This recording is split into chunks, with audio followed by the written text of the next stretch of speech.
Hey everybody, welcome back to another Final Fantasy stream. So, that one. So, it's been like 2 weeks since I last did a stream, because, yeah, last week, like last Friday, or not last Friday, but Friday last week, rather, I had planned on streaming. But then one of my friends, who I also work with, was like, "Hey, I kind of want to do a Nuzlocke Soul Link randomizer." Again, because I had tried doing one of those with him before. I think in Pokemon Platinum. I think we got to like the Brass Gym, which I think is like the third gym. I can't quite remember if it's the second or third one. Doesn't matter, but we basically didn't get super far. But yeah, he wanted to do it again, and we ended up doing it in Pokemon Black and White too. We didn't get further than the second gym, so yeah, because we kept just losing all our Pokemon. So yeah, that's basically what I ended up doing Friday instead of streaming. Like resetting so many goddamn randomizer runs. Also didn't help that we were 3 people playing. So yeah. And then Sunday, I think I basically just ended up doing work on stream stuff. I think. Don't fully remember though, but yeah, I just didn't end up streaming Sunday last week. So yeah. A little unfortunate that. But yeah, today we are at least back with another stream.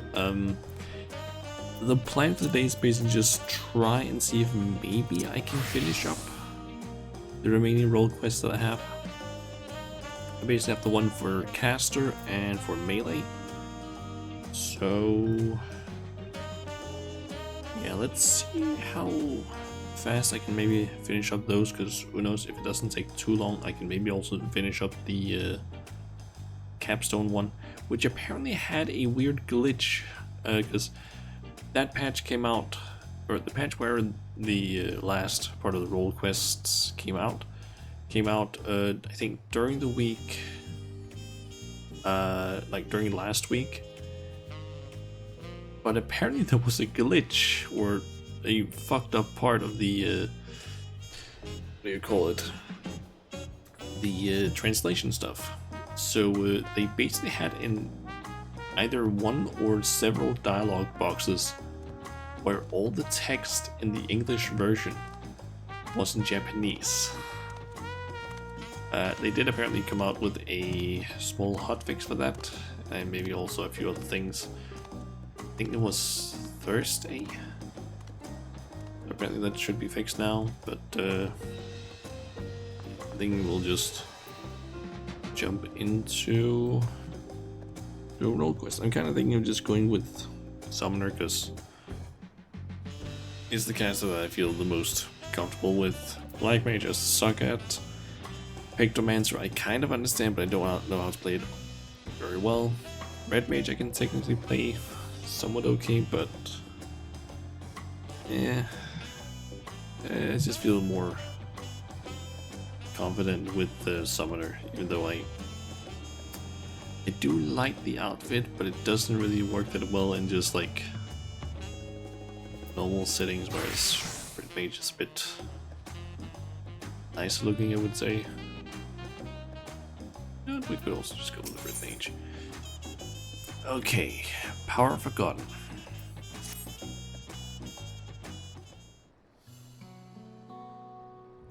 Oh, hello. Did Rook Evu send you to help recover our stolen treasure? Thank the heavens, and judging by your accoutrements, you learned in the arcane arts, yes?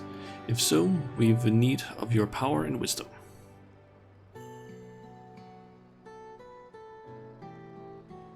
Truth be told, it is wisdom that we require most. You see, even though the treasure has been guarded by our people for generations, we know little of its true nature.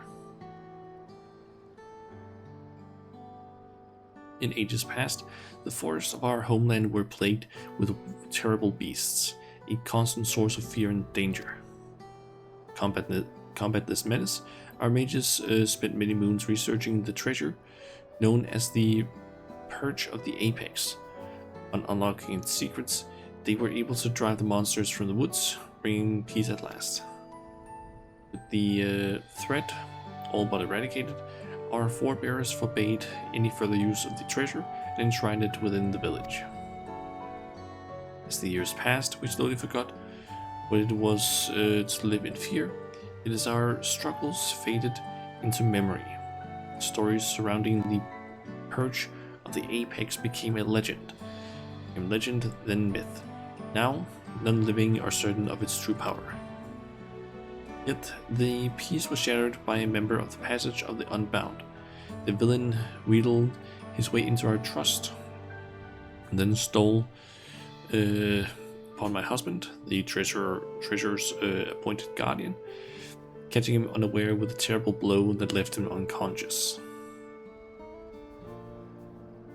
He has yet to awaken, so my daughter, Tepeki, has set forth to retrieve what was stolen. Unlike her father, she has no skill in the arcane arts and chose the path of the sword. That's why I've been seeking someone with the knowledge she lacks, should the ancient power be unleashed. Please, if you can find it in your heart to help Tepeki, I would be forever grateful. Consider done. If there is mistake arcane mistake artifact involved, count me in. Consider done.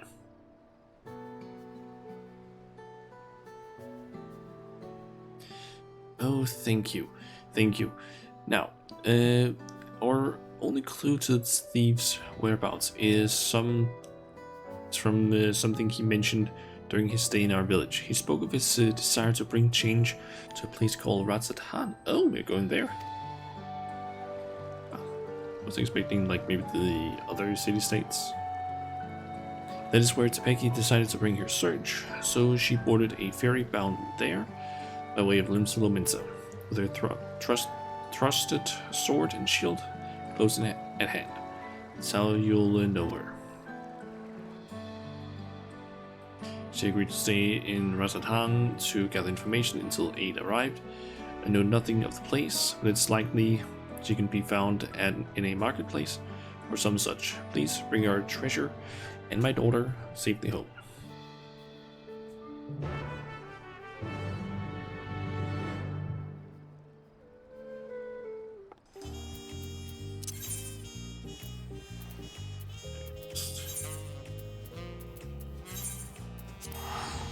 That's right next to the tome vendor.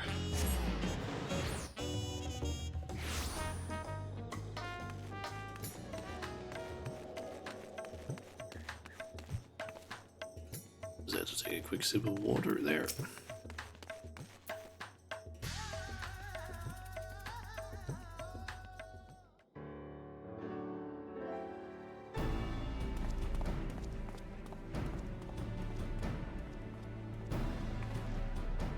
Oh, are you looking for me? Whatsoever for? Shana? And you say my mother sent you? I take it she's already explained the details, such as how we know next to nothing of the treasure and its capabilities. If only legends passed down through our forebears to go on. They speak of a Tural Vidral, an owl that once terrorized the forests, whose soul is sealed within the Purge of the Apex.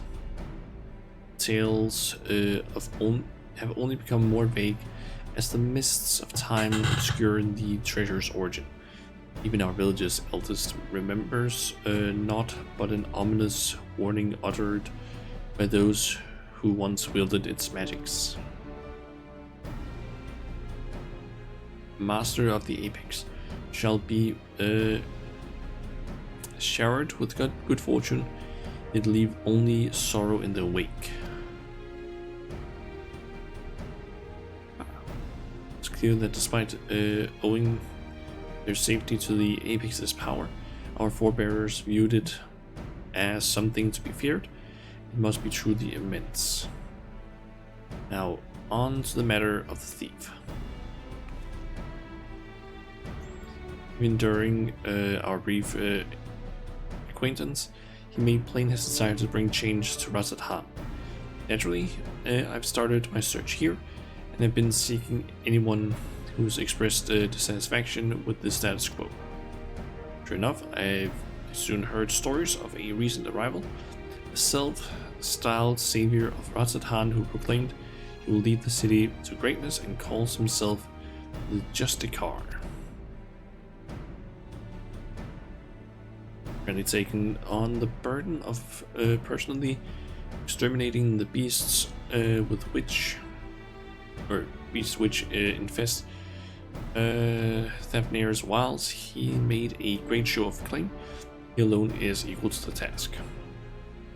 While he certainly draws a crowd with his boastings, they only watch with the morbid curiosity as he sets off into the jungle alone. I realized this could have nothing to do with our problems, but even the smallest lead must be pursued. I've heard he often gives his speeches at the region's small establishments. So shall we go to see this Justicar for ourselves? Decided. I hear Yidlamet be a good place to start. Hopefully there we can find our next crumb of a clue.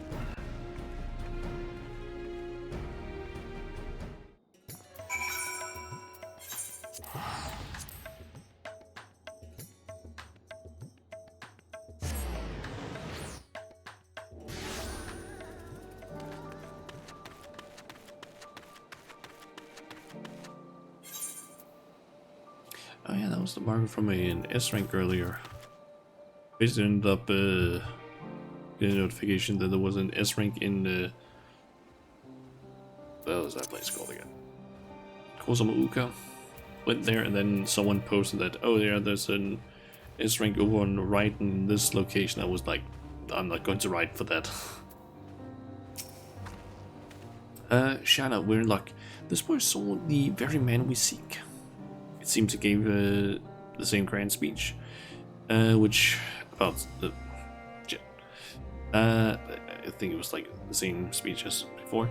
If the radiant host could not well stand idle, if there truly were beasts afoot, so one of them followed him. All we need to do is pick up their trail. He ran towards the shroud, but you might be able to spot him from Kajaya's footsteps. See the whole forest from there. Thanks, you've been very helpful. So Shanna, let's head there and see what we can see.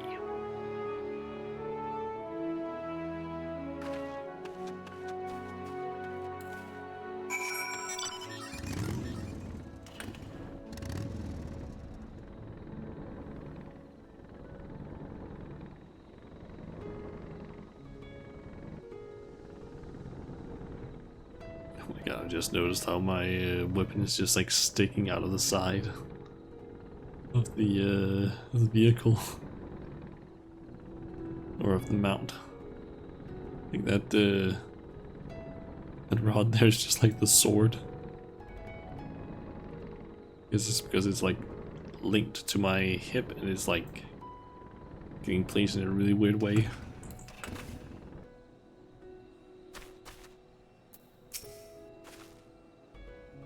Now then, let us begin our search. Since I've never actually seen the Justicar, I suggest we find the Radiant Host soldier first. We do all wear similar armor after all, or they do all wear similar armor after all. That's what.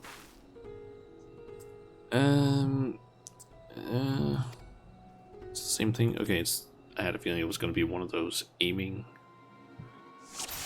things.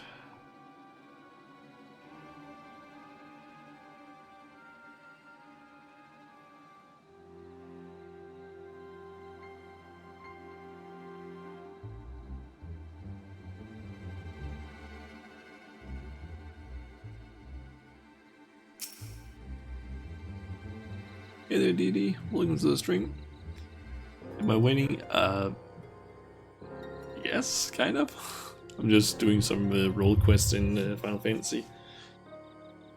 How are you doing today? Let's see.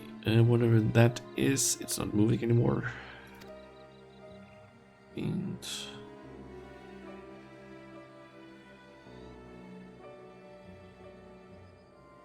what a christening. Yeah. Iranian host soldier. That must be him, but what happened? We better get down there quickly. Found the soldier.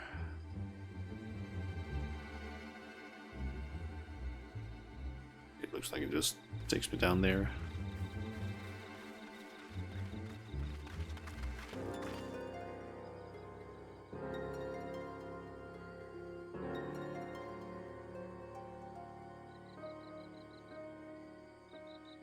Not to worry, Shanna, he's unconscious, but otherwise appears unharmed.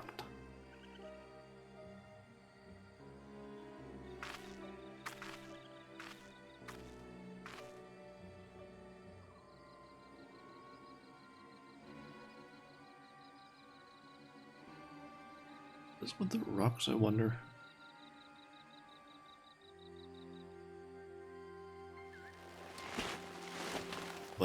What happened?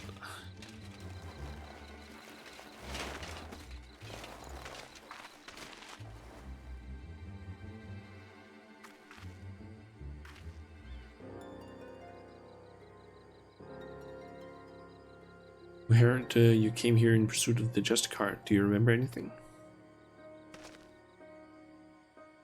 Yes, I eventually found him. He was confronting that fiend that now lies dead.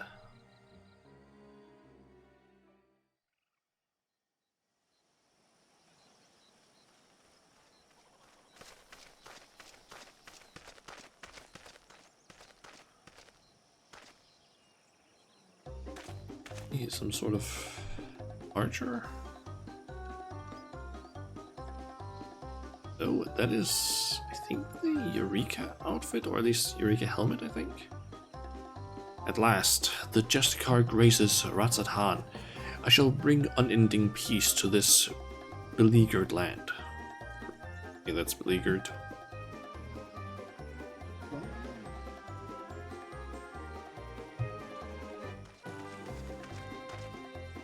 You're a brave fellow, or you're brave to follow my path.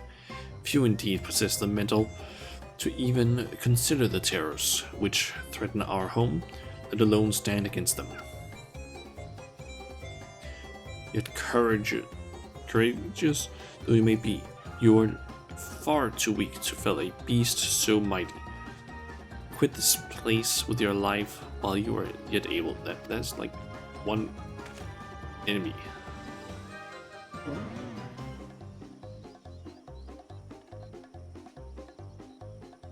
I'm of the Radiant Host. If I ran from such meager prey, I would become a laughingstock. How bold to look death in the eye without flinching. I doubt not your conviction to defend Ratzat-Han, yet I believe it pales before mine.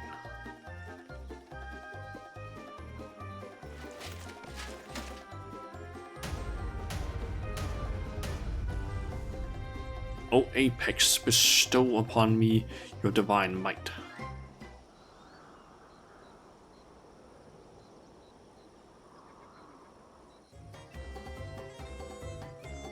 Do you not heed my call? I require your power more than ever. Is something supposed to happen? Why? Am I yet unworthy? Or perhaps there's a button I must press.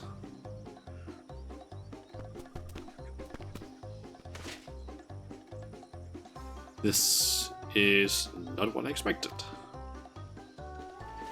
Then aside, I'll dispose of this pest.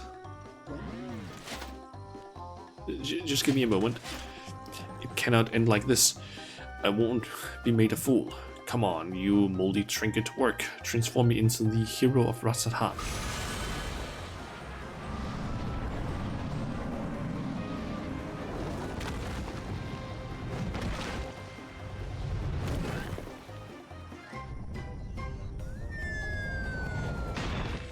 If I understand it correctly, it just gives him immense amount of luck.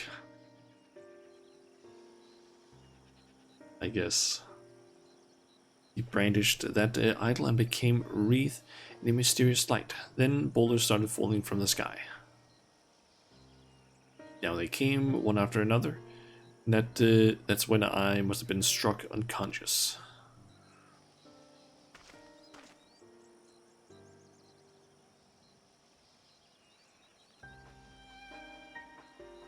I recall only faintly, but I think I heard the man mumbling quite excitedly, as if he had come upon a sudden revelation, or as if he was overtaken by madness.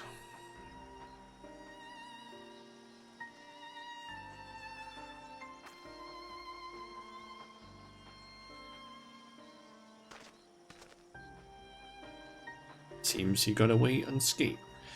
Either he had an incredible stroke of luck, or whatever he was beseeching to actually answered. Then it is as I suspected. This Justicar is the self-same thief who stole the Purge of the Apex. But no doubt he is long departed from here. First, I'll escort this fellow back to Yetlamat and keep an eye on him. Head wounds can have dreadful after effects.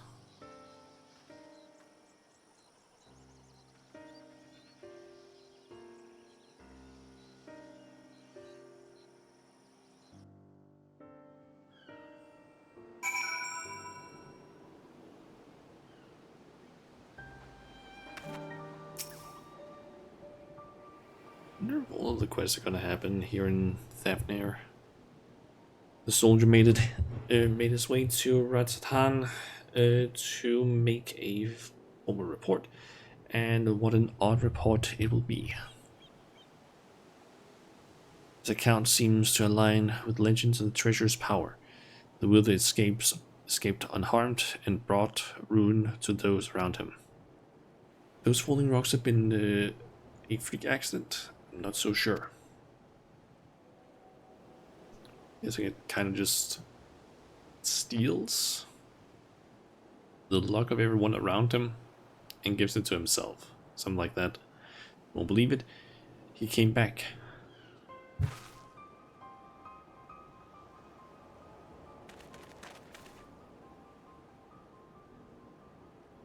Who came back? The Justicar? Yes, not long after you left.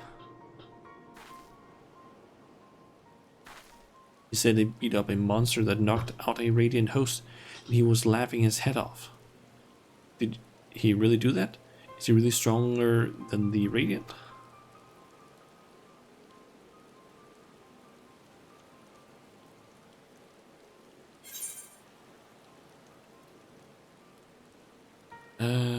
Whatever he did, the monster was slain, I suppose.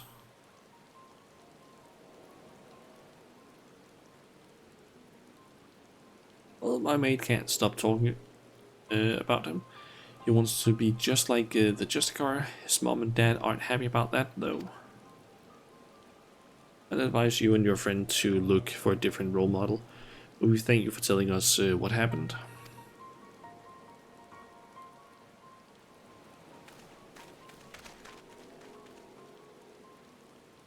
Well, there is one less fiend skulking about, I suppose.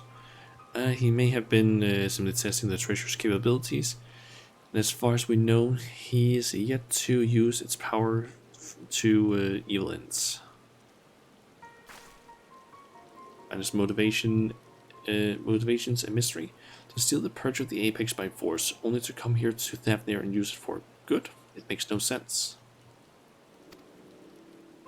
You've heard tell of the passage of the Unbound, yes? Many have ventured to Tuliolal, claiming to be their victims. Yet here, they would be saviors?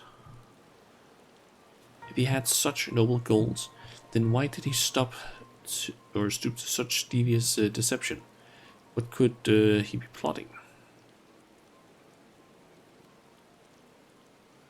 But that's neither here nor there. He stole from my people, and that misdeed can't be forgiven.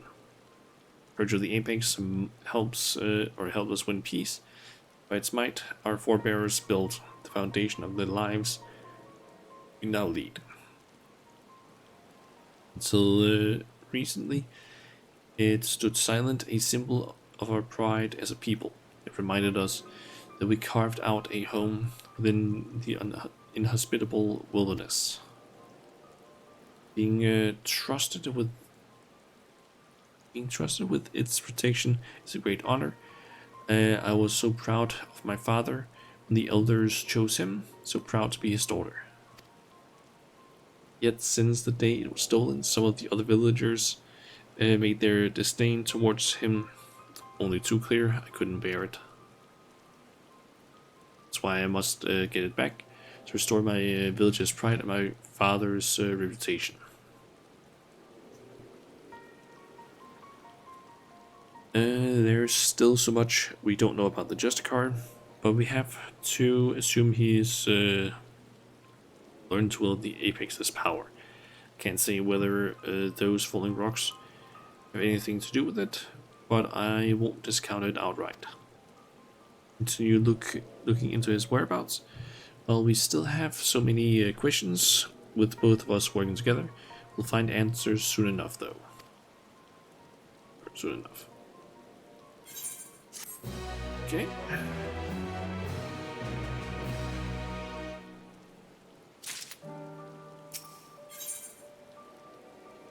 Brand of Justice. Ah, Shanna. I'm afraid there has been some developments that are less than encouraging. News of the Justicar's actions have spread throughout the city, and with each retelling his deeds become more valorous. The younger citizens, in particular, seem to view him as something of an idol. Despite the creatures he hunts posing no real danger, he would paint them as a mighty beast in need of felling. Of course, the Radiant host are far too busy to trouble themselves culling every pest that casts a sideways glance at the city's gates. Yet the Justicar has twisted circumstances to his advantage. He proclaims to anyone who will listen that the Radiant host shrink with terror before these beasts, that he's the only who can eradicate them. Though you might expect such claims to be dismissed as wild ramblings, it seems no fewer people have fallen to his or for his ploy. The whispers of his exploits among the youth have practically grown into a clamor. Yet we mustn't be discouraged, for his increasing fame only makes it easier for us to sniff out his trail. And where better to start than Ratzat Han? I'll see you there, Shana. Okay.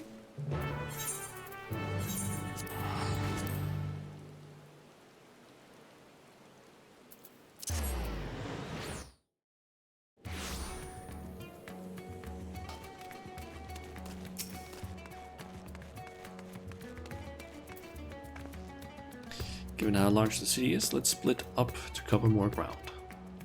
I already have a destination in mind, the High Crucible. Here the alchemist there can concoct all manner of tinctures and powders, including those which help in detecting traces of energies left behind by magics and enchanted tools. Bulwarks have invariably marked locations where the Just Car has performed one of his feats, and I believe an alchemical mixture can help us determine if their presence is the work of the treasure. I'm hardly an expert in such concoctions though, so I'll seek the advice of the High Crucible. While I'm doing that, I would ask that you go to the Hall of the Radiant Host and see if they have any new information on the Just Car's whereabouts. Does that plan sound agreeable to you? Great. Now that we both have our task, let's get to them. I'll meet you back here once my business is done. Okay.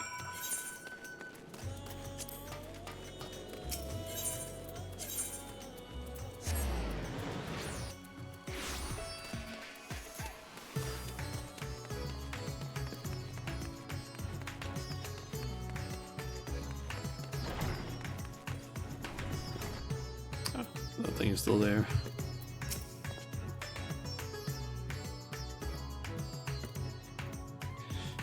Tired of hearing about this Just Car. His popularity amongst the city's younglings is quickly becoming a cause for concern. Try as we might to refute his claims that the Radiant Host are allowing monstrous beasts to run amok unchecked. You know how young minds are. Impressionable and difficult to change once set. We initially disagreed or disregarded him as a boastful eccentric, but his alarming sway over the populace can no longer be ignored. We are at present considering whether to open a formal investigation into his activities. You and this ally of yours done well in your search thus far. You even have a working theory about the falling stones. Quite impressive. Several of our number have encountered him during their patrols, only to lose sight of him under a hail of rocks. Such incidents have become all too frequent, and many of our ranks demand we act. For now, I'm afraid this is all the help I can offer. Please share what I've told you with your companion, and together we may yet unmask the Just Car.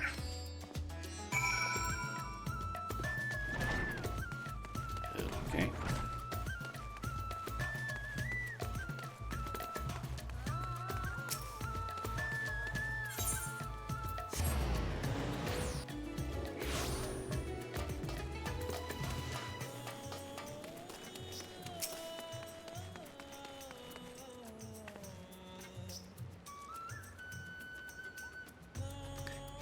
It's heartening to know that the Radiant Host are taking this seriously. Thank you for speaking with them, Shana.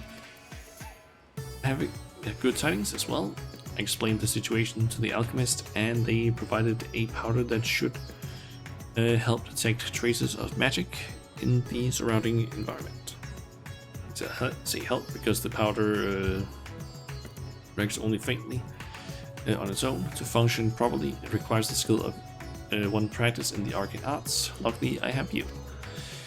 I've committed the locations of all sightings of the Just Car to memory, and the closest one closest to us was at the Perfumed Rise. So this powder works as intended.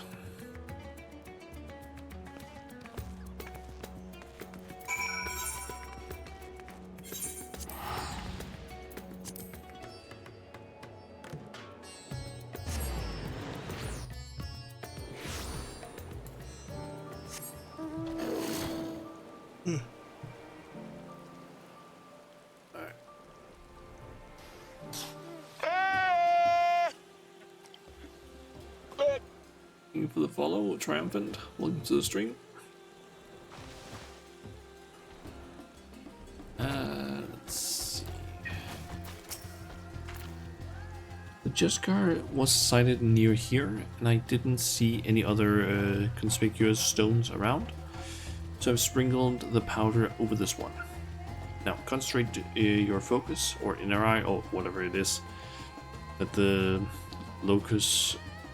That's the locus of your power, and see if you can't detect any unnatural forces.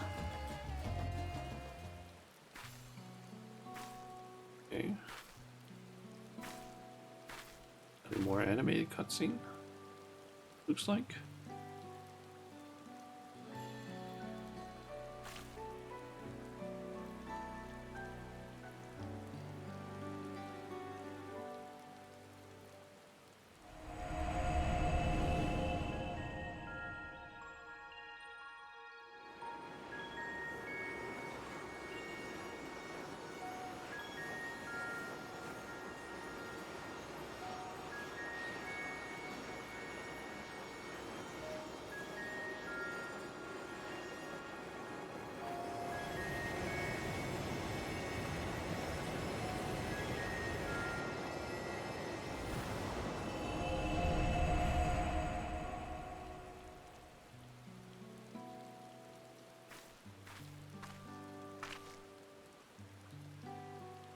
So, were you able to detect anything?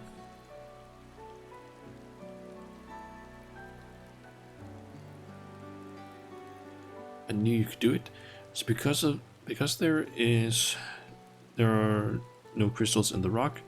The energy detected must be the remnants of some kind of spell. Is that right? Taking the story of the Radiant host, or the Radiant we rescued previously, into account, we can conclude that the Justicar uses the treasure to call those stones down from the sky.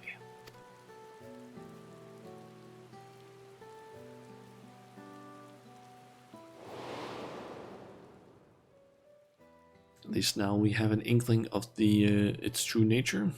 Even so, not every question has been answered. Radiant told us that even as the Justicar stood before the creature, he seemed to have trouble calling forth the Apex's power at first. My father once said that the purge of the Apex is much like the one he uses to weave his magics. Of course, the main difference between them is the unique nature of the essence stored within the treasure.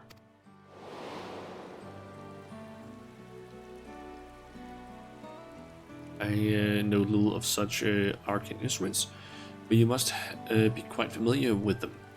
How do you use yours? Channel ether into it. I perform incantations. I rely on sheer willpower. Channel ether. Leave it as. See, even with the right instrument, spellcasting requires the use of specific techniques. The Justicar seems to lack any such expertise. So, how did he tap into the treasure's power? Is he on accident? Suppose the purge of the Apex possesses some unique method of activation. When I spoke to the representatives of the other tribes about their treasures, no one mentioned special techniques being required. Not that the relics should have much in common to begin with.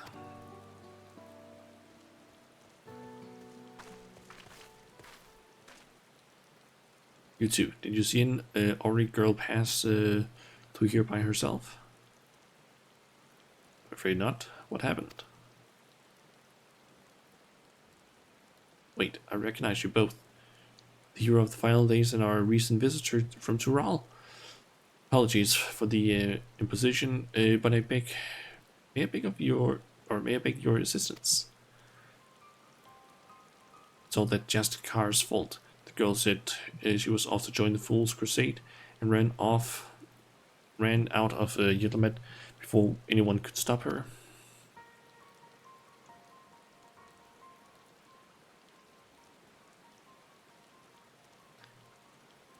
Her mother begged us to find her, but if she's following the Justicar, she could be anywhere.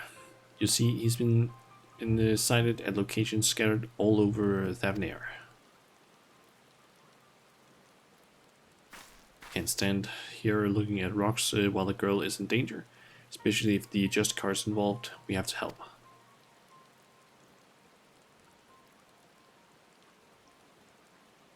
That'll be much appreciated. We're searching places where the Justicar's been spotted before, so perhaps you could start where he hasn't been seen. Good idea. As far as I know, he hasn't been sighted at the northern shores. Go on, Shana.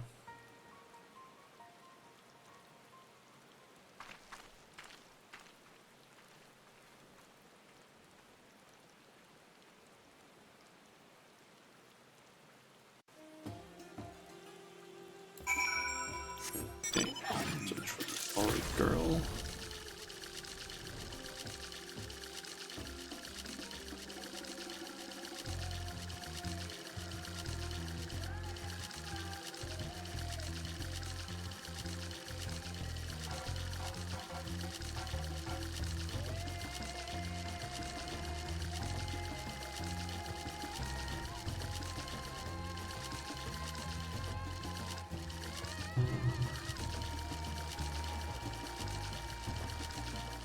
There it is. What do you have to say? Is here anywhere? I hope she's safe. You could go around the corner and see that something is happening over here. Alright, let's see if I remember how to play Red Mage.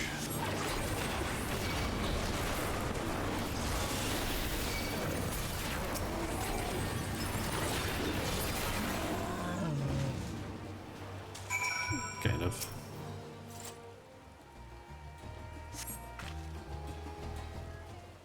It's gonna be more difficult at the like final fight. I feel like I heard fighting, so I came as fast as I could.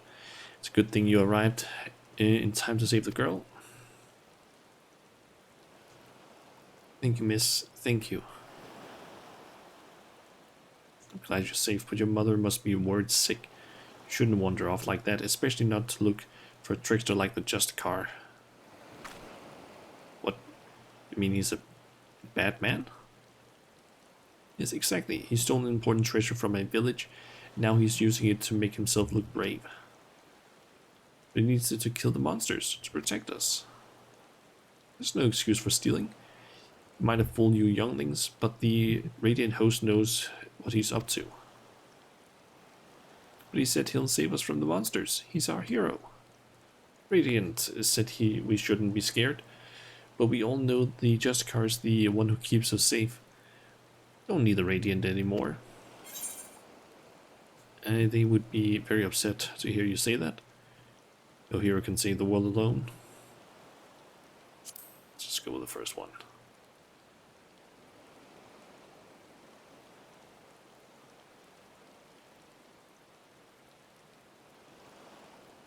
I'm sorry. I shouldn't say bad things about the Radiant. They protected everyone in the final days. I guess I forgot how much they care about us.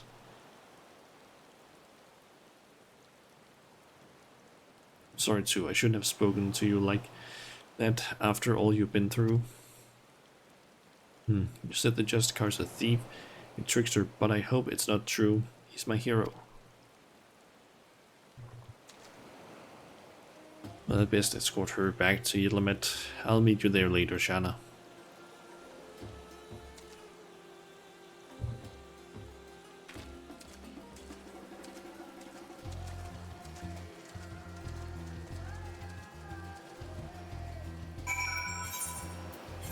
Okay.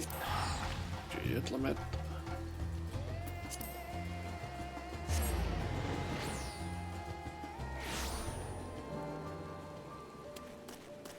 There she is.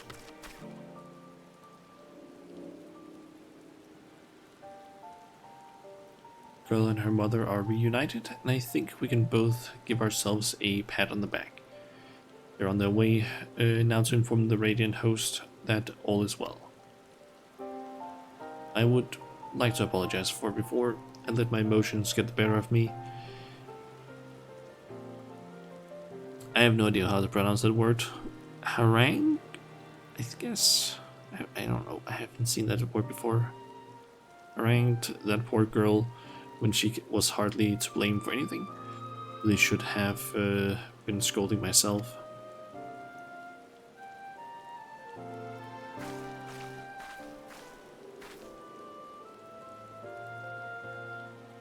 Yeah, there's something I neglected to tell you before. The man who now calls himself the Just Card came to us in the guise of a worldly merchant. He was eager to ask about the Purge of the Apex and its history, and I was equally eager to tell him, not even considering what he might do with the information. So proud of my father for being appointed as its guardian, I suppose I was being or trying to impress the stranger out of sheer vanity. That vanity led to my father being attacked and the treasure being stolen from under our noses. I have no choice but to make amends for my mistake and bring it back. Yet some are considered. Yet some are convinced that the Just Card acts only to serve the greater good. Wouldn't accept that he might not be as rotten as I thought, and lashed out at the wrong person. From now on, I can't let my emotions cloud my judgment. I must remain calm and look at the facts for what they are. The facts say that the Just Card has done no harm to the people of Thevnair. Even so, the organization he serves, the Passage of the Unbound, is evil to its very core. His actions at my village are not villainy, don't know what is. The situation is fraught with contradictions. Still don't know what to think. What about you, Shanna? There's still too many unanswered questions. Even if he hasn't attacked anyone, his actions are stirring unrest. Yeah. Him being here and doing what he is doing is causing the Radiant Host to look bad. I agree. He speaks of justice and heroism with great bluster, yet there's something we're missing. Thank you, Shanna, for your wise words. I sometimes find it difficult to keep my heart from skewing my perspective, so I'm grateful that you are here to see me, or help me see clearly. So it seems our objective is unchanged. We track down the man who stole my people's sacred treasure. Whatever his intentions may be, unraveling them comes secondary to finding the man himself. Continue to pour my every effort into the search, so stop by from time to time, and I may have something new to share with you.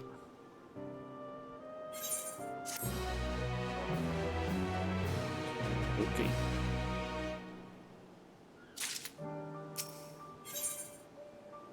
The Seeds of Popularity.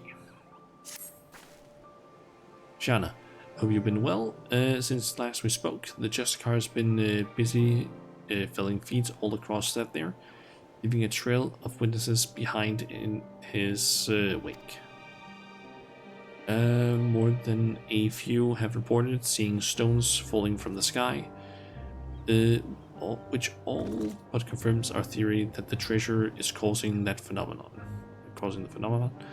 The stories share one more peculiar commonality. It seems the pests he hunts have all been the seedkin variety. Why he avoids beasts of flesh and blood is yet a mystery. Bears mentioning that each of these eyewitnesses' accounts came from people who were rescued by the Just Card, who inevitably appears just as these creatures attack. In fact, the Just Card's been there to save the day in every single instance of Seedkin related mischief. Awfully suspicious, if you ask me, and I'm not the only one who thinks so. So among the Radiant Host have suggested that the Just Card's planning is assault somehow, so he alone can reap the glory from thwarting them. I agree, think this should be our next avenue of investigation. Any of these incidents occurred near the Giant's Skull grounds. We should start our search there. we can find one of these monstrous plants before it finds hapless prey, we may be able to shed light on the Just Cause methods. Time is of the essence, so let's leave at once. Are we gonna find him? I wonder. And actually meet him.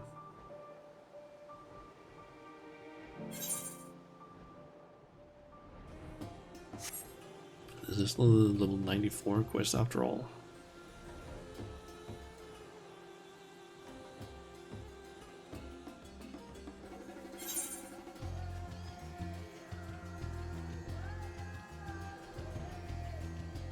It's all the way up there. Let's see. Maybe I should just run the 3 minutes of ads while we're flying up there, because I do see that ads are gonna start here in like 5.5 minutes anyway, so I might as well just start them now and just wait with talking to Becky, so that I can just have more time afterwards. It's gonna start now, so see you guys in a little bit. Those who are gonna end up getting ads.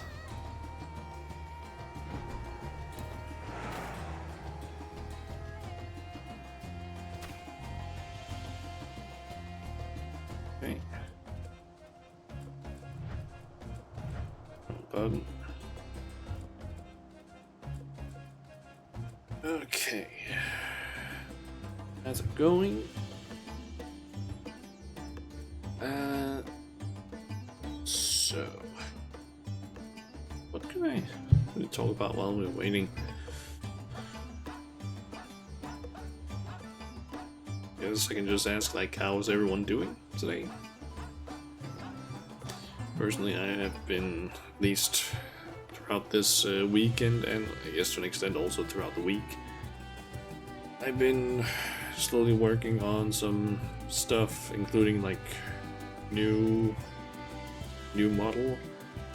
Although I keep ending up basically deciding to go like down a different path with it, because I can't seem to figure out what I want to do, because I have kind of an idea of what I want to make my new like model to look like. Well, it's just that I don't have an actual design. I just have like ideas. And my problem is I am terrible at like making things in B-Roid, and especially in Blender. I can't seem to like make things that I personally feel like look good. But I don't know if it's maybe because I just set my standards maybe a bit too high, considering what it is I'm actually able to make. But I'm also just really bad at actually like visualizing or taking stuff that I have an idea of and putting it down, let's say on like paper per se. So yeah, I've been considering maybe going with a slightly simpler model for my next one. Only problem is just that I would have to draw stuff for that to work, and possibly also try to do something where I animate stuff. So yeah, don't know how well that stuff is gonna go, but I have at least an idea for something that I can make as a kind of new model. I'll have to see if I'm actually able to even make that stuff. So yeah.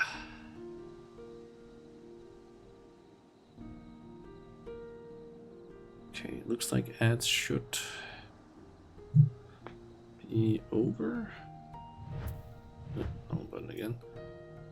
Looks like it. Alright. Any moving bushes? Slithering vines? Not here in any case. Jana, I'll search the western path. Why don't you search east? Okay. If you see something, don't strike to kill. Weaken it, then capture it with this rope.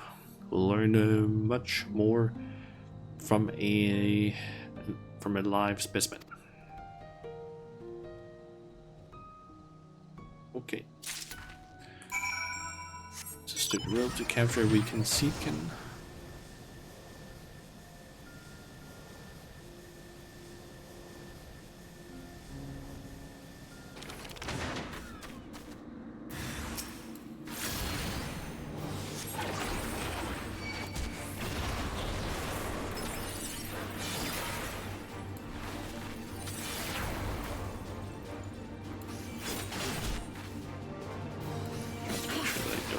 Kill it.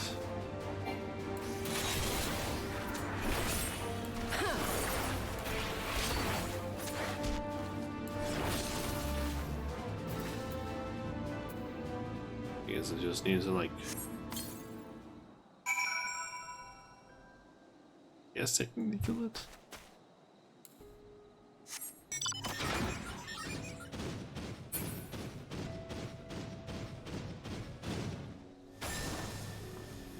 Expecting that I need to like just get it low enough, because that's sometimes something I have to do, but I guess with this he just wanted me to technically kill it. See plenty of fauna roaming about, but the flora all seem to be rooted to the ground. Perhaps my hunch was incorrect. Hey there, Roy, welcome to the stream. A captured Warble seedling. Not even this. How the hell do I say that name? Aurochs could break free from the knots binding this Warble seedling. It's almost 1 o'clock in the afternoon. What the fuck are you talking about, Roy?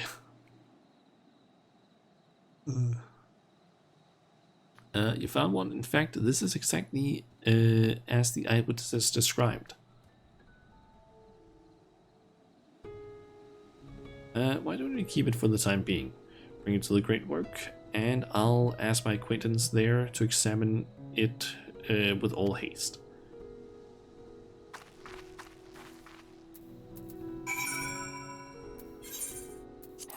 To the Great Work. How are you today, Roy?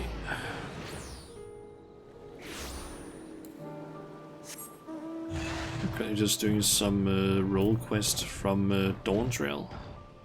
I'm missing the caster and the melee role quests, or I can actually do the final capstone one.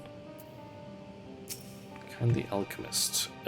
Mistress Tebeki told me what to expect. Well then, let's see the thing.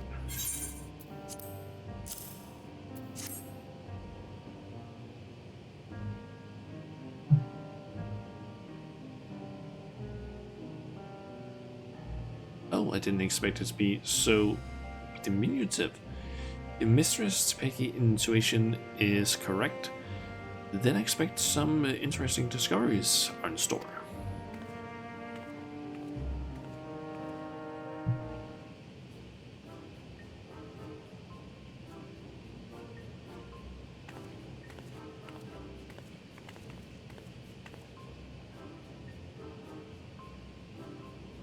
You brought me quite the fascinating specimen, indeed. I can say for certain that this creature's growth is natural in the slightest. Biologically, it's still but a sapling, as you can tell by its size. Yet, it is the result of a specific alchemical mixture, which is used to spur the growth of seeds and mycelium to an unnatural degree. Okay. Agents have a side effect of making the creatures more aggressive, which explains why such a small specimen would so boldly attack beings larger than itself. Yet the solution requires ingredients most rare, and the cost of procuring enough to synthesize it would be beyond the means of most. Whoever is behind this, they are likely well healed.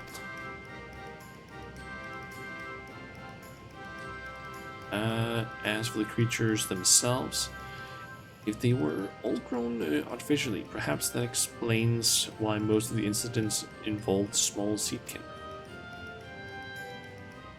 Rather than wait for them to mature naturally, the Justicar must have accelerated their growth so that he could deploy huge amounts or huge numbers over a short span of time. In fact, his plan likely requires they be small, weak foes in order to guarantee his victory. After all, the great Justicar can hardly handle.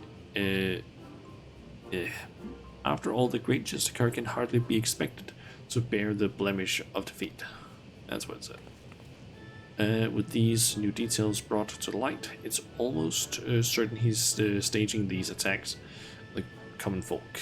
Now we have a new perspective to guide our search.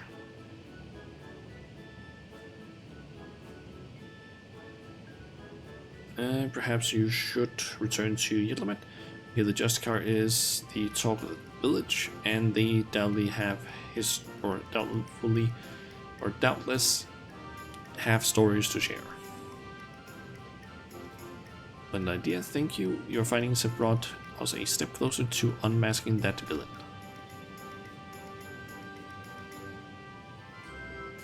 Search Yidlamet.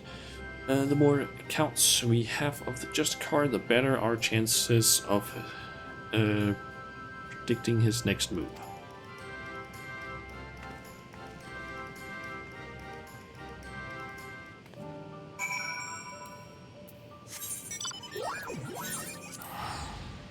Okay.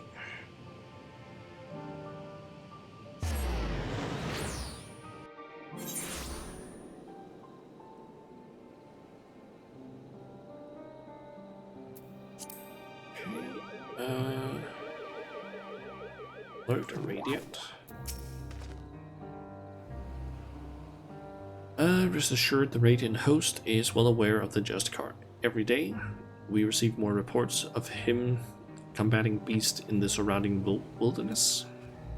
These accounts are never as well traveled, are never on well-traveled roads. It seems they occur in remote regions where we scarcely patrol, along routes that are only used by a small number of merchants and porters. We've concluded that the Justicar either has uncommon knowledge of the behavior patterns of these creatures, or that he keeps close company with a merchant who travels those obscure paths. Okay.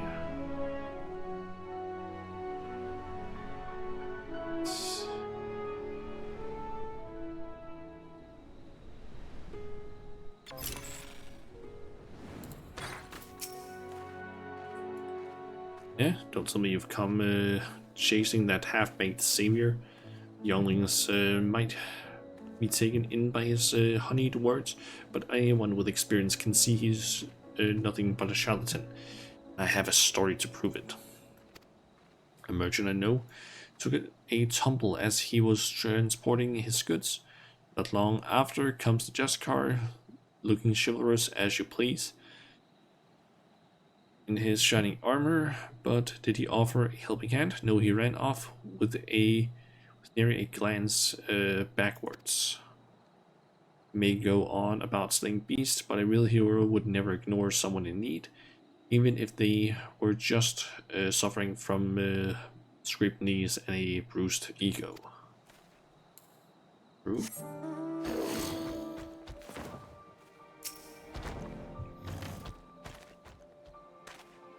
Oh, you're hungry to learn more about the Justicar? He's amazing. I was lucky enough to catch a glimpse of him on the road eating here, facing down a fearsome creature. Don't know how he did it, but he called down rocks from the sky to knock that thing flat. Radiant hosts were always troll, so he hadn't come to our rescue. The brute would have marched right into our homes. He shouted that he was the savior of Razathan, and he even waved me. He looked so impressed with the sun shining behind him.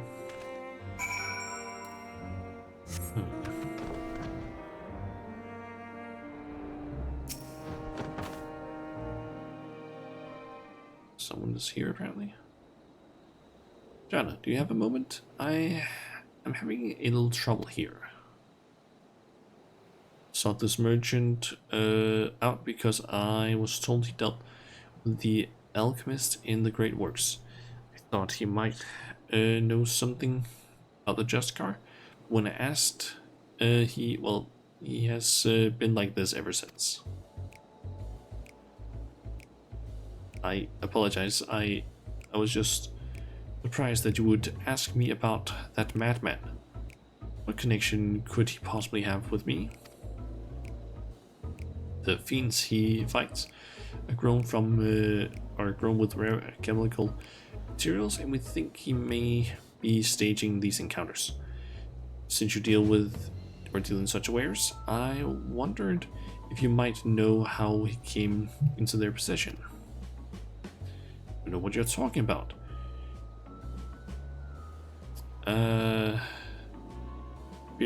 I mean, I've never spoken to that man. I very much doubt that. Perhaps he'll be more receptive. Questioning from you, Shanna.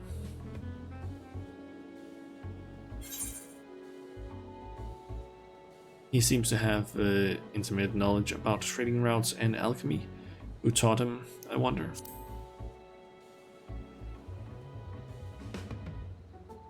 Come now, any merchant within knows a prophet has good relations with the alchemists. By a way of thinking, any one of us could be in league with the Vira-san. Vira-san, you said? Who is that, may I ask? He fucked up. Huh? What did I? No, that's my name.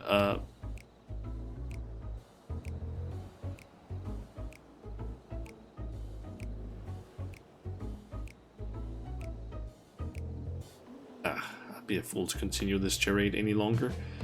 My son Virasan is the one you know as the Just Car. To be suddenly confronted with his litany of misdeeds, I quite lost my composure. You're his father? Then do you know how he came into possession of such rare materials and knowledge? Aye, he stole them from me. My most valuable materials and my precious maps. Yet I was the one who chose to hide that fact, and I bear the blame for the consequences. What can you tell us about him as a person? Rira-san was obsessed with the tales of legendary heroes, even from a young age. I paid a great deal of money to him, have him tutored in the art of the bow. Became quite skilled at it, in fact, but not quite as skilled as his arrogance led him to believe. Due to this, and perhaps a lack of ambition, he never acquired or aspired to true greatness. Indeed, he came to rely upon fanciful equipment and exotic potions, rather than honing what skill he had. Pained me to see him fall into dissoluteness. I think that's how you pronounce it. But he would brook no counsel. So several years ago, I gave him enough coins to support his lavish lifestyle and told him never to speak with me again. He didn't until but recently, when he darkened my doorstep once more. And that was when he stole your goods. Although I would have willingly given them if he had but asked, he was rambling about almost incoherently, saying that his heroic deeds as a Justicar had caught the eye of someone named Abyahi, leader of the Passage of the Unbound, whoever they are. He claimed that under the guidance of his newfound allies, he had obtained a great power. Power enough to eclipse all heroes who have come before and shall ever come after. As he put it, it seems he gives what money he still has to these people. Think that for all his fanciful words, he has only ordained to grasp the hollow glory, all at the expense of Razat-Han. There is no greater shame as a father. Given what we know of this shadowy group, they most likely aim to sow discontent through Razan's deeds. He may be so blinded by his own desire for adoration that he can't see those whose hands are pulling his strings. You're saying that he's being used? If that's true, then I can no longer remain silent despite what shame it may bring. See now that sharing my story might be the only way to save my son. Indeed, I suggest you tell the Radiant Host at once. Of course, we'll be pouring our every effort into stopping him. Thank you for giving me direction. I didn't imagine our meeting would end this way.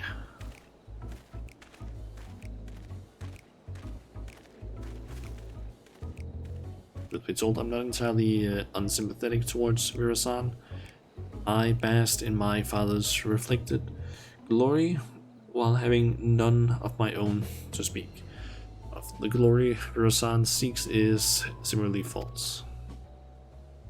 I too shall visit the Radiant Host and have them spread word of the Justicar's true nature. If the people are wise to his trickery, they will be far more likely to aid us. You'll soon learn that a legend built on lies is no match for true heroism. Okay.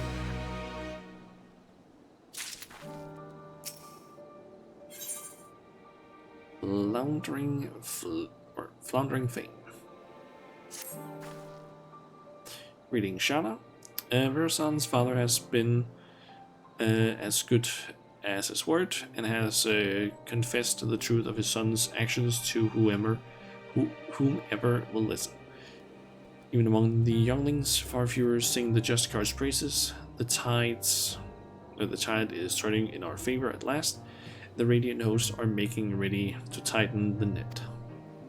Speaking of which, they had curious news to share.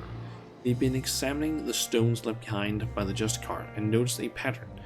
They were all varieties of rock commonly found near the site of each encounter.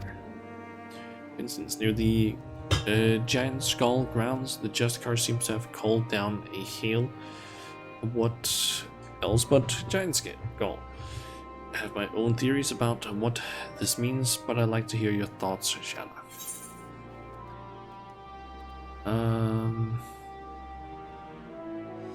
Rocks aren't summoned but moved. It's safe to say the artifact doesn't create rocks from nothing. I'm pretty sure it's just like luck-based things that like he's able to like absorb the luck from everyone else, give it to himself, because it's like, oh, I need to defeat this thing. It just makes rocks fall, hitting the enemies and possibly anyone around.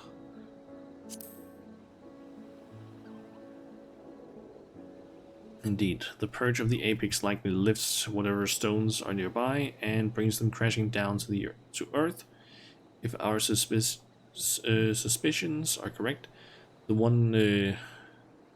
one step closer to unraveling its mysteries. Despite these favorable developments, the Justicar's popularity remains a problem. Even with the recent blow to his credibility, his most ardent followers still idolize him. In fact, I hear he's handing letters to youth of Razat-Han, though their contents are a closely guarded secret. All the more reason to investigate, don't you think? Once we get to Ratsathan, if I question people around the marketplace, could you cover cover the city's western quarter?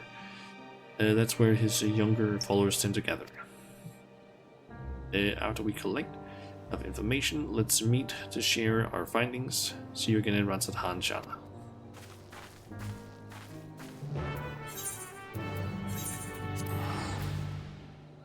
Okay.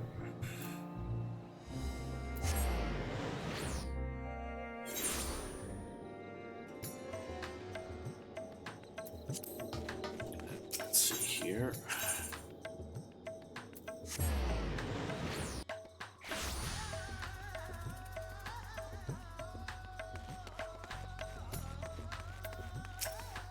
Solving youth.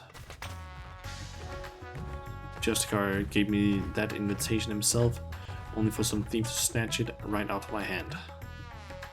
Huh? You believe in the Justicar too? Well, I didn't have a chance to read the whole letter before it was stolen, but he's gathering his most devoted for a special audience. Bastard stole my invitation, is clearly up to no good. He even muttered something about getting revenge, but who could hate someone so noble?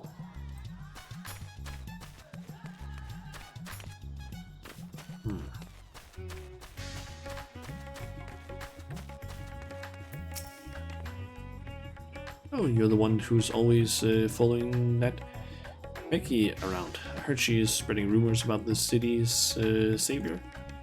Won't let her harm his reputation any more than she already has, so I have nothing to say to her lapdog. Alright.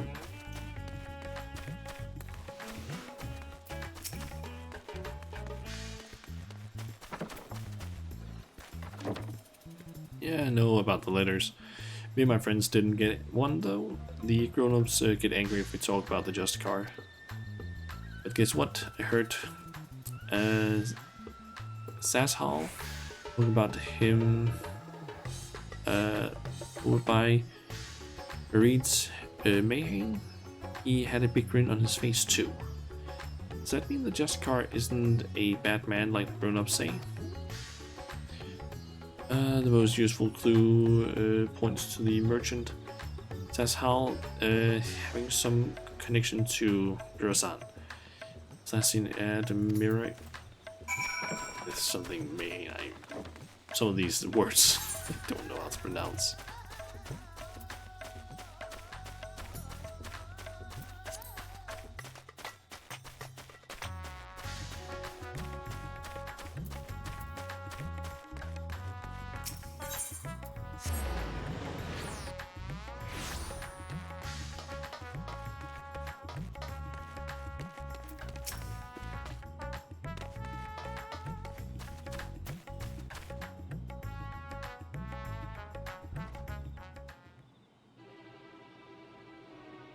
It's true what they say, a fool and his skill are soon parted.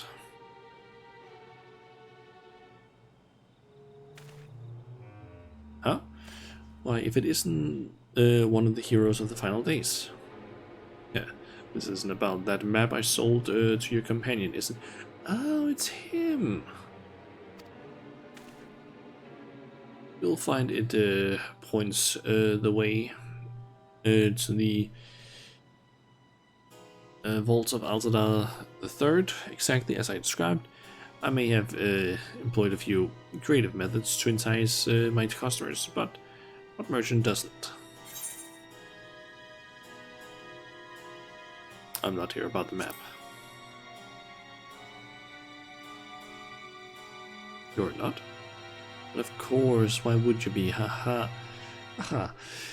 Well, what can I do for one of our vaulted heroes?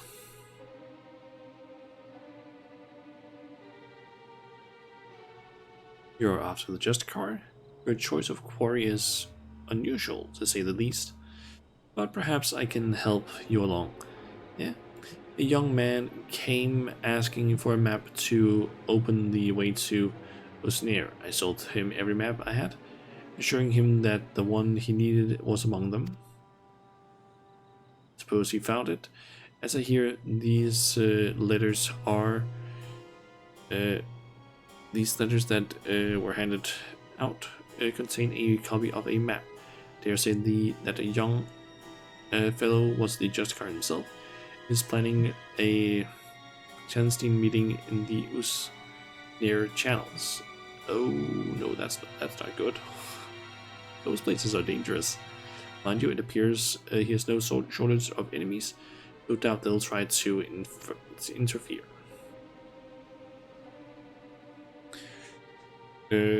Thankfully, Ratzenhan is known for large-scale criminal organizations, but that hasn't kept the less scrupulous citizens from dirtying their hands with time when times are desperate. From what I hear, bandits seeking to rob trade caravans keep running into the Justicar during his fiend-felling exploits, causing their raids to end in failure. Like it's not. They try to infiltrate his group of followers, or they'll try to infiltrate his group of followers and settle the score. And that's where my knowledge of the matter ends. If you're wondering about the meeting place, where the meeting place is, all I remember is that the spot marked on the copied maps is somewhere in the shroud of the Samka. I don't know. Does that answer your queries?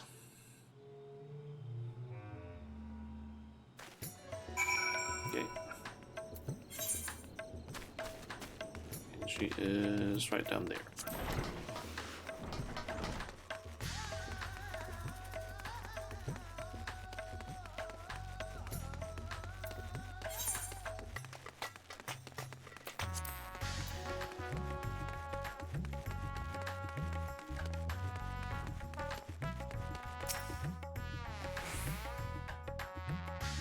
Those in support of the Justicar didn't seem surprised when I told them of his misdeeds, but still they were reluctant to betray him. In short, I had no luck.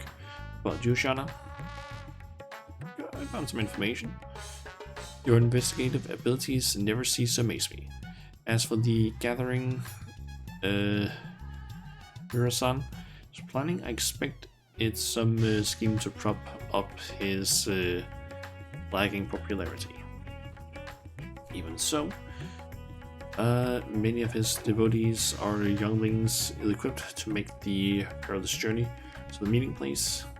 If they've any sense, rather than attempt to travel there directly, they'll stop at settlements along the way, rest and confirm the route.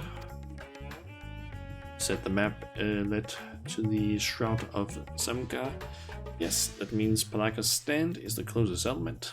Here many took refuge there during the final days, and it's now a bustling town in its own right. The arrival of more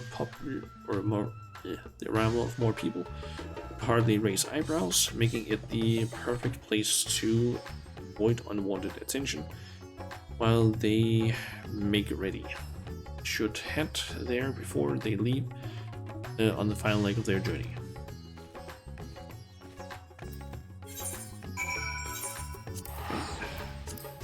Like a stand.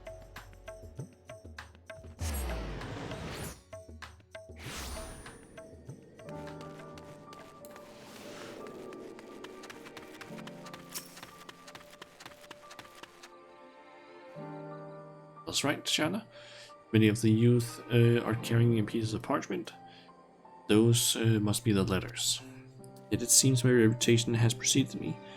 Our suspected followers clearly avoid me whenever I try to approach them. Still, we can use this to our advantage. None of them would dare leave Palaka's stand, while there's a risk I might follow after. Keep watch over their comings and goings. We'll make sure to leave obvious blind spots. One of the Justicar's followers attempts to escape the village. I need you to go after them. Now, find a vantage point that affords a good view while keeping you hidden. once you've started pursuing our unwitting target, I won't be far behind.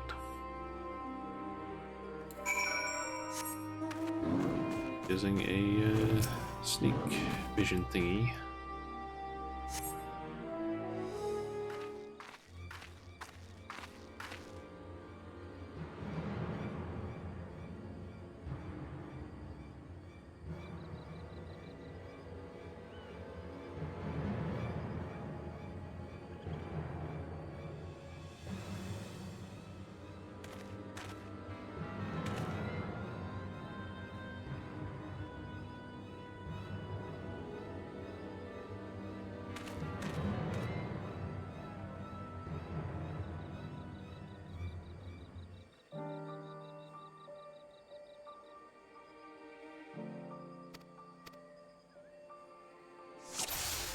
It is one of those. Time to follow the map.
Should be enough cover, I feel like.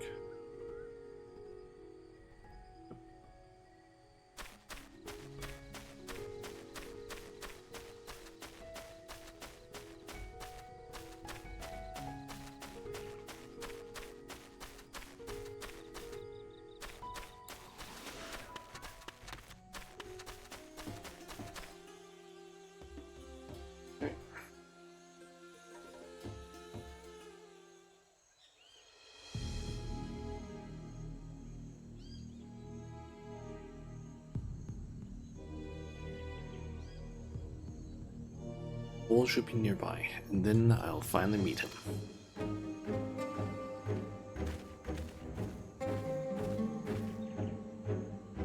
What? You're the hero who saved us in the final days. What are you doing here?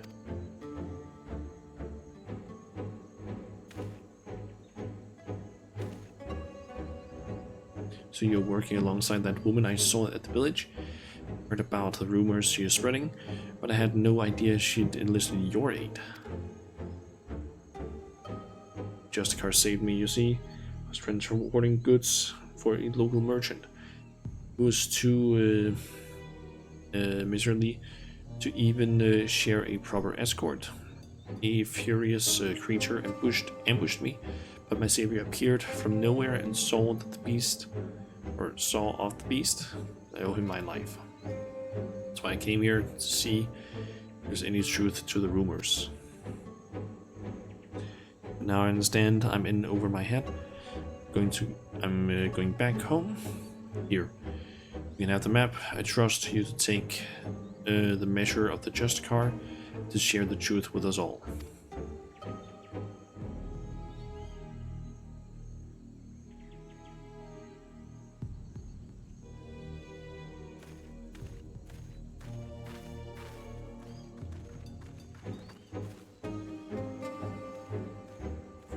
Apologies for watching from the shadows, but I was afraid my presence might have startled the lad. I was able to hear what he said, though, and his gratitude towards the just cause seems genuine. I hear saying the other followers feel similarly. Well, now that we have a map of our own, let's open the portal and confront Rasan.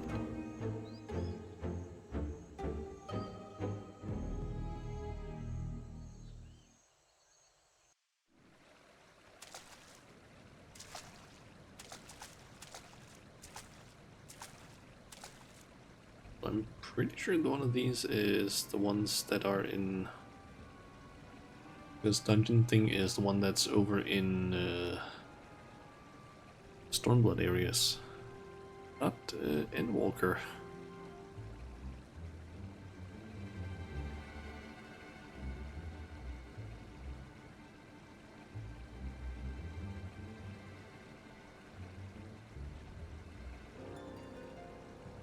What a sight. Did the treasure cause this?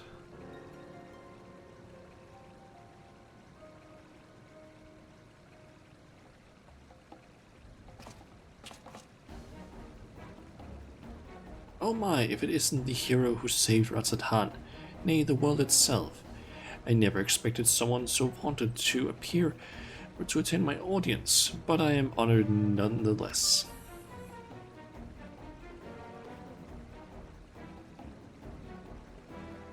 Enough of your games, Mirasan. Stop this madness at once.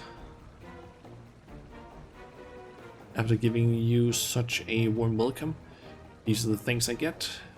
While it is true that I was once known by that name, it was merely a guise I wore until I discovered my true self.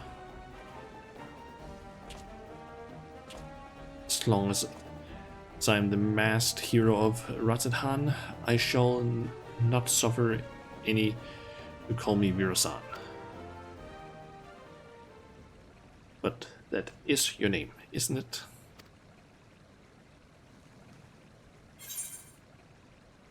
Heroes should take pride in their name. The game is up. We've exposed your true identity. Why don't you drop the act and try being a true hero?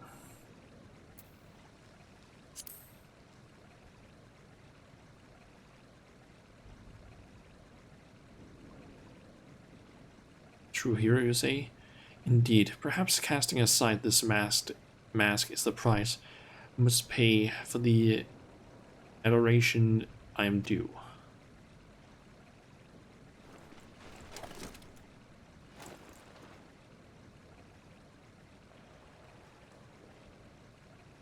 Very well, my name shall ring throughout Ratzathan. Let it be known that the Justicar is Verasan and Verasan is the Justicar. What are you saying? You unleashed the Purge of the Apex upon your own followers?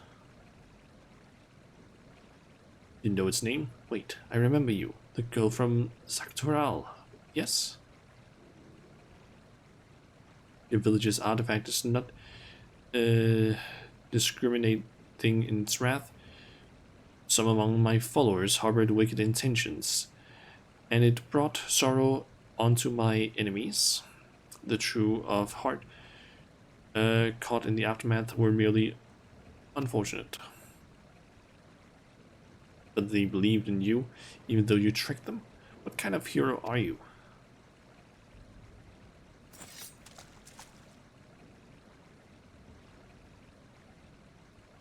You too would oppose me? I had thought that as fellow saviors we might find some common ground. Yet it would seem we are destined to walk different paths.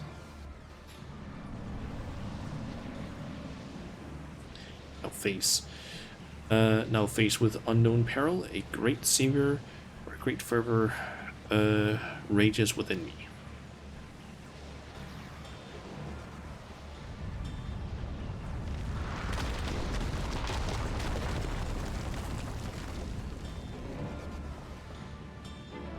However, here is not where we shall match wits. No, a more fitting battleground is in order.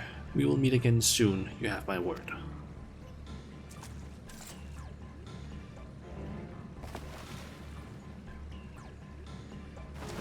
Ah, shut up. Ah.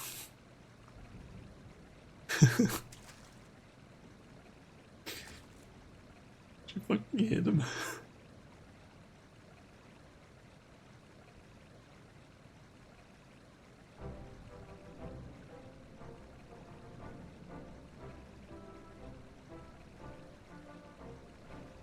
So, can you tell us what happened here?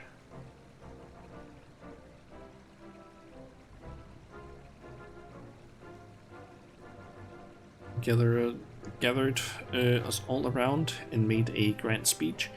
I think he was the hero that would drive back the flood of enemies threatening Thavnair. Then he spoke of his anger at the recent rumors, told us to go forth and repair his damaged reputation so that the people would love him again. He became quite impassioned, in fact.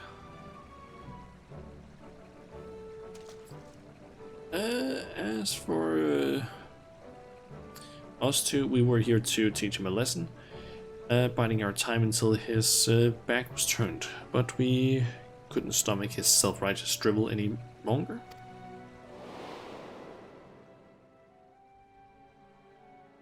He acts like his god come to grace Thavnair, but most people have grown tired or wise to his tricks, including the Radiant Host. We stepped forward and told him as much, then demanded that he admit he's been pulling the wool over everyone's eyes. Then when he started waving that thing around, that's when he started waving that thing around, we soon learned that the rumors of its powers were true, and rocks started falling down around us. Even us true believers were not spared. There was nowhere to run. The Justicar said such power cannot be fettered, and that sacrifices are unavoidable. And all the while he was laughing. We pleaded with him for mercy, but that just made him angrier. He flourished the object again, yet more rocks assailed us. It was horrible. Big stones and small raining down endlessly till you two appeared, that is.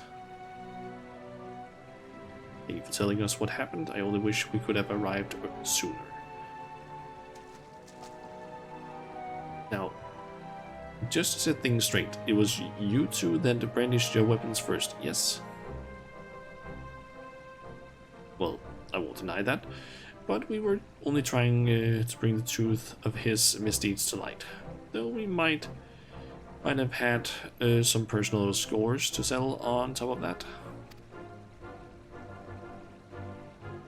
Before I left Palaka stand, I asked the Radiant Host there to look out for anyone returning from the wilderness.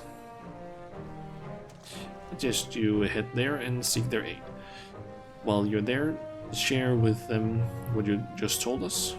And as for the pair of you, don't even think about running away. You'll have to deal with us.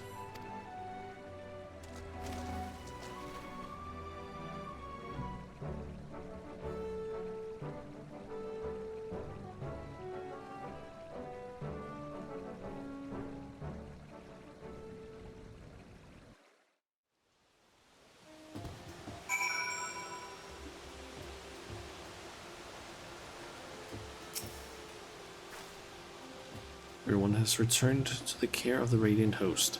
As for those ruffians who went to attack Rosan, it seems they had a history of violence for which they may soon answer. Several among Rosan's followers were dealt serious wounds, but we can be grateful that none lost their lives. It's exactly as the old saying describes. The master of the apex shall be showered with good fortune, yet leave only sorrow in their wake. The part about sorrow clearly seems true, at least. We can but hope that Rirsan's spell over the people will be broken at last, when word of that what transpired here becomes common knowledge. Let that buoy our spirits as we return to Yitlamet.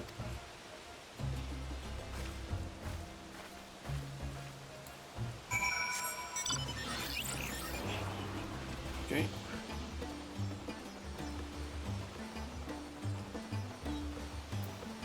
Ah. That's an A rank.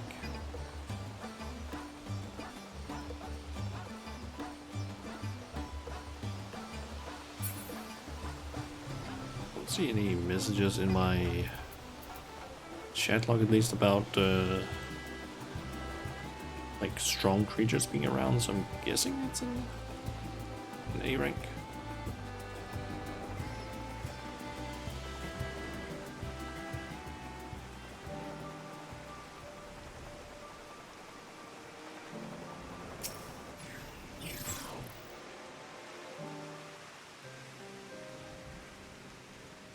Well, that was certainly an ordeal. Although Vera-san got away, we can look back upon what transpired to plan our next course of action. It appears that the treasure takes rocks from the surrounding environment and makes them rain down upon the builder's surroundings. However, the power seems to be somewhat haphazard. While Vera-san himself wasn't struck, the boulders assailed friend and foe alike. Something else has been nagging at me as well. The stones we saw in the channels seemed quite a bit larger than the others. I don't know what to make of it, but I will give it some thought. Still don't know exactly how he controls the Apex's abilities either. We can focus on these mysteries to continue our investigation. As for your son himself, he was just as his father said, wasn't he? So-called heroism is an empty charade, like a child playing at being hero from their storybooks. He seems motivated by a vain desire to gain the love of the people, yet he cares nothing for their well-being. He'll learn his lessons soon enough, though. None will sing his praises after word of what happened at Usnera spreads. Even he must know this. Or that his desperation will drive him to worse misdeeds. The treasure is used with reckless abandon. It could cause untold harm.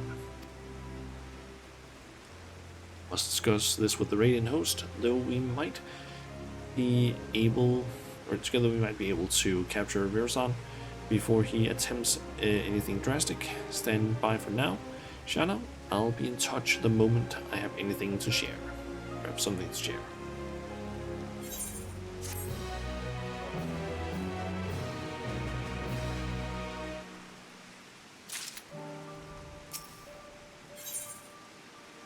Okay, behind the helm. Two more quests.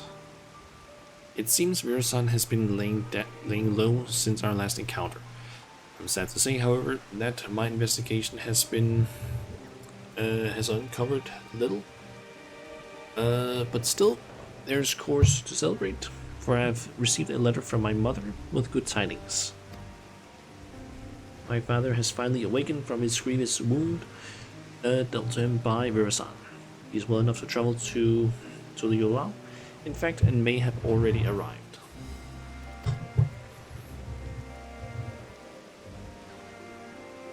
Of course, I'd love nothing more than to go to him, but I pledged not to return until I have the purge of the Apex in hand. Besides, I'm soon to depart with the Radiant host to try and sniff out Vera-san's whereabouts before he acts out of desperation. That's why I asked that you go in my stead. As the treasure's guardian, no one living is more knowledgeable about its history than he. If you share with him all that's transpired since we began our search, he may be able to point out something that we've missed. Now it's a lot to ask, Jana, but the safety of Daphne depends on it, and please give my father my regards.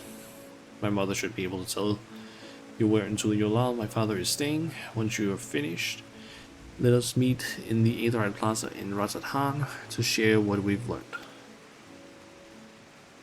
Okay.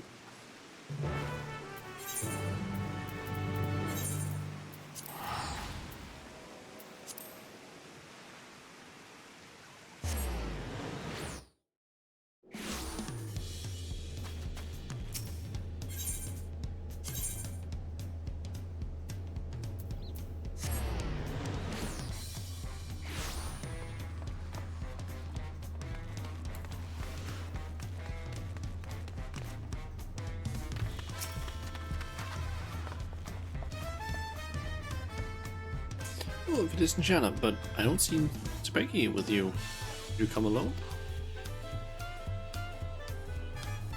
I'm glad to hear my letter arrived safely and that Becky seems to be as tenacious as ever in her search. Rather, Netsi, I think that's how you say it, or Netsa, has already arrived here in Tuliolal, but has barely stayed in one place since. He seems desperate to find or to help Becky from a distance in whatever way he can. He told me he was traveling with I'm not trying to pronounce that word. Something plain in search of information. He assured he was quite vital. If you wish to speak with him, he's doubtlessly in the area.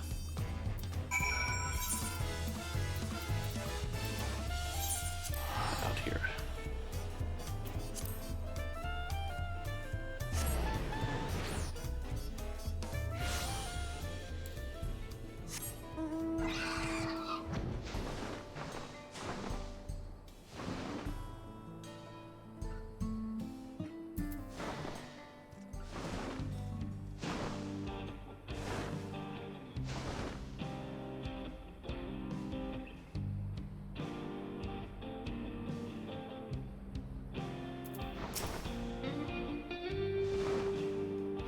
That seems to be an A rank, I think. I didn't see any of the messages relating to S ranks being around here.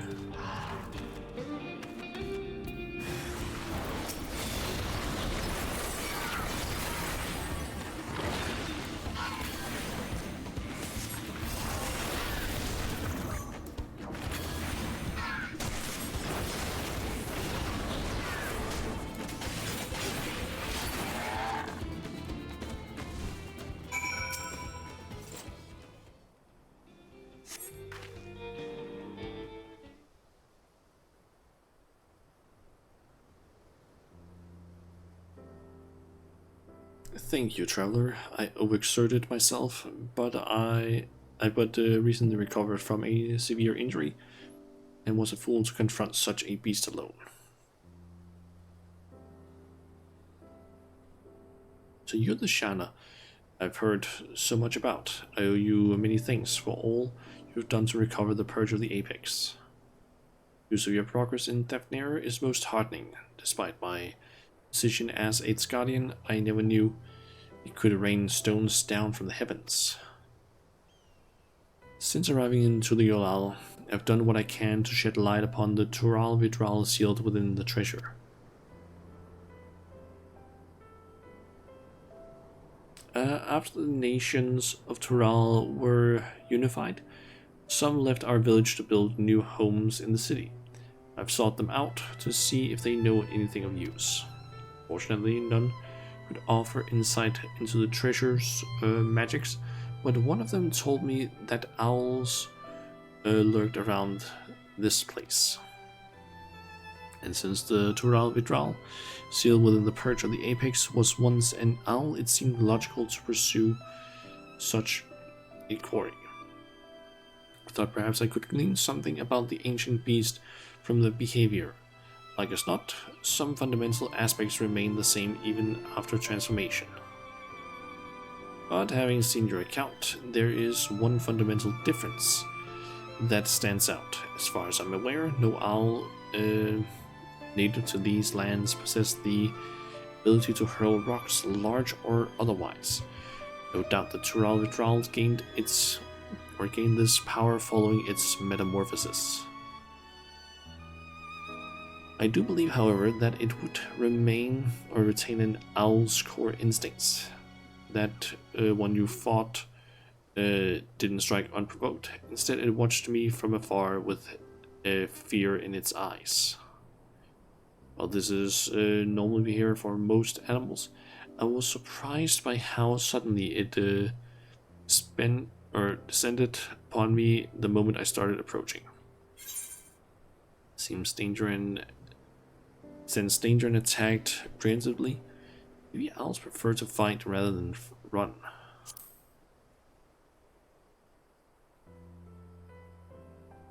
At the same thought, the owl sensed a threat and chose to confront it rather than run from it, and the same impulse may have driven the Tral.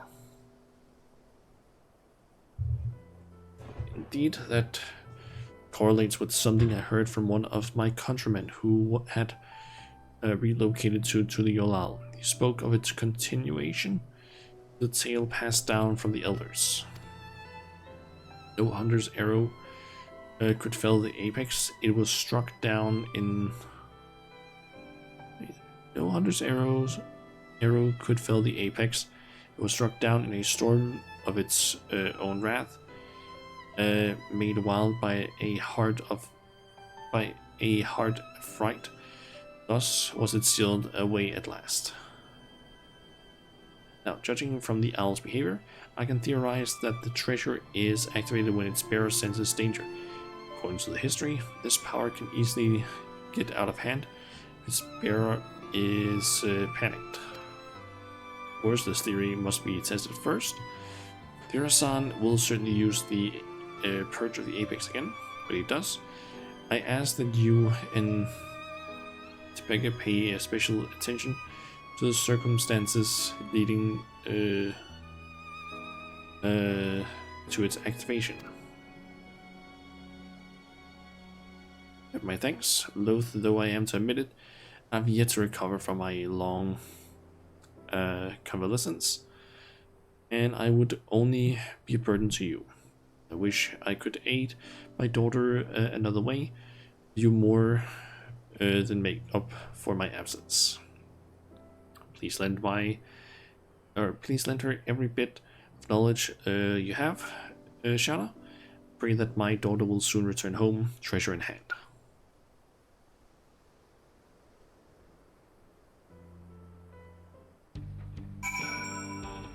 Okay. Round up with this.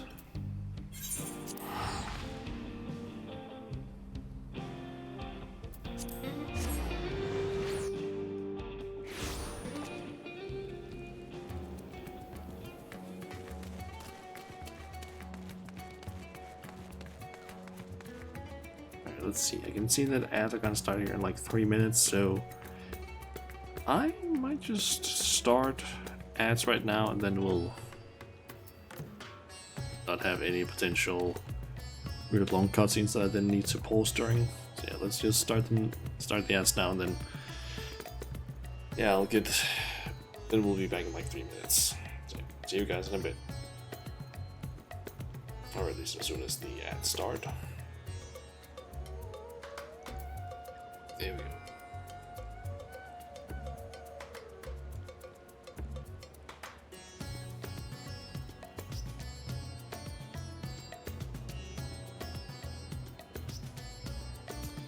Kinda have to do a little bit of work, stream related work probably after the stream, because kinda need to prep for something that's I'm gonna be doing next week.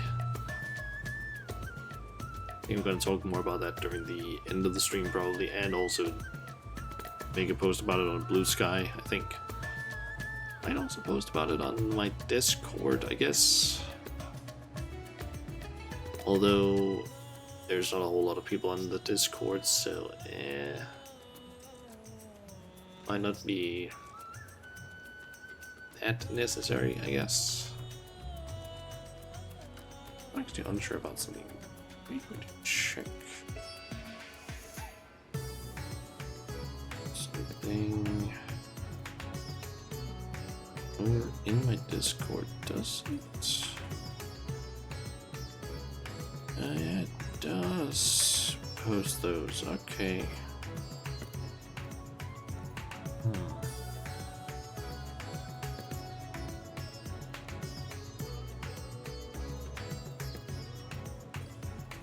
Look into the button I have the Blue Sky post, because I can see that it's posting basically everything. I'm wondering if I can set it up so that it doesn't include post with certain like tags, basically. Then I could basically add the tag that adds all of my going live posts and have it not post those in here because it already does the whole like stream announcement thingy.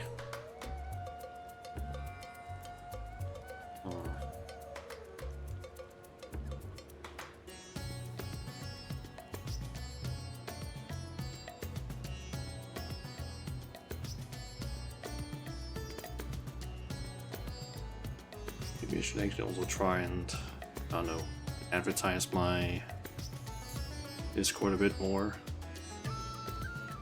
Because I do have people in the Discord, but it's not a ton. Honestly, some of them are not. Some of them I don't even know if they're actually like real people or if they're like bot accounts or something like that. I don't know. Most of them are just like RL friends that have joined it. Alright, looks like ads are over. Janet, you came just in time. Your son has shown his face in Razathan. You can tell me about your journey to Tuliyola later. For now, come with me. Okay, it was a good thing that I decided to do the ads before this. Yes. A slightly more animated cutscene.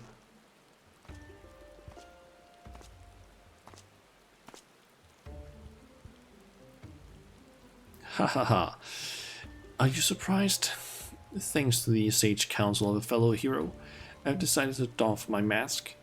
Although my face may be unfamiliar, I believe you know who I am. I was once the Justicar, but now you may call me Virasan. I am Devnair's protector, its savior, its hero. You may have heard scandalous rumors that I have orchestrated the very attacks which I so valiantly drive back, that I was behind the catastrophe at the Usnir channels. I'm here to assure you that those are false aspirations, all cast by those who are envious of their betters. I give my life for this fair city and its people, and I would give more still if I could.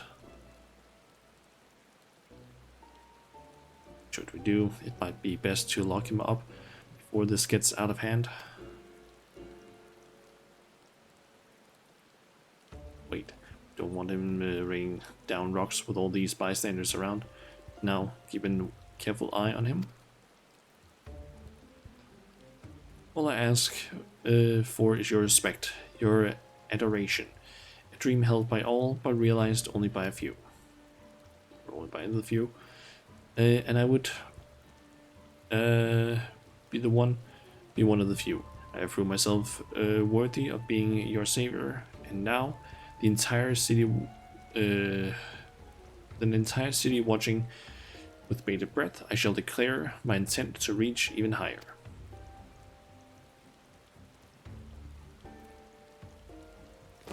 Yes. For I can protect you all better as your ruler. I shall retire the mantle of hero and take up the crown as king of Razathan. What the fuck are you on about, my dude?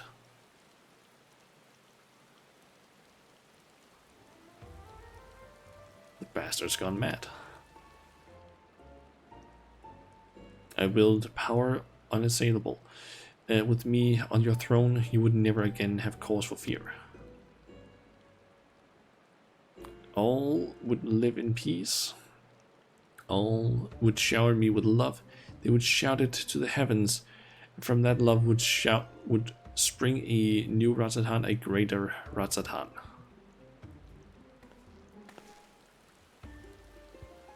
Enough of your lies, Virasan. The power you wield protects none but yourself. Everyone else, it brings only ruin.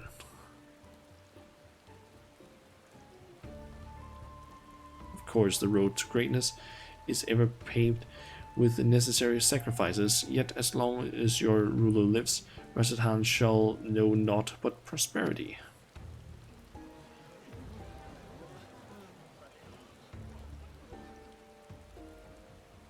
You think you're better than Master Vitra? He bore the city and its people on his back, while you look fit to collapse under the weight of your own armor. You're no leader, you're a damned joke. Does this man speak for you all? Is there not one among you who would follow me into a brighter future? Ah, but I'm nothing if not magnanimous until you find the wisdom to accept me as a ruler. I shall continue to stand vigilant as your eternal shield. Stop this, Vira-san. Only making it worse for yourself.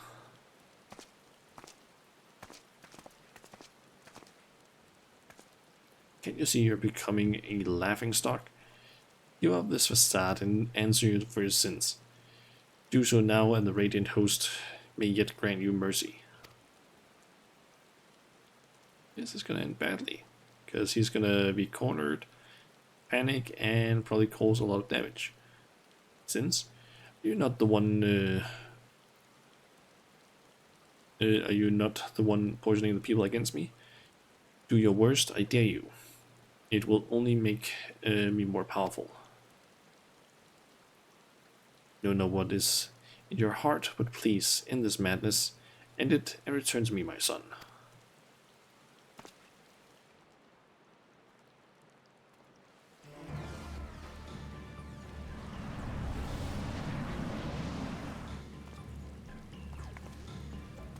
Don't get any closer. Two, why are you?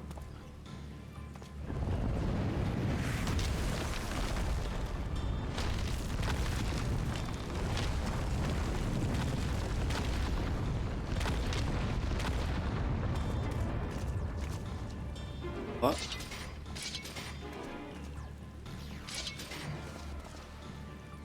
Don't. If we fight here, there's no telling how many innocents will be wounded.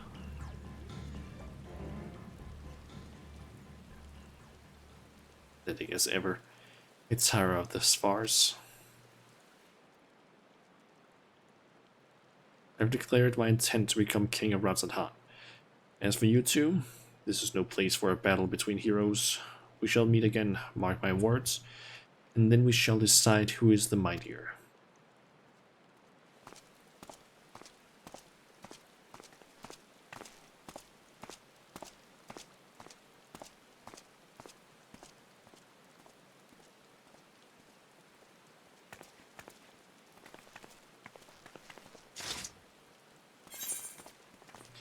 Can't risk a confrontation in the city.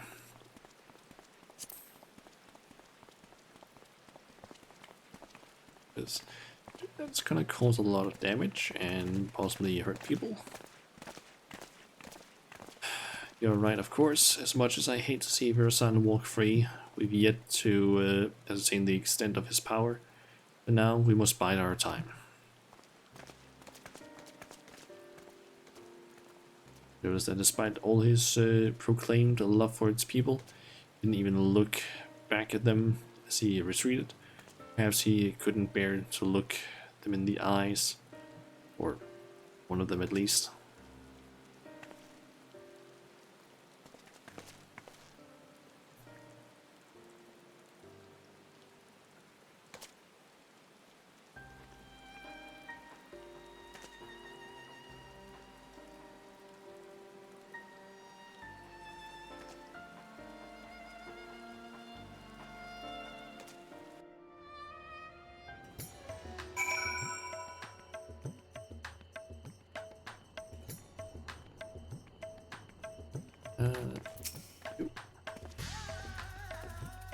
That was a disaster. Vira-san is truly lost. At the very least, he's committed himself to fomenting unrest within Ratzadhan. And although he's my son, I cannot condone his actions. His words are grand but empty, and that ridiculous armor is nothing more than gaudy decoration. He is truly the embodiment of a false heroism.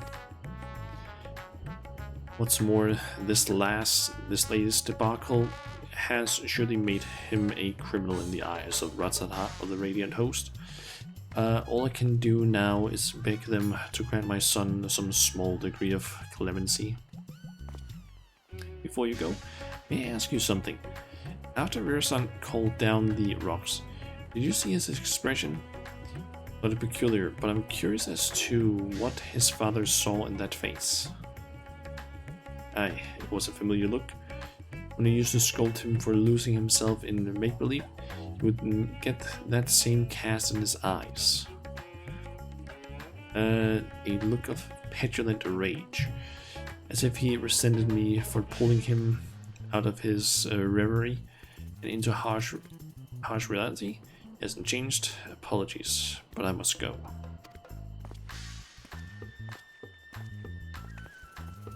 Just as I thought, even clad in his shining armor, he can't bear to be told no. Now his childish games have taken a malevolent turn. But for now, we should return to Yitlamet. I still have yet to hear what you learned in Tuliolal after all.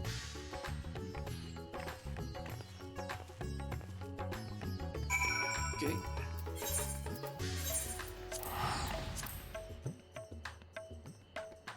Time for the final quest.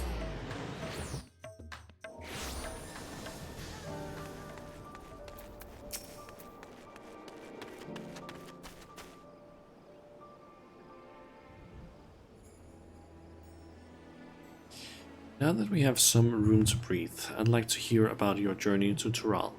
Did my father have anything to share?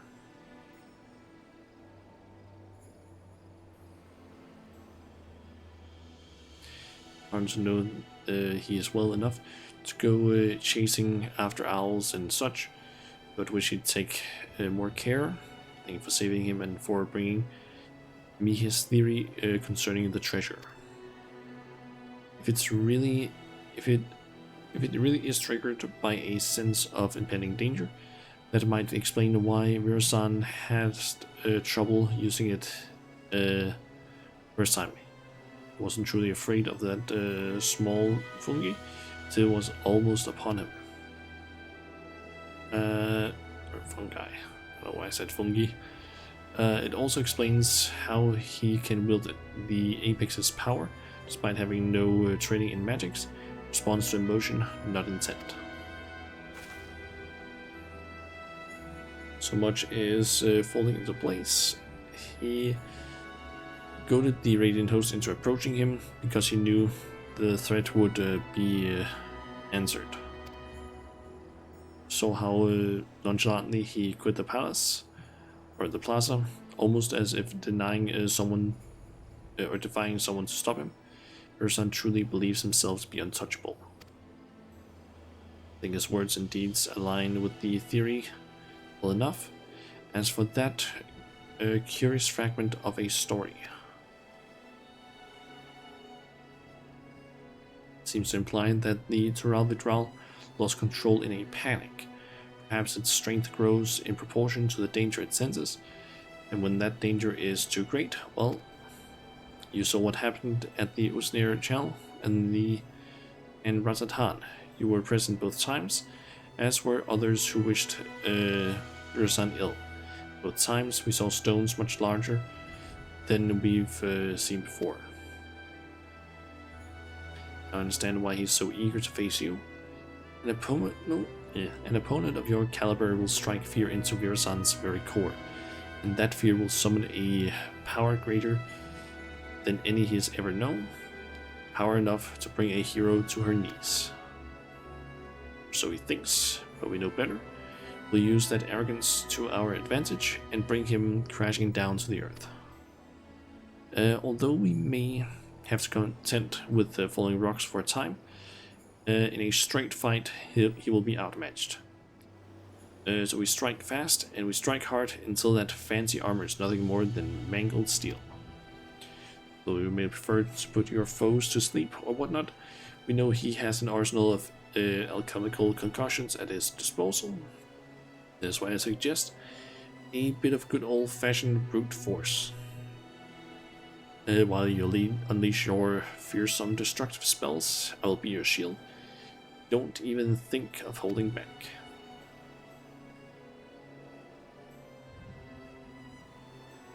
Forward to fighting by your side. Now we simply have to find a suitable arena.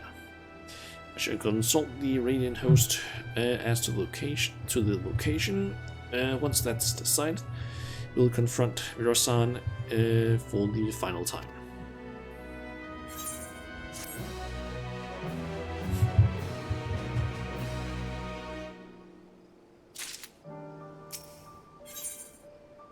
Heroes and Pretenders.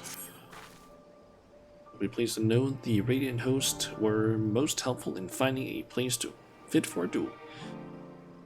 I saw it, even I began to believe our encounter would be one for the songs. Speaking of which, it seems your name is on the lips of all and sundry.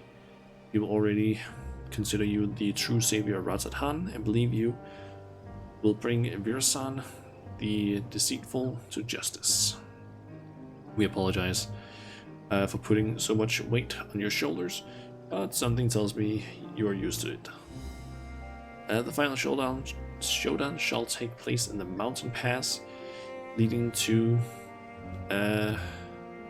Khadgar, where the great crystals stand as witness to its conclusion. Suitably romantic and suitably isolated. Radiant hosts have spread word throughout Thavnair that a hero has arisen to challenge Virasan.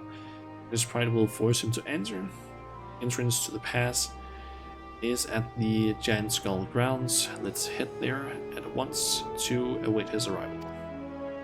Is it gonna be the same place where we fought?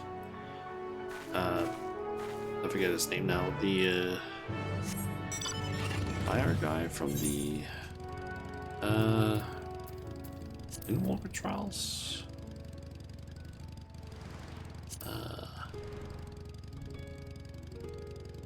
His name again? Ricante. Might have been the same place that we fought him.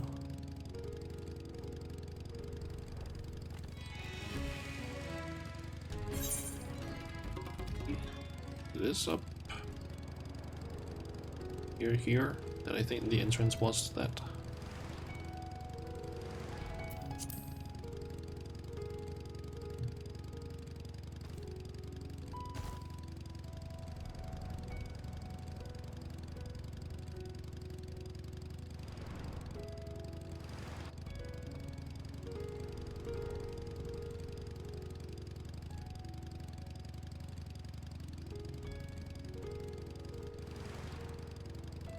Quite a flat distance though to get there.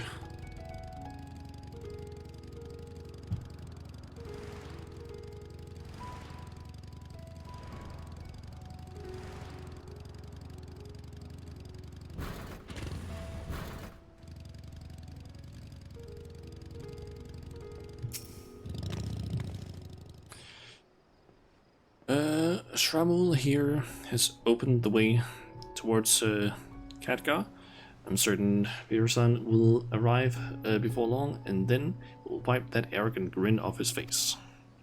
First, we should check our gear and grit our loins for battle. Are you ready, Shana? Yeah. I am ready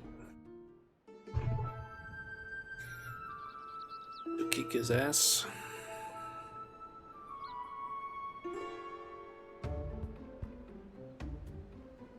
Here he is.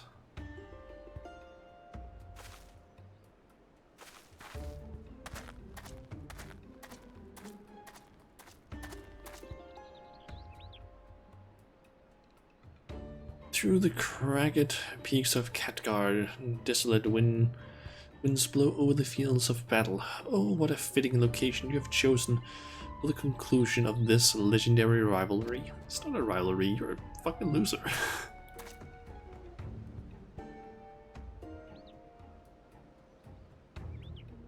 All you have is just like a powerful artifact that you stole from someone.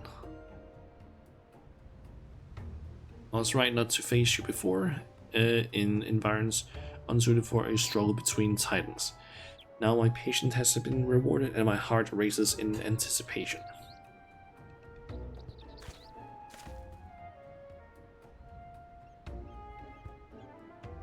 You know, you would answer our challenge. You would never be able to stomach the people calling you craven.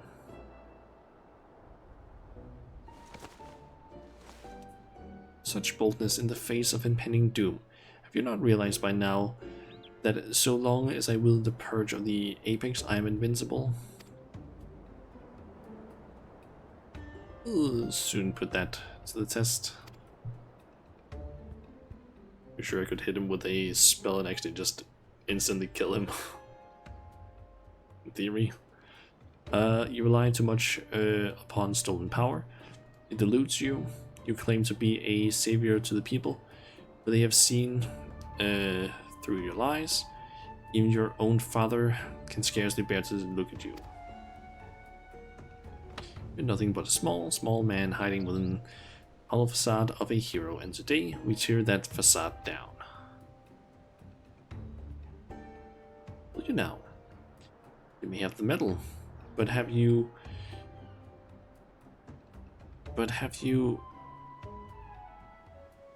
The hell is that word? Puissance? I don't know. Claim the mantle of hero? My mantle?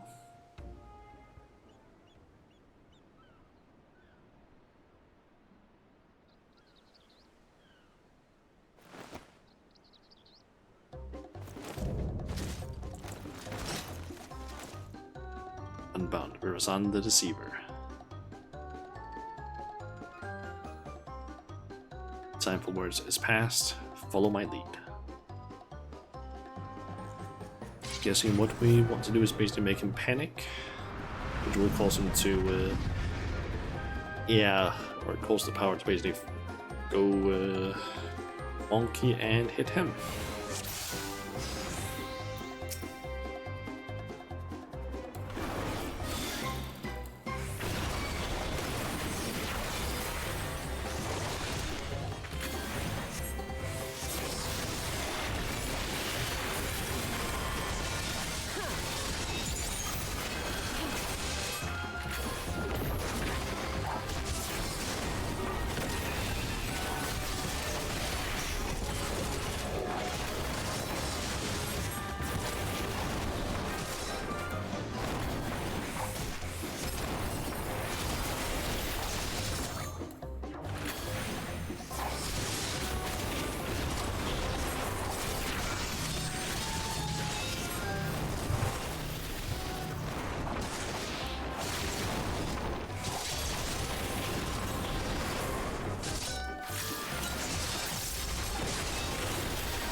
Sour Rock.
more of them.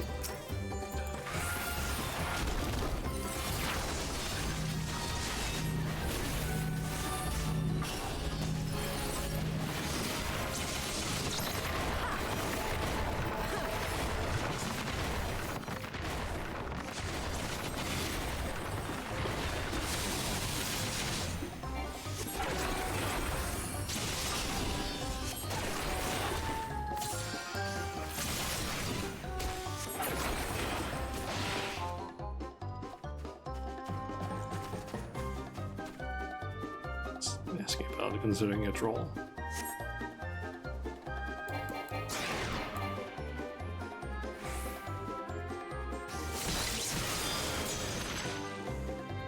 Oh, broke now.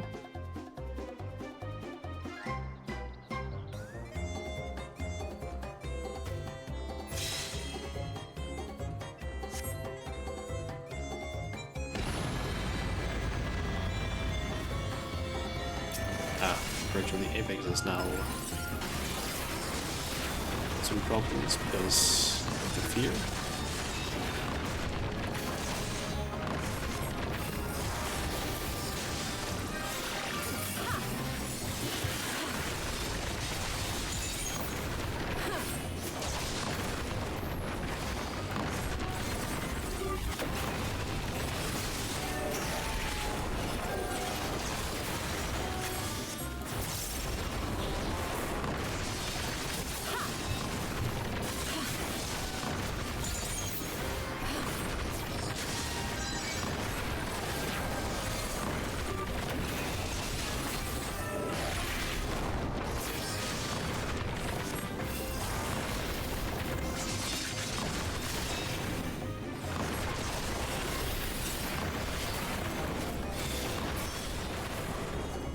That did it.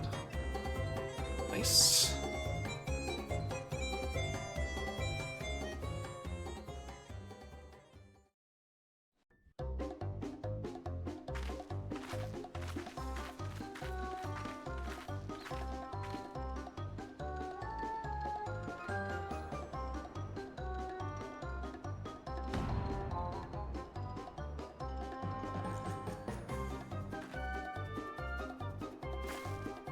Cold. Now to take back the treasure. What? This can't happen. Hero never fails. Never falls. Let's retreat. Yes, a tactical retreat. A noble retreat. So that the Justicar may live to save another day.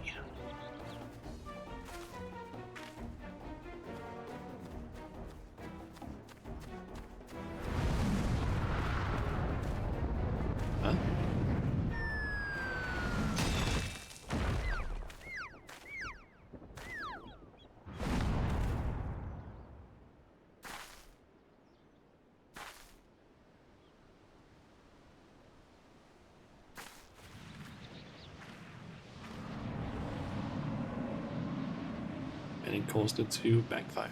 Yes.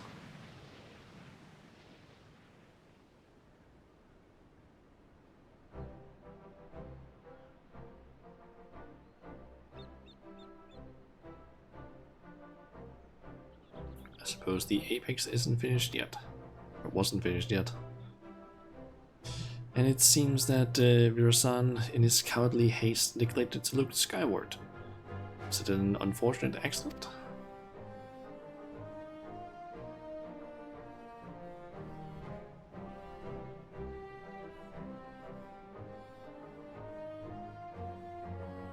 Or fate delivered is just desserts?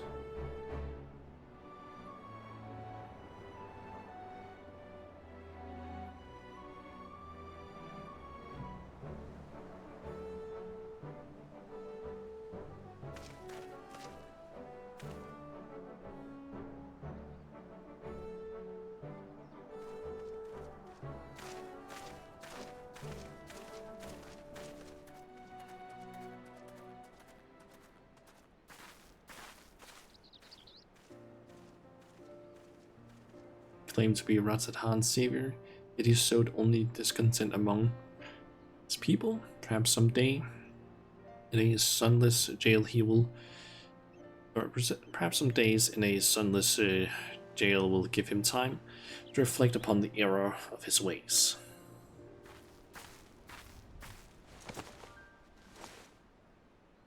And now I shall finally, I finally recovered the Purge of the Apex. Thank you for coming this far with me, Shanna.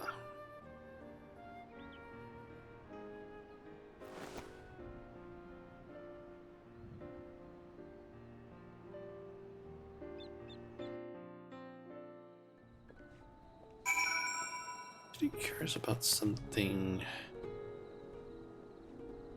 I think she might be a... I can't remember now if it's Seekers of the Sun or Seekers of the Moon that have more cat-like eyes. Like, one of them apparently has fangs, the other has eyes that are like more cat-like. Something like that. Battle was hard fought, but we made it through. Virasan is the responsibility of the Radiant Host now. Now that I've done what I pledged to do, I must return home and bring the good tidings to my mother and father. Yet before doing so, there are many others I must thank. In the meantime, can I count on you to meet my family at Tuliolal for one final farewell? My parents will surely be glad to see you again. You?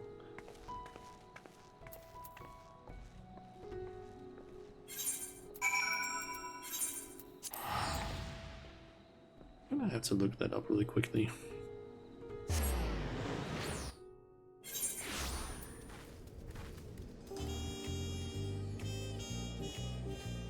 I'm unsure what is actually the difference between two clans.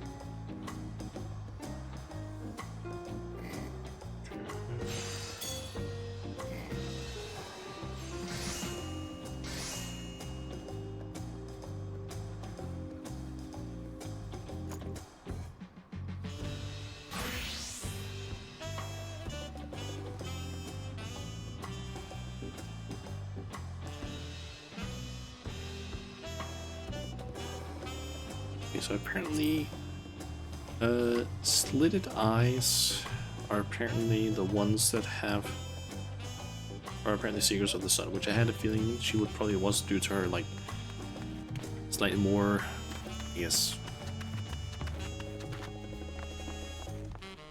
I don't know what to really call them, like, darker? Like, slightly darker skin color. It's like, I feel like Seekers of the Sun usually have slightly more of a brown skin color to them. Not like full on, but I feel like that's usually what they have more, whereas Seekers of the Moon have a more like light skin color from what I've seen.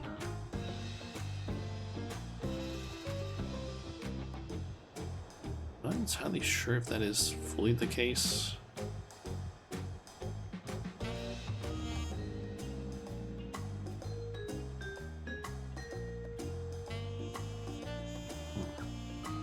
It does say here on this page that male Mikote from the Seekers of the Sun have tanned skin.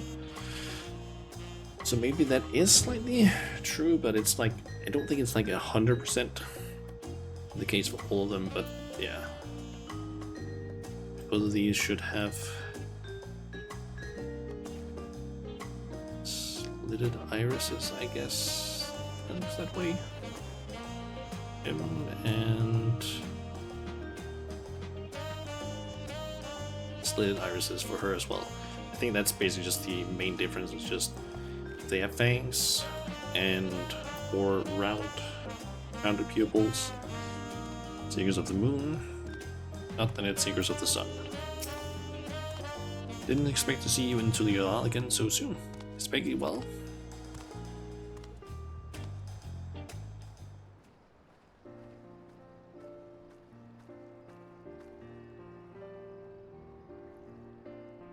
really did it. And the man who stole our sacred treasure will answer for his deeds.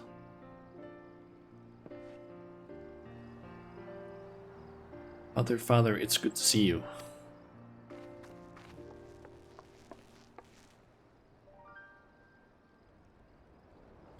I'm sure Shana's already told you what happened. Couldn't have retrieved our treasure without her. So we've heard. Yet Shana also told us your wits and bravery were essential to your success.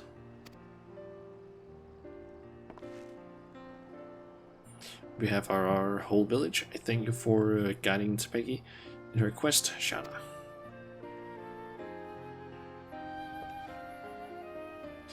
Now the Purge of the Apex must be returned and put under careful guard once again. Power of the Tural Vidral's demise proves that we are not meant to wield its power as our own. Sorry, Father, but I disagree. Once I return to the village, I want to tell everyone what happened in Dawntrail. We need to know what the treasure is capable of, or else we risk forgetting once again.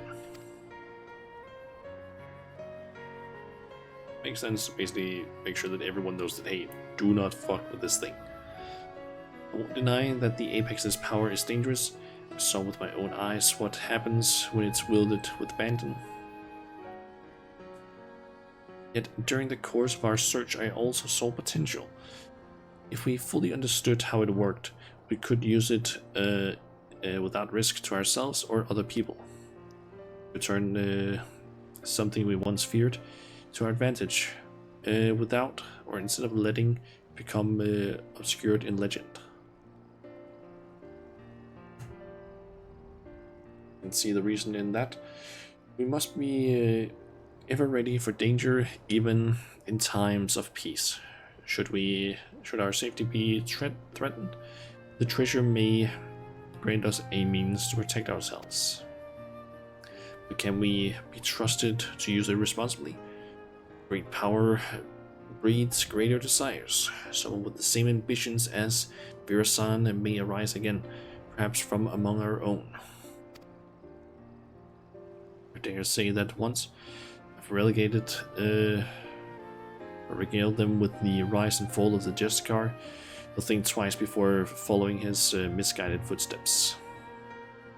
As our forebears relied on the legend of the Tural's fate to forbid the treasure's use, we can rely on the story of Virasan's fate to urge caution. This time we have someone who lived through it to tell the tale. Of course, if I'm going to be guiding people in the same use of potential dangerous treasures, I see no choice but to inherit my father's position as its guardian. Some may raise their eyebrows at the prospect of loose-lipped Peggy serving as the Purge of the Apex's protector, but I've grown from my mistakes. Who better to tell the tale of Virasan and Peggy's failures?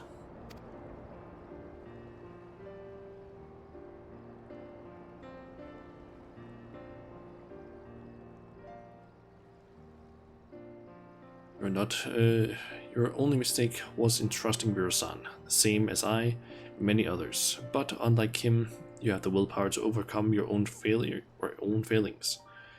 Over the course of your long and arduous journey, you gained a wealth of experiences, and your efforts have finally been rewarded. Took responsibility for your actions, and by so doing, prove your conviction to our people.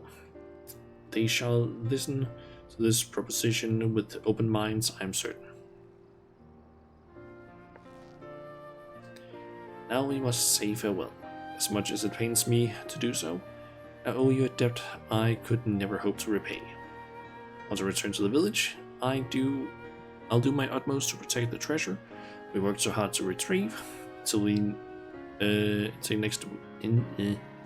next we meet. May fortune smile upon you.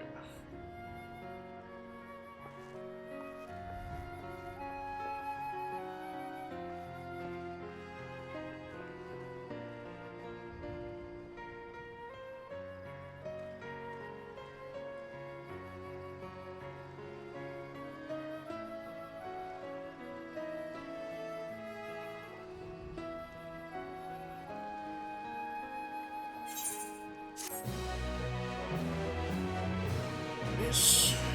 There's another roll quest out. Okay, reach for the apex. Alright. It's been only around 2 hours and 40 minutes ish. So I'm thinking that I'm gonna finish up the melee one as well. I need to figure out which one I want to go with though. So for this I do have 6 options. But I'm thinking that I'll basically do this one and then we'll save the what do you call it? The capstone one for possibly Friday, because Friday we do also have the first or part 1 of the live letter for patch 7.2 dropping. So I might as well just do a stream on Friday and basically just watch the live letter stuff, because I think the live letter stuff happens at like,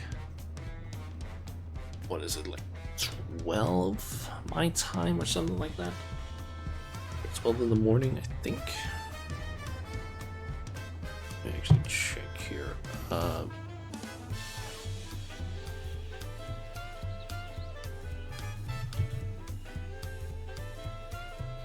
Let's see, can I find the live letter stuff?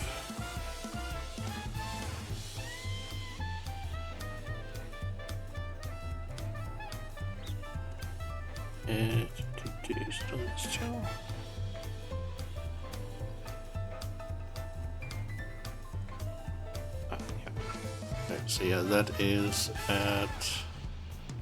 on Friday, the 7th at 12 p.m. It's 12 p.m. for me. I always seem to forget how p.m. and a.m. work, especially for 12. Because I'm more used to like 24-hour sort of thingy, or yeah, like the 24-hour clock system, because that at least makes it simple. AM and PM is just confusing as shit for me. Okay, yeah, 12 PM is in the middle of the day, so at noon. So yeah, I won't be able to watch that because either I'll be like, I can't watch it when it's live, at least, because I'm either gonna be at work working.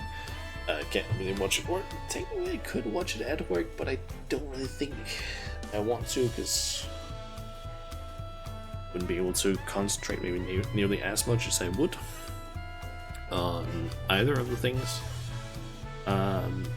Or if I'm able to, maybe I'll be able to work from home. But even then, it's still gonna be a little bit distracting, and I kind of want to watch it on stream, honestly. So I think what I will do is on Friday we will watch the live letter.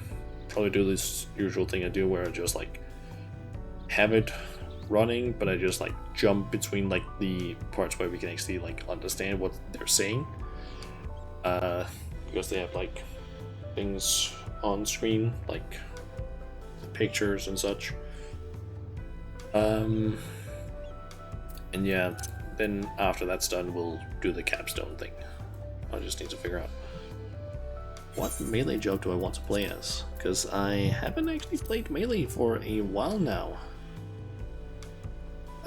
Some that I already know I'm not gonna be picking is Monk and Dragoon. I can't really figure those two out that well. Well, I can kind of play Dragoon, Monk as well to an extent, but I don't really know like good rotations. Granted, I don't really know that for Red Mage, but at least know how to kind of do their general stuff. Although I'm pretty sure what I was doing during the one of those fights were not great. Ninja I kind of know, but at the same time not fully. Samurai, I kind of know, but I'm pretty sure that, yeah, currently I have a fucking silly as hell glam for it. Viper, I kind of know, but at the same time, not really, because it's been forever since I really played it. I only really played it when leveling it up. So I feel like Reaper might be my best option, because that's really the only one that I kind of know the playstyle of. Also, apparently I have the gear I can swap out.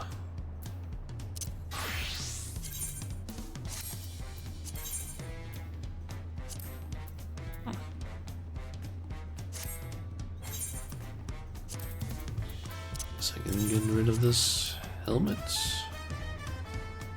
And also, yep, Assassin's Hood.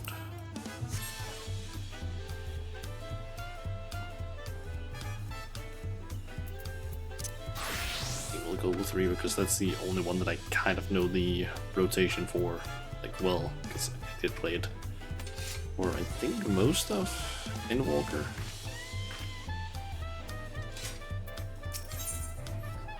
Yeah, let's see, the Hunter and the Hunted.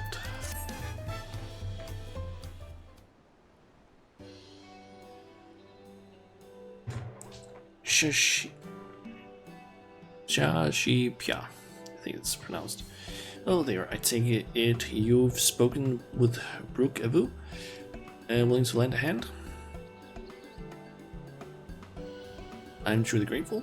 Then allow me to introduce myself. I am Shashipya, and I have traveled far from my village in the forest of Yaktural in search of a brave soul to help us retrieve our stolen treasure. For generations have my people watched over the Dreamweave Cocoon, the vessel in which the power of the Swallowtail Tural Vidral is sealed. Before its ascension, the Swallowtail warded off would-be predators by assuming the form of more threatening butterflies, poisonous ones, and the like. Through its skill at mimicry. Okay, so we're gonna be dealing with some illusion sort of stuff, I guess. So it survived day after day, summer after summer, until the dawn of its great new existence. It became capable of taking on the form of any creature which crossed its path. This fearsome power was sealed within the cocoon, and any who possess it command the self-same ability. Indeed, its wielder, the wielder too, may assume the form of any manner of beast or man they've beheld. Yet this mimicry is not limited to merely physical forms. No, the wielder may replicate the talents and abilities of their target, so long as such actions fall within their ken, that is. In an instant, they may become a master of the hunt, twin blade wielding a viper, or savage rags with claws and fangs to gut whomsoever they please. It is this power which has protected my village from the predators of the forest. For those it grants many boons. The forest contains threats in equal measure. By donning the skins of its most formidable beasts, most formidable beasts, we've kept ourselves safe for generations. Without the cocoon, my village's very survival is at risk. That is why we have sent our foremost hunter, Yetoka, to ensure it is reclaimed. She has never failed to capture her quarry, so I thought she would make short work. Yet there has been no word from her. Fear this may be a hunt she cannot undertake alone. It is for that reason I wish to enlist the aid of one familiar with the lay of the land beyond the Great Sea, and one whose prowess in close quarters would complement her expertise with the bow. One of the villagers ran into the thief before he fled, and said he intended to use the cocoon's power in Kugane. Oh. which I understand is the name of a large settlement located far, far to the east. Please, for the sake of my home, set out for this eastern habitation and assist Itoka with retrieving the cocoon. To me, as long as you're willing to cover my we are paying the right tickets. We don't need compensation for the travel. Your willingness to aid is most reassuring. You have my heartfelt thanks. On arriving in these lands, search for a Vieira woman carrying a bow and dressed in similar attire to myself. If you visit a tavern like this one, I dare say you may find someone who has seen her.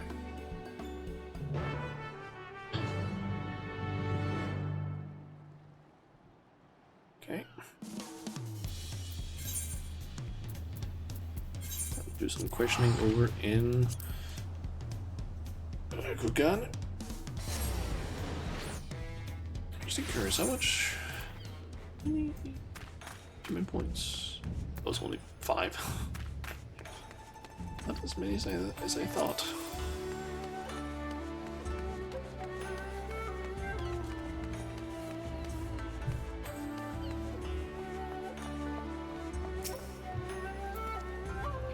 Welcome to the Shiokaze hostelry. How may I serve you? You're searching for someone. As a matter of fact, I do distinctly remember seeing a Vieira woman that description earlier, but I'm afraid I could not tell you where she may be now. Okay. Last from Tural, was it? Sorry, I can't help you. That reminds me though, I heard Tural has its own local variety of spirits called mezcal. I need to taste it for myself for an age now, but you've no idea how hard it is to get one's hands on a bottle right here.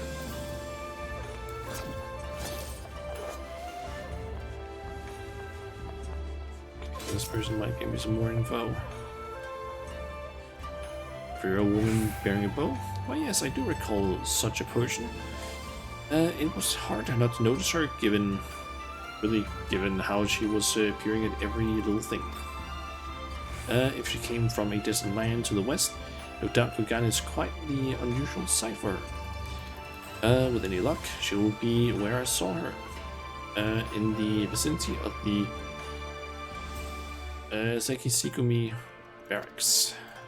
So quickly remember, like, how the hell do you say that thing?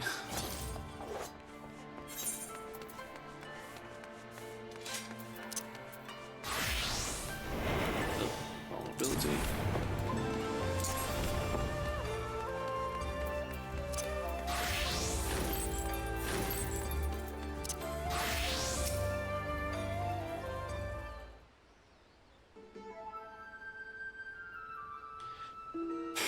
The city is simply too large for me to cover alone. Perhaps it's time I returned home.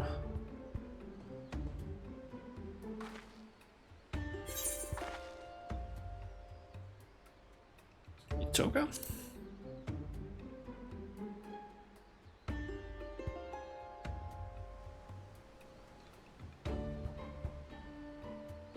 Yes, I am she, and you are?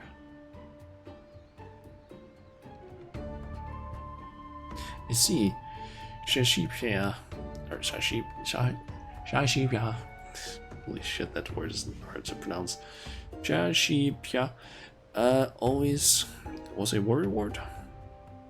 Won't deny I appreciate the help.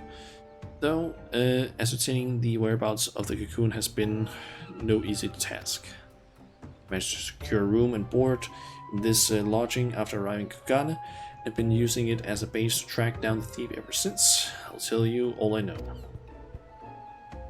According to an eyewitness from my village, the thief is a middle-aged Huron male.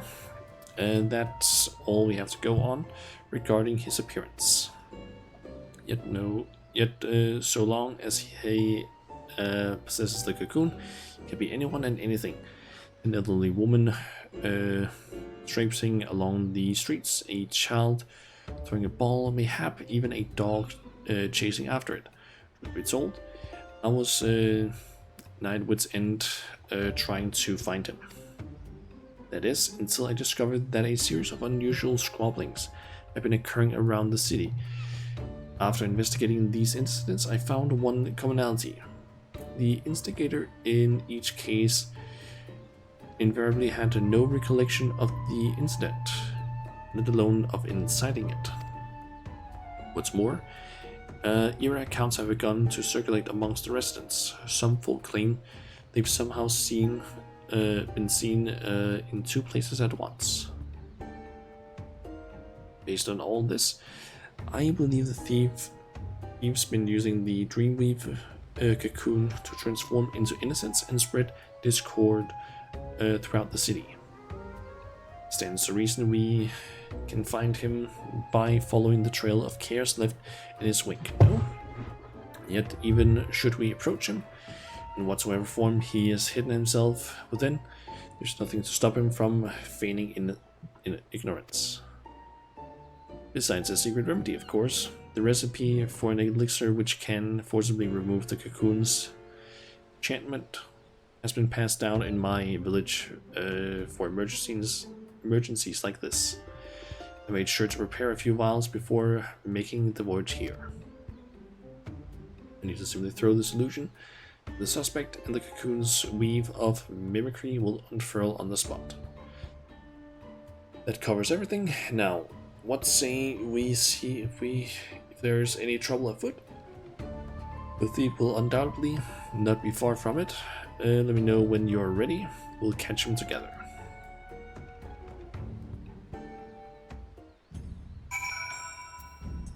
Okay, I do see that we have some ads happening here in like 3 minutes. So I think I can unlock actually an ultimate down here. Set off, perfect. I see we begin our search with the markets. Recall a great number of people gathering at the Rakusa district, I believe it was called.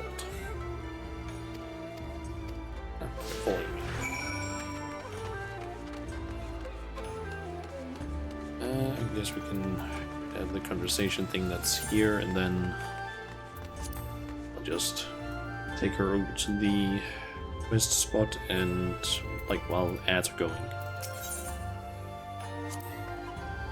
To think that all of this was wrought by mortal hands. Remarkable. Few people have ever lived in harmony with nature, but that doesn't mean we condemn the ways of those who choose otherwise. In fact, in the brief time I've been exposed to settlements like this, I've come to see such places have their merits too. I'll start the ads and just make my way over to where I need to go. Have to guys in a little bit.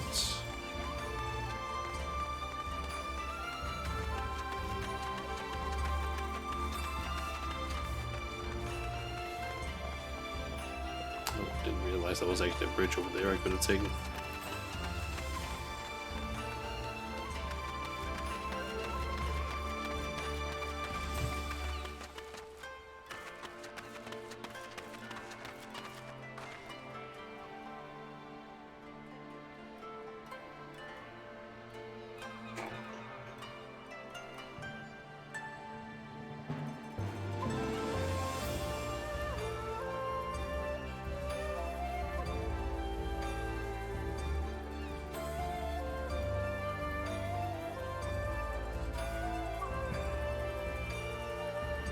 Just gotta wait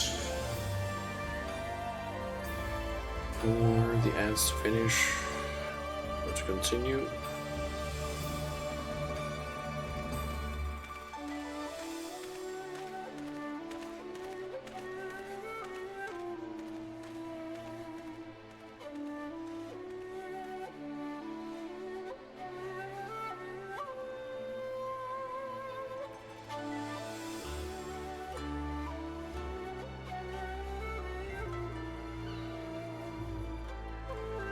I really like the music here in Kuganda.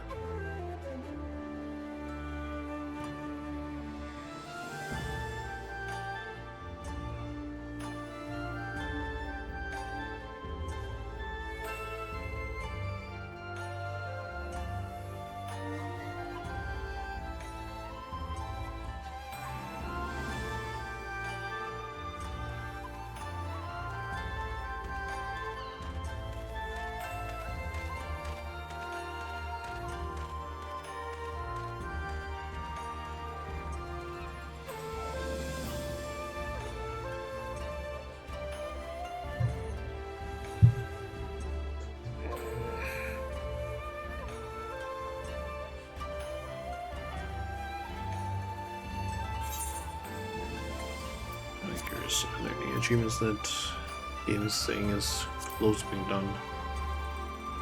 Let's see, Eden's Verse. Repeat that 2 more times. Eden's Gate.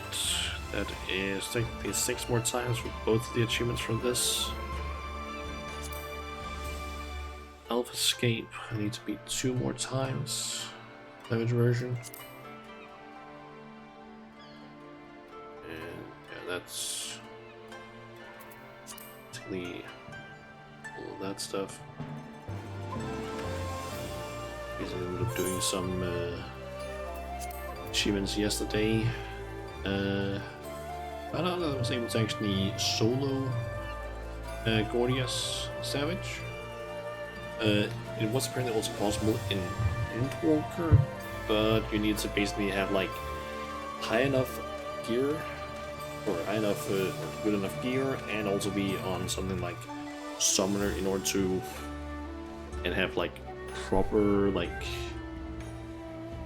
damage output, like high enough to actually like kill certain things fast enough. But I found out that I was able to do that on Machinist apparently, and I got a group to basically just do Stealth Escape sometimes. I think we got 7 people, and I didn't need the mount, but I just wanted a group so it was like faster to do it, because otherwise it takes a bit of time to get through. Now I'm just missing like, okay, that's the that one. I need to do it 4 more times. I can solo it, it takes a bit too much time for me to want to do that. Even having just like 3 other people makes it go so fast. Yeah, ads are over, so let's continue on.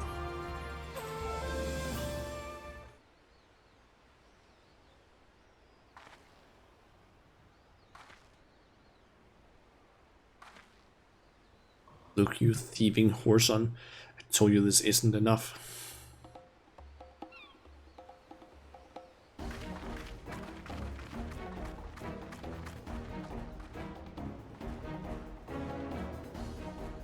But sir, that can't be right. I'm sure I gave you your charge in full. Now hand over my money or I'll take it by force. The clerk is suspicious, the customers... Let's keep watching, yeah, because we don't have enough to go off right now, I feel like. Isn't it obvious? No one gets so worked up over a handful of coins unless they're looking for trouble. Do yourself, villain.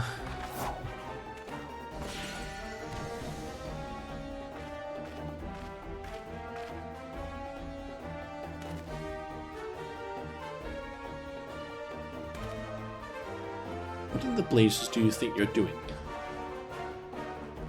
Oh, sorry, very, very sorry. Oh dear. Yeah. 1,000 apologies, sir. I gravely miscalculated your chart, or your change. Trying to want you're owed immediately. I beg your forgiveness.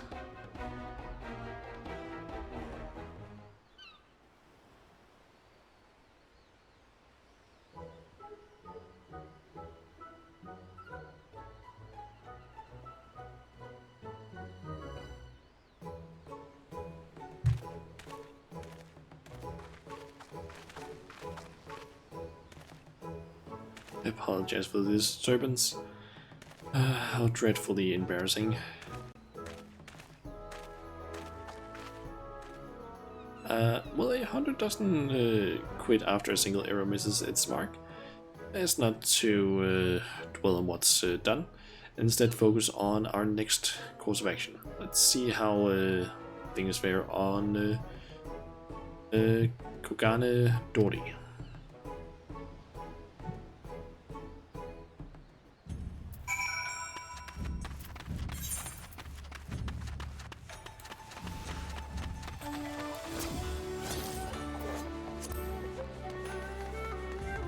It's just going to be the same conversation. It's the same.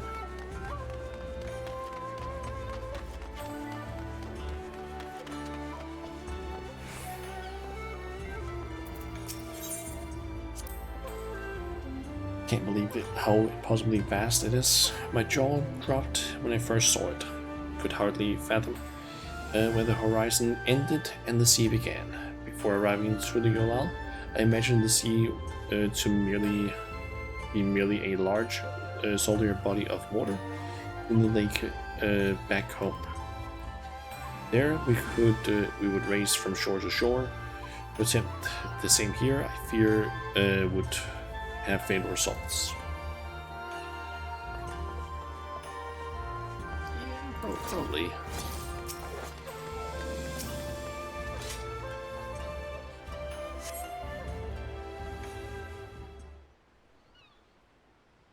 Oh, slightly more animated, looks like.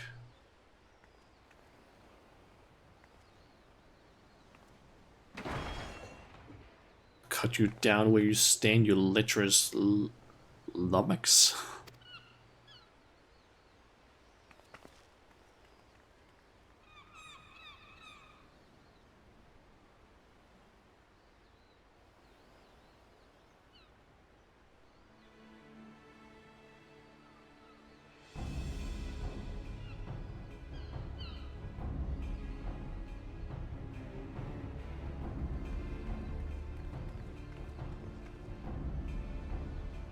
What's going on here? The big bloke yonder allegedly laid his hands on that grizzled fella's woman. Afraid this may come to blows. Calm yourself, man. Have not done what she claims. Dare insult. You dare add insult to injury by calling her a liar? Ignore him. I told you that pig defiled me. Cut him down this instant. There's no truth in her words. Wherefore does she spout such rubbish?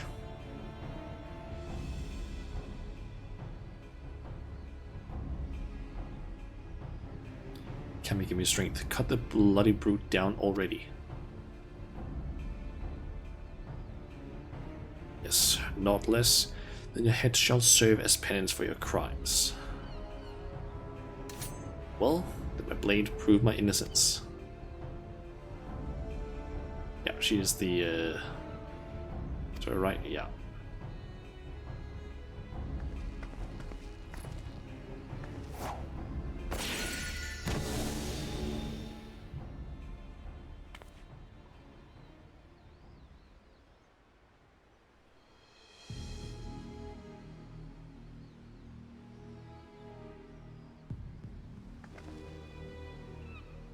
Is that really necessary? No matter. I was grown weary of this pretty place. It's time to moved on to bigger and better things.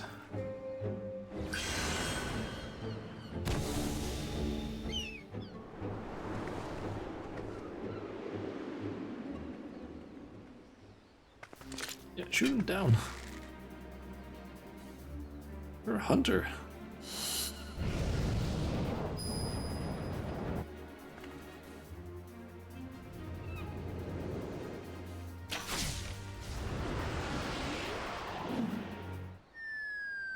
God damn it.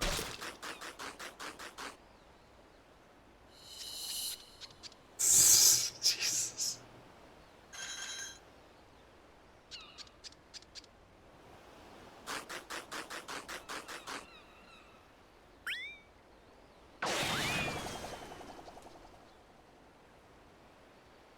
Oh my God.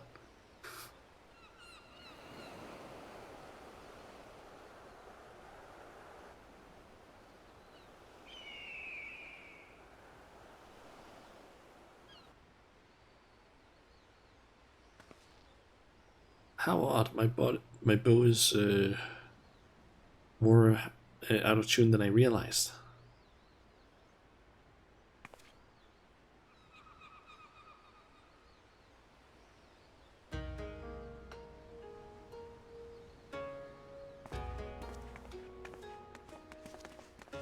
Sweetheart.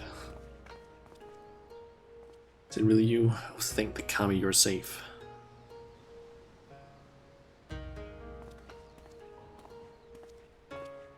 found her lying unconscious in a nearby alleyway. She could only vaguely recall being attacked from behind before losing consciousness. So the villain knocked her out before assuming her visage in a ploy to deceive her husband. Fell for the deception like a complete and utter fool. I do not even know how to begin to make amends. There are no amends to be made. Simply acted as any husband would. Due to your involvement in this matter was resolved without bloodshed. The Segumi thank you. It is regrettable, however, that the villain managed to escape. A criminal who can change their shape is exceedingly dangerous. Know that the Segumi will alert the populace to this menace and remain vigilant for any suspicious activity in the city.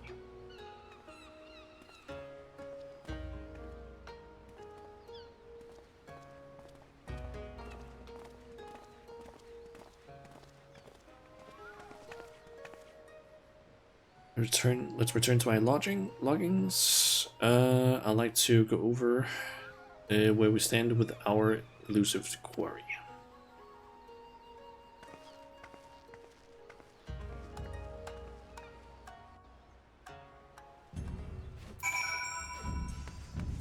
I might as well just you. Something heroic. Talk about Bahamut.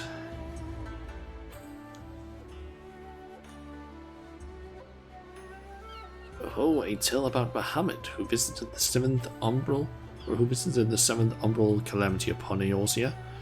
But wait, the primal subsequently vanished with nary a trace, and the people's memories. That time is shrouded in haze. Are you saying that you know the events that followed? Stop, say not a word. Whatever it is you know, I sense that the secret of the calamity is best kept such a secret. Perchance my decision strikes you as unexpected. Well, my friend, there are times when the imagination must be allowed to run free, unshackled by the truth. For instance, what if Bahamut had been slowly gathering strength for his revival, unbeknownst to all? Now that would be a song to set people's hearts and minds alight. The words come to me even as I speak.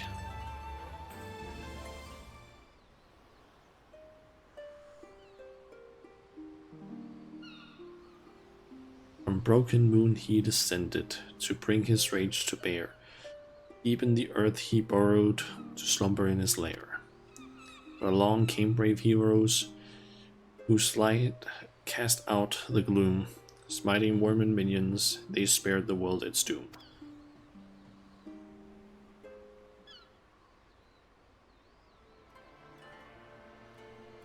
Being that once threatened our very star, heroes whose many sacrifices shall never be known, such a theme will surely strike a crowd with the locals. You see, be it the East or the West, people shall ever favor stirring fiction over strict facts, and thanks to your inspired idea, I have the makings of a new heroic epic. The unending coil of Bahamut Ultimate, now accessible. We're not doing that right now. That requires way too much of a dedicated party for that shit.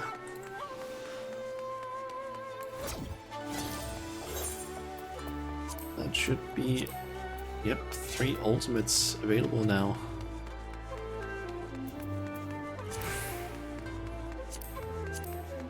Got an unending called Bahamut.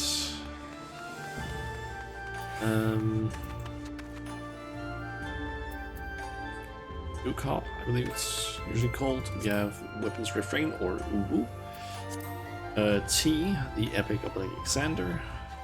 I think I'm missing, what is it? 6? No, that's 3. I'm missing... I'm missing the one... two from Endwalker, and then the one from Dawntrail.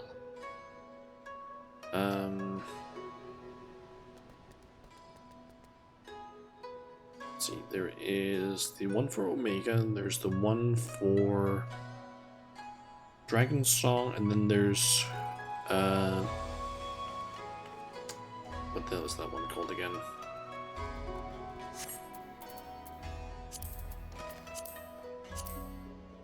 Eden.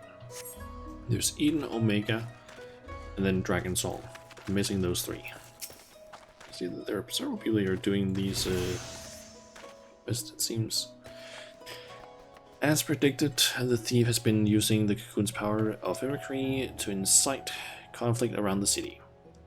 He hopes to accomplish by doing so, however, is still unclear, and so long as he has this power, our sole means of tracking him remains the havoc left in his wake. A trying trail for any hunter, but I am heartened to have a warrior like you beside me as I tread it. We'll catch him together, and when we do, we'll mete out the justice he deserves. Shanna. Sea of Blood.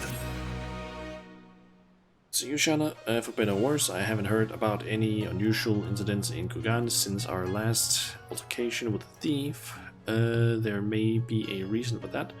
You remember when he claimed he was moving on to bigger and better things? If we're to catch him, we may have to expand the scope out of our search beyond Kugan. Yet, he traveled all the way from Tural to this eastern land for a reason. I can't imagine he'll go too far. Do you know of any other settlements nearby?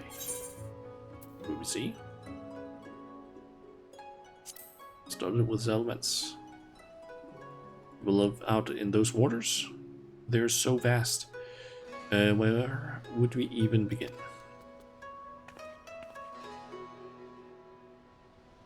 So the Bakufu has an outpost at the Ruby Sea.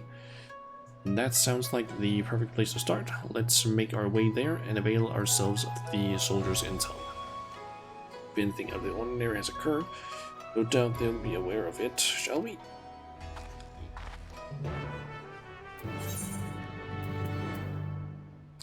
It's Ruby Price, that means... go ahead and just use this.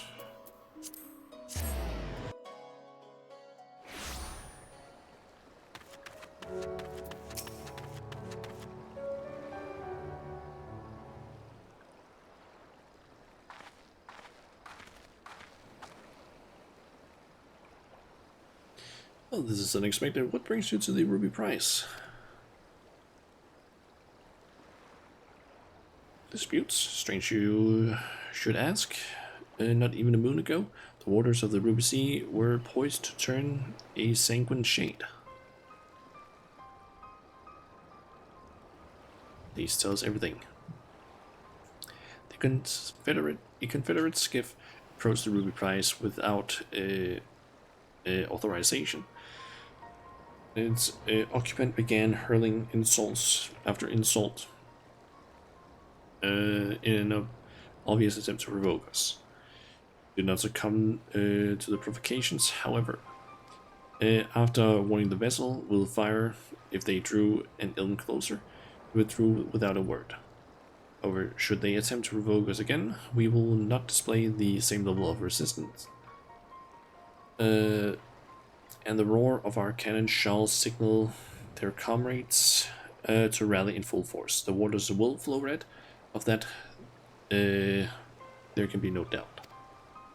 Tensions run high, not like this has ever occurred. See, thank you for the information. I will speak privately.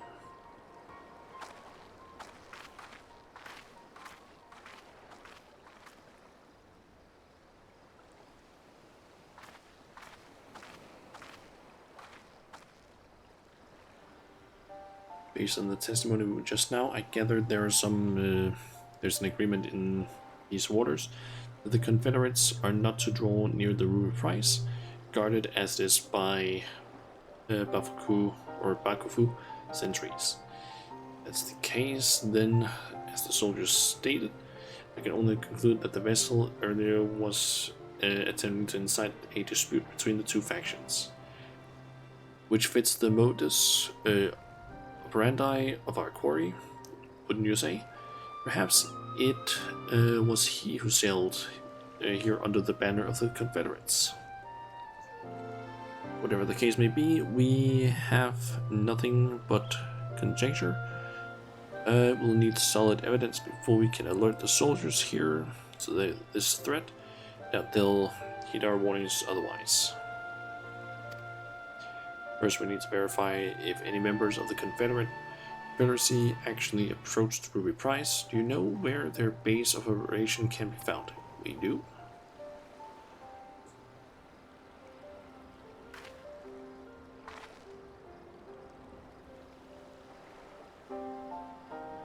Takasuki. Looks like it would be faster for us to swim there.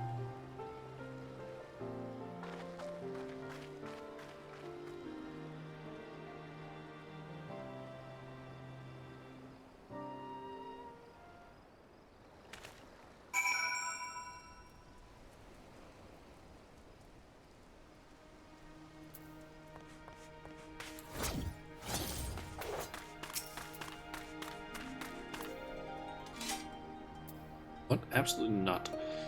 No, not one of my Confederate brothers and sisters would approach the Ruby Prize without authorization. Those cowardly Bakufu dogs must have concocted this baseless rumor to get a rise out of us. Okay, and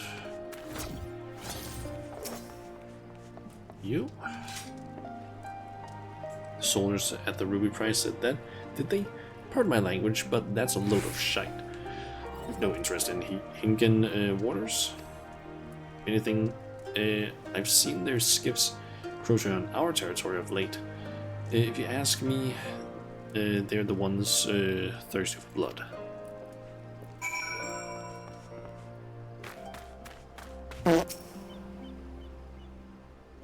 Fireball, welcome to the stream. How are you doing today? There you are, Shauna. Listen to what this person has to say. The situation is more grave than we thought. Thankful you came, not a moment too soon. Captain Rasho ain't been acting himself, you see. Normally where he goes, Tansui goes, but not today. How come you need to go to bed? I don't know. Roy wrote that earlier, like at 1 o'clock almost. So it's like, I don't know. I think it's a thing he just does sometimes. Like, he pops into my stream and writes, "Go to bed," even though it's like nowhere near time to go to bed. Don't know. And today he showed up just earlier by his lonesome and ordered us to gather as many heads as able to join him on the Isle of Beko to attend some pressing business. Normally I'd oblige the captain without a moment's hesitation, but I had a feeling something ain't right. So I asked him about our business. We're gonna set the Ruby Prize ablaze, he said. He says, the bloody Ruby Prize. Tried speaking some sense into him, but he weren't of a mind to listen, walked off saying he has no need of craven bastards like me. Look, I don't know what's got into the captain, but that can't be anything good. Look, go to Isle of Beko and stop him and comrades before it's too late. This Rasho acting strangely can't be a coincidence. I need to go there or get to that island and quickly. You know the way. Yes, we know the way. Got it. We've not a moment to waste.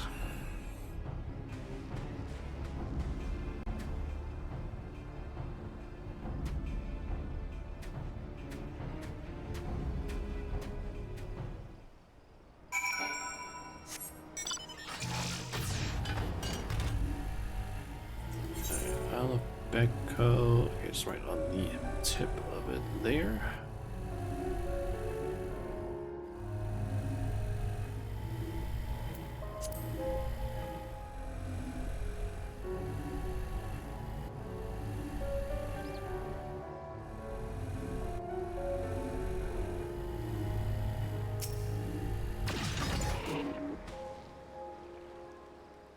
Your voices seems they've gathered up ahead.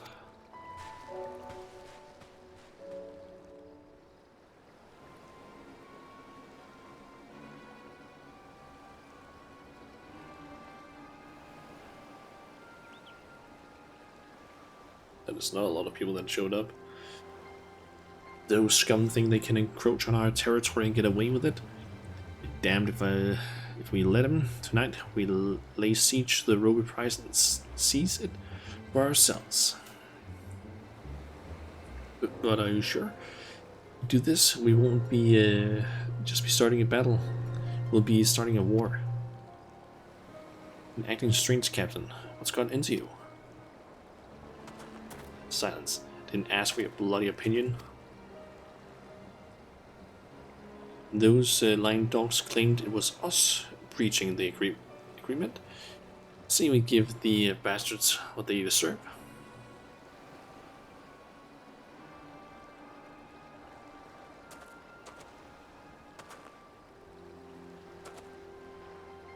You are not welcome here. Be gone if you value your lives. You're a terrible actor.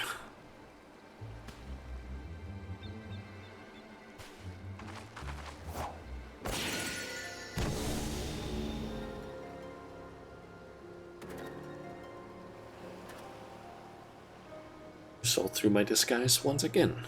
Don't tell me you count even a pirate captain amongst your acquaintances. You do. You're trying to accomplish. Why incite such a conflict wherever you go? Why? Sorry to disappoint you, but contrary to the passage of Unbound's prating about freeing the world from the tyranny of government, I have no grand designs. I wish merely for everyone to show their true faces. Folk love to put on airs of sophistication and virtue, but push them towards the edge, and their masks slip off to reveal the monsters underneath. They'll go for the neighbor's jugulars to save their own skin. You've seen it for yourselves. It's quite the spectacle. Turn into a bird again or what? Yep. Fixed your bow this time. Nope. I have a feeling it's gonna be a bit of a joke throughout this one that she keeps missing, and except probably for the last time. And it's every single time it's gonna basically almost hit a Namazu. Damn it, the winds are too strong.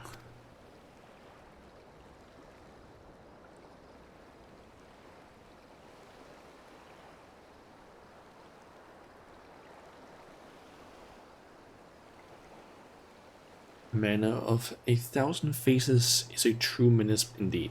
We'll return to Onokoro forthwith to alert the captain. Rest assured, the Confederacy will keep a close watch over the Ruby Sea. I didn't think for a moment he was an imposter, and the lies he spouted about the Bakufu soldiers were enough to make my blood boil. To think that what would have happened had you not been here to stop us. Kami bless you.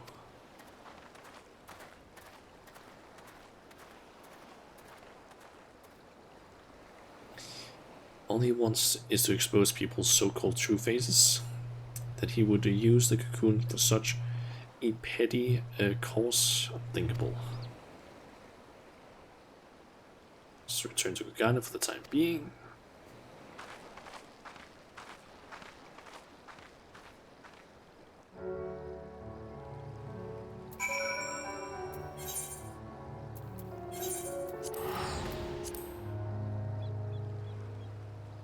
kind of get the feeling that we will learn something about her, that maybe she's not as great of an archer as she has, as we were told. Because I feel like we were told at the start that she was supposed to be like a great archer or something like that. Oh, I can't believe a bastard like that.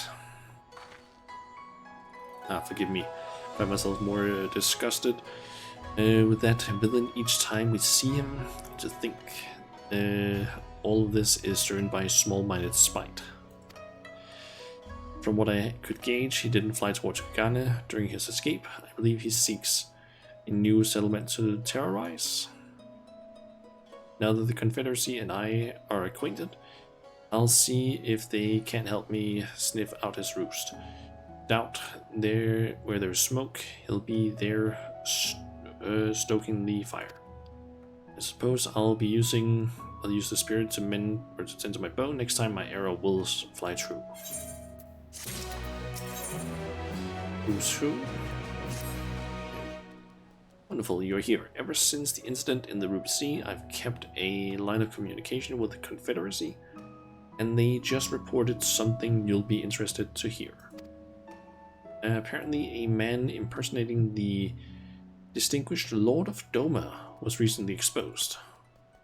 One of the Lord's retainers saw through the pretender's facade while he was attempting to stir trouble in the Doman Enclave. The impostor then reportedly transformed into a Hawkenflint. That is almost certainly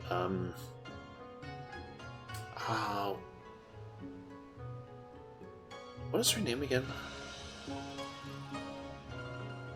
The Aura Ninja, I think. I forget what her name is now. Clearly our quarry now nests in Doma. I'd like to resume hunt immediately, but I'm not sure where he may go after his failure in the Enclave. Do any locations come to mind? A town in Yangtze called Namai? You say? That sounds promising. To extend the extent of your knowledge, truly remarkable, Shana. Then without further ado, let's make our way there and see if the Resistance have noticed any unusual activity.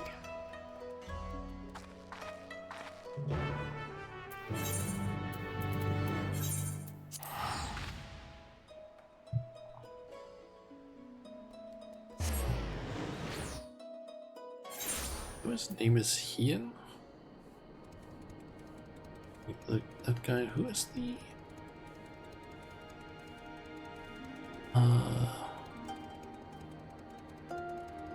Who is?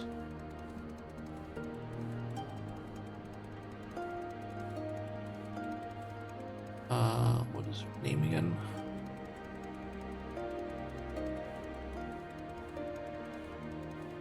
Yugiri, that's what her name was. I couldn't remember it for whatever reason. It has also been some time since I feel like I last saw her. I think maybe during the... I think the last time was during the... physical ranged... what the hell are these things called again? Why am I blanking on what the hell these things are called? Roll quest, that's what they're called. Roll quest. I think the roll quest for physical range during, or that were available from Endwalker, I think we saw her, but other than that, I feel like it's been a while. Let's see here. Have there been any quarrels of late? Well, yes, actually. Just the other day, the two of us were at each other's throats over a persimmon. She was only supposed to eat half, but she went and gobbled the whole thing. In the end, she purchased this one by way of apology.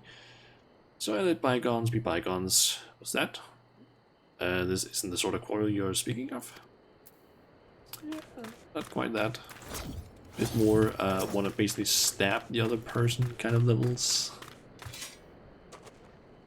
Trouble? None that I can think of. For a blessing, all's been peaceful. Okay. Up here probably has some info.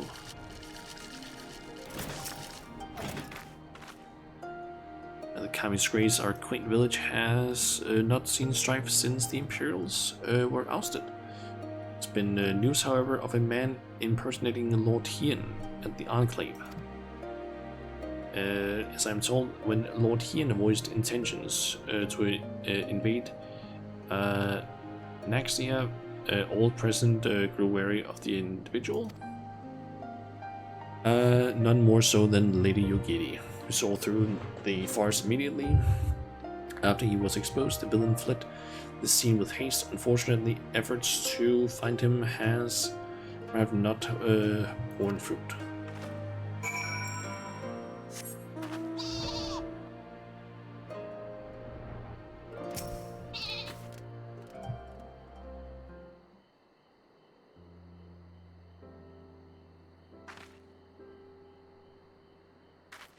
Who's he is going to be disguised as next? None of the residents I spoke with reported anything out of the ordinary. How did you fare?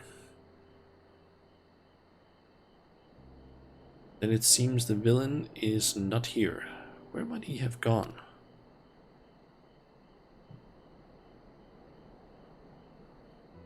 What are you doing here?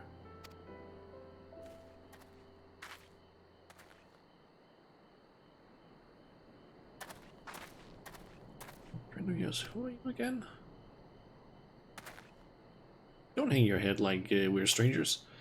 We met just moments ago. Remember? You asked me how to reach the House of the Fears. Oh no, he's taking our appearance.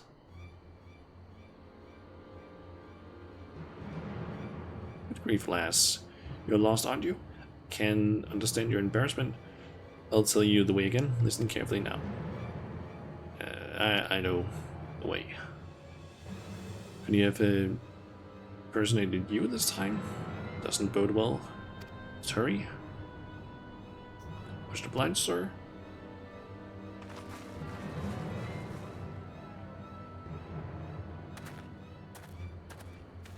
I had a feeling he was going to try and impersonate us at some point. Because of how many connections we have.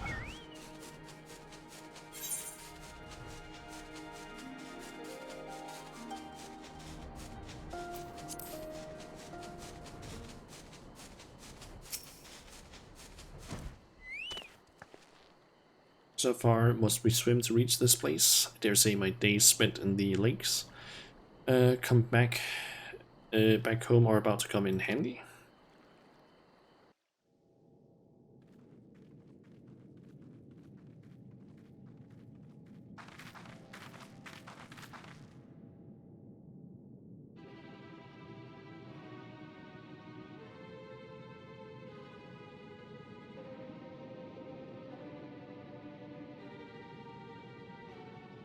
My friends, it's come to my attention that the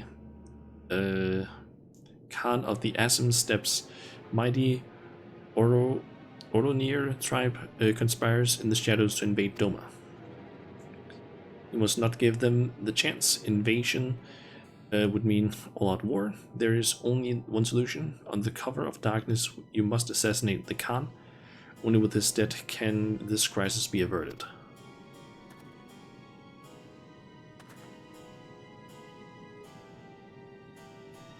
Real wary. Perhaps I should serve my targets more carefully. With all due respect, these allegations must be brought before Lord Hien. It's imperative we receive his instructions before acting. That would be playing right into Oronir's hands. After all, an impostor disguised as Lord Hien was but recently exposed. An Oronir spy. There can be no question. If the spy has fled, their whereabouts unknown. They could be anyone and anywhere, weaving new schemes even as we speak. Decisive action must be taken. This is why I came to you. Domans? Look to your right. You'll see that something is not right. The impersonation of Lothian was but a part of Orlanier's grand scheme. Why would those who fought alongside us for Doma's liberation conspire to invade? Forgive me, but you do not seem yourself, Shanna. Something isn't right. So I'm desperate. A shadow looms over Doma, and only with your help can I cast away its dark pall. Please lend me your strength. Our honored friend Shanna risked life and limb to see Doma free, yet you addressed her with suspicion and doubt. She says we must act first, to prevent greater bloodshed, then we must act. It is true she has never led us astray. As sisters, let's join hands with Shanna once more to drink. Drive back this shadow driving or rising over Doma. Need to act fast, come on, do something.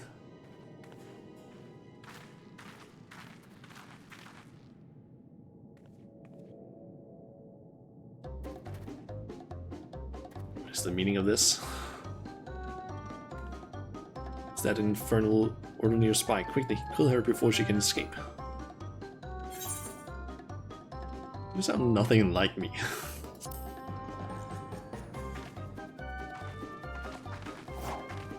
It's here.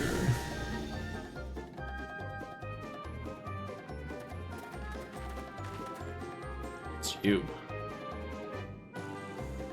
Such persistent vermin.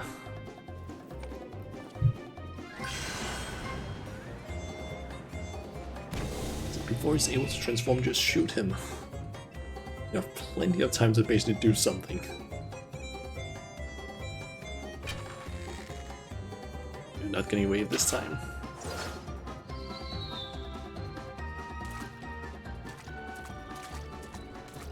It's the fish. Yep.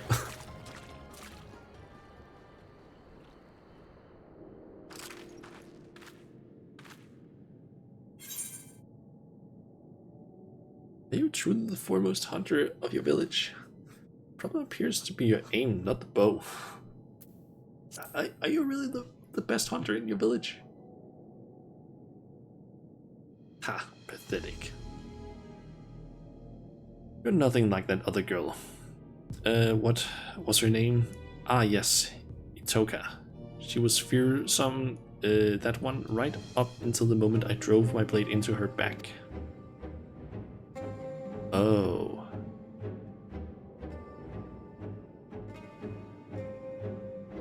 Is this?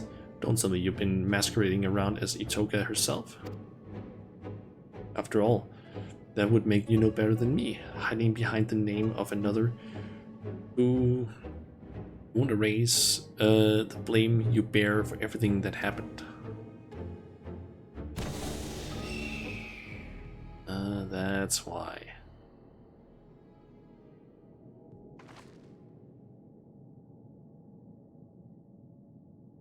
Sorry, I swear I'll explain everything to you later. For now, we should apprise these men and women of the situation.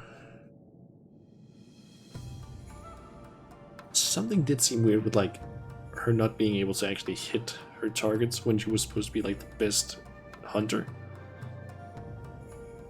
To think he can transform into anyone, a truly fearsome ability. I shall alert Lothian to this threat immediately. Rest assured that all of Doma will be on alert. It's completely fooled. I have no words to express my shame. Upon speaking with you again, I realized that though the impostor assumed your guise, had neither your spirit nor your grace. Forgive me, I will not fall for such a farce again.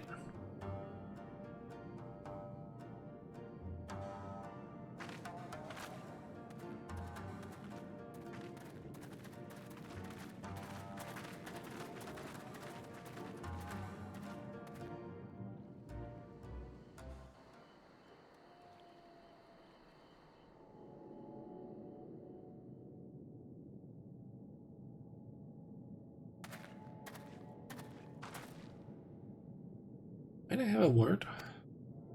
The man impersonating you earlier, I'd recognize his face anywhere, without a doubt.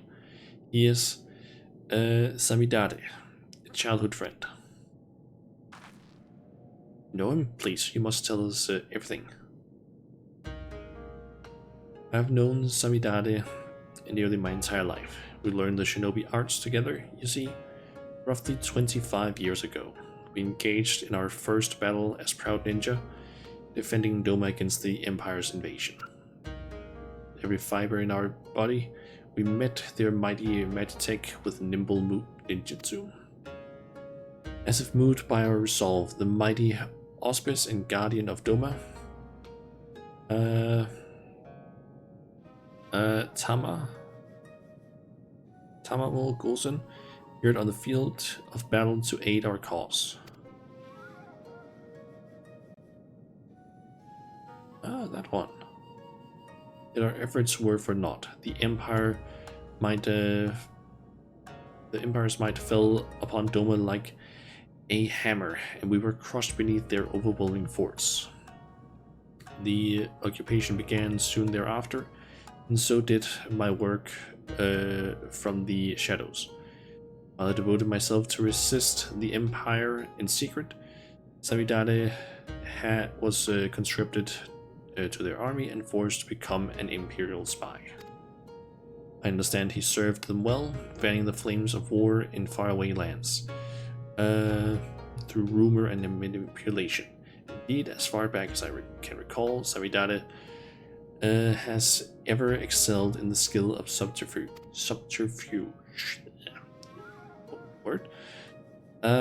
It was only after the prisoners' exchange that he returned to Doma at long last. He was a changed man. He could find no joy or solace in the peace he once fought to secure for our nation. Instead, he sought to disrupt it.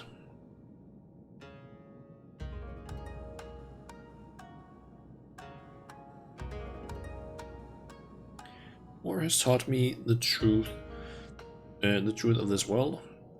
Civility is but a facade to hide man's savagery. I'll prove it here, in dear Doma. Fool I am, I thought he was jesting. Only later, when I discovered the web of lies he'd spun to turn folk against one another, did I realize he meant every word. I tried to confront him, but he fled Doma before I had the chance. Nevertheless, I searched his home afterwards and discovered a missive from an organization called the Passage of the Unbound. I have it with me here.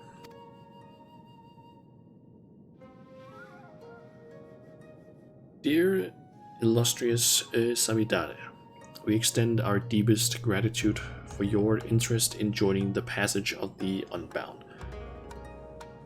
With each passing day, our secret order draws closer to its goals, and we shall require exceptional talents for what lies ahead. Bearing these needs in mind, we have decided to welcome you into the fold to celebrate the start of an auspicious future together. We invite you to meet your colleagues in Tuliyolal and have enclosed your ticket within. Exceptional talents, exceptional egos, more like. This Passage of the Unbound kept a watchful eye on nations far and wide to recruit cutthroats like Samidade, who only follow their own desires. Upon his arrival in Tural, Samidade's visions guided him to my home, where he stole the Dreamweave cocoon and set out to use it for his own twisted ends. I'm afraid that appears to be the way of it. In all likelihood, it is the Passage of the Unbound which alerted him to this Dreamweave cocoon's existence.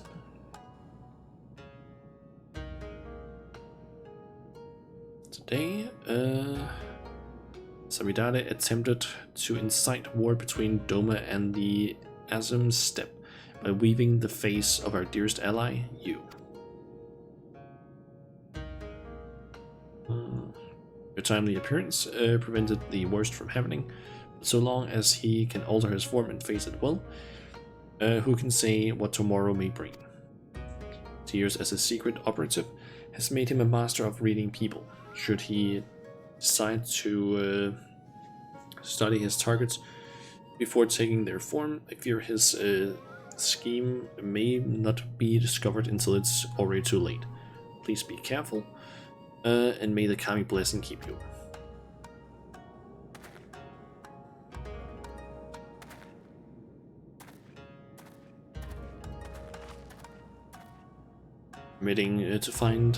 Attempting to find Samidare now would be a fruitless endeavor. It could be any bird in the sky or any beast roaming the wild.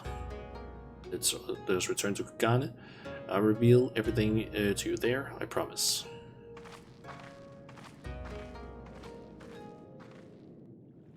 I'm just gonna assume maybe it's Itoka's sister, something like that.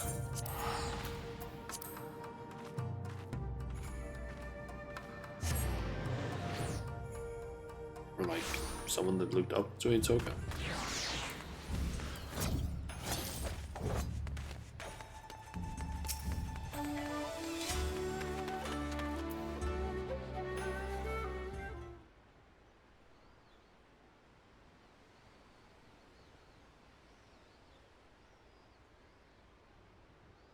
I'm grateful for your help today.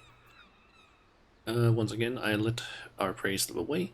Only silver lining is that we know who he is now. More importantly, I apologize for deceiving you. As Samidare said, I'm not the greatest hunter of my home. I'm not Itoka. I am Kuiki. Yeah, that's how you say it. Hail from the same village as Itoka. I too am a hunter, but only in name. You've seen my aim for yourself. But most shameful of all is that it is my fault the Dreamweave cocoon was stolen. Normally it is enshrined in the deepest recesses of our home. Only Itoka had leave to build it. Forest provides shelter and sustenance to many, and not all we share. Not all we share is bounty with are friendly. When great beasts threaten our home, the cocoon's power may be used to protect our lives. Yet I used it for my own foolish desires. I couldn't take it anymore. I was a hunter. It could barely catch prey large enough to feed myself. I was forced to watch clothes, prepare meals, and tune bows. Just once I wanted to be acknowledged, I wanted to feel pride, so I used the cocoon's power to transform myself into Itoka.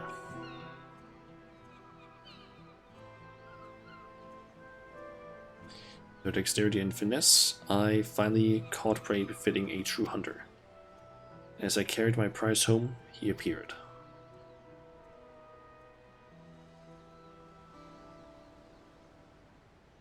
Found and collapsed in the middle of a beaten path. I never had reason to mistrust someone before, so I approached to nurse his wounds. At the moment I drew close, he knocked the cocoon from my grasp and struck me unconscious. He was long gone by the time I woke. Confessed my sins to the village elder, and in her boundless grace she forgave me. But I could not forgive myself, and left home at that very eve in secret to pursue the thief all the way to Uganda. After several days of fruitless scouring the city, who should I see but Toga? It's our most exceptional hunter. It came as no surprise. The elder had charged her with recovering the cocoon.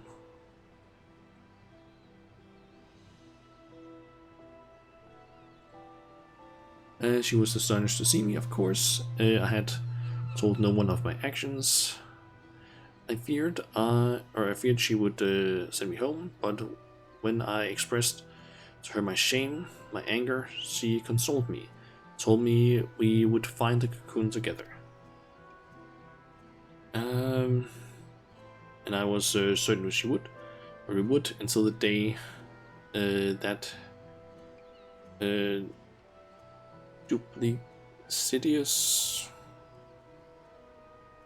I don't know how to pronounce that name or the word really. Bastard killed her.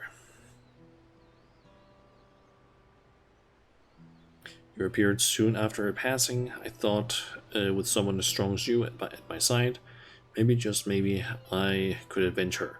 So I lied. Like Samidare said, I am no better than he is.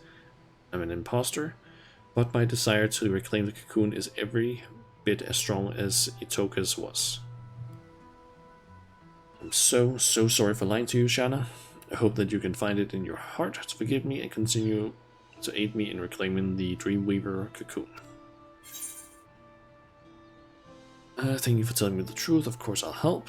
I had my suspicions, but I also had faith in you. It's been rewarded. I'm gonna say, yeah, I'll go with the middle one.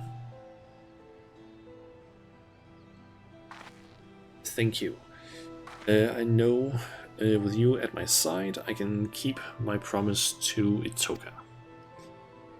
For now, I'll remain vigilant for any news regarding conflict in the region. Please do pay me a visit when you find a moment to spare. I'm counting on you. Okay. Let's see. Ads are gonna start here in like 2.5 minutes. I'm just gonna start 3 minutes of ads and then we'll continue on with the story, I guess.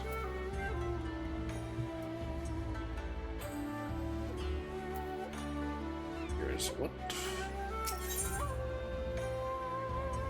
96, that means we have 3 more quests. 96, 98, and level 100. Okay.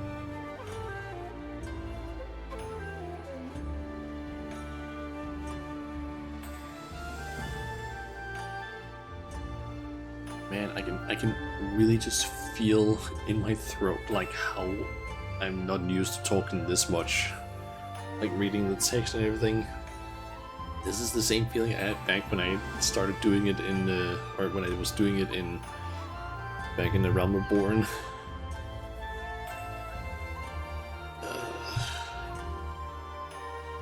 I basically thought like, hey, maybe I should go back to like reading it, but I kind of forgot how fucking rough it is on my throat. Especially if it's like all of the text. Like I've seen, I think it's Shenpai and I think a VTuber called Wolpixie.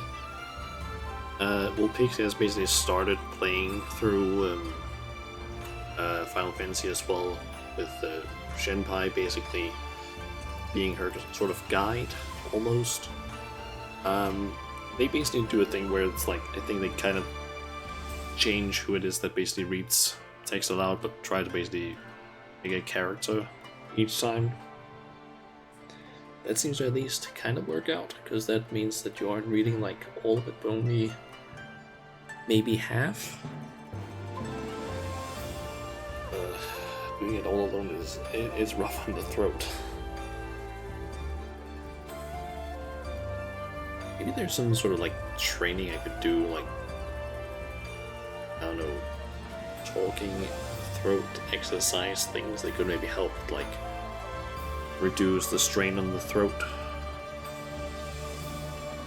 Like when talking a lot.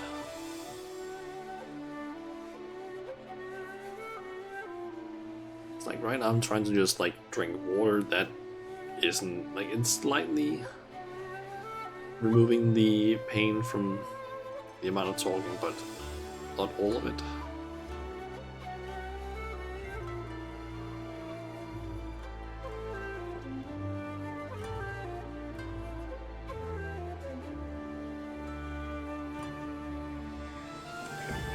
Should only be around like 10 seconds now before the ads are over.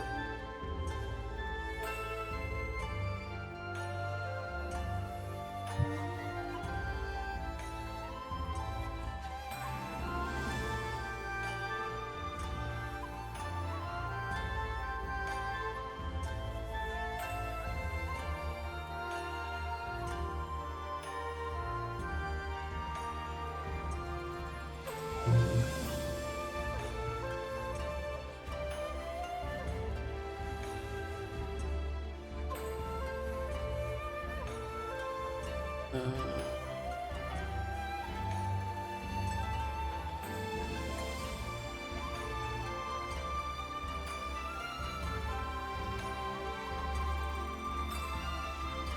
okay, let's see. Okay, so yeah, ads are over. Let's continue with the quests. Corner to pray.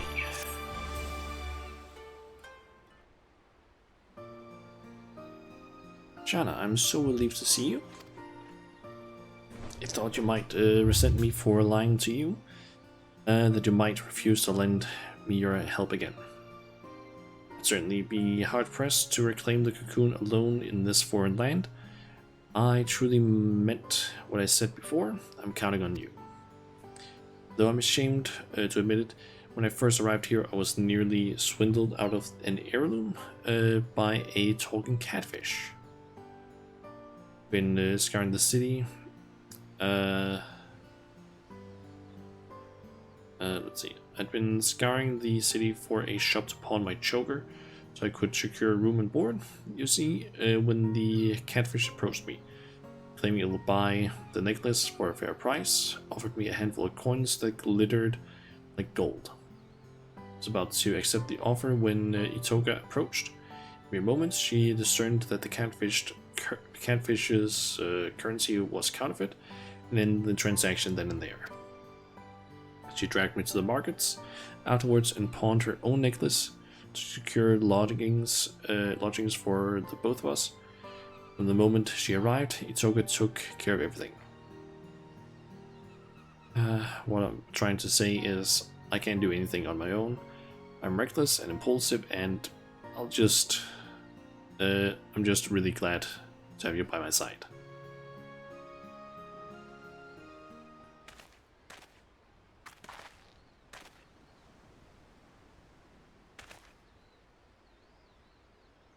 It's been some time, my friends. Pray forgive my sudden visit, but I come bearing urgent tidings. I spoke with you at the House of the Fierce. What brings you all this way? I was able to make contact with Samidare. I told him I was willing to make amends and join my oldest friend in exposing the lies in people's hearts. He responded most eagerly and bade me meet him in secret.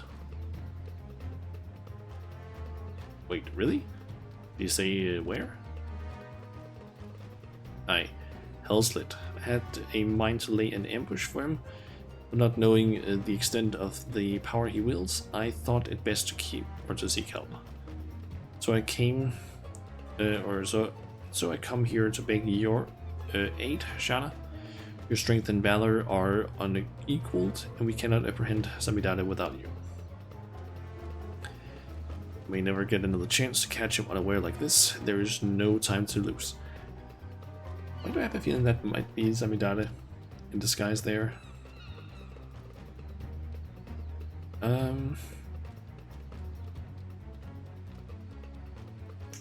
Wait, forgive me for speaking plain, Huntress, but I fear we would only be a hindrance to Shana when fighting begins. Let us go to Hell's Lit by skiff and meet her after the villain is subdued. Oh, I take your point, you're right. Without us there to distract her, Shana can focus wholeheartedly on the battle. Sorry, would you mind going, or... I'm going... I feel like there's a misspelling there. Would you mind going it alone?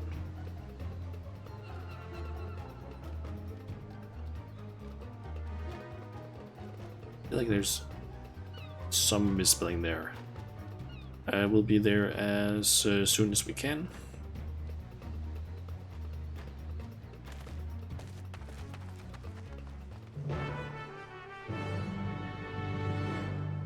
I'm calling it now. That's Samidare. That's basically laying a trap for us. I can just to ruby price and then just fly there.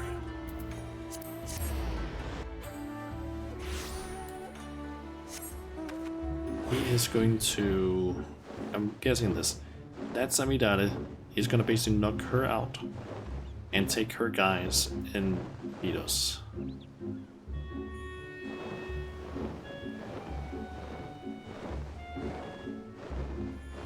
There's a B rank.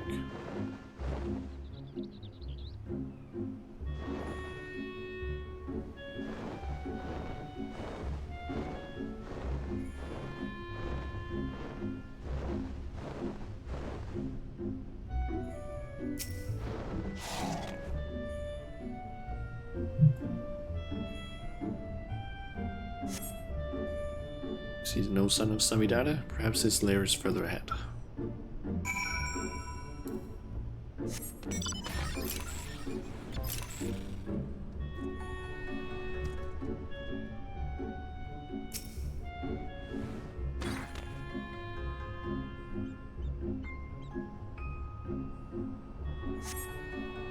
Still see no sign of Samidare, but feel an unsettling presence.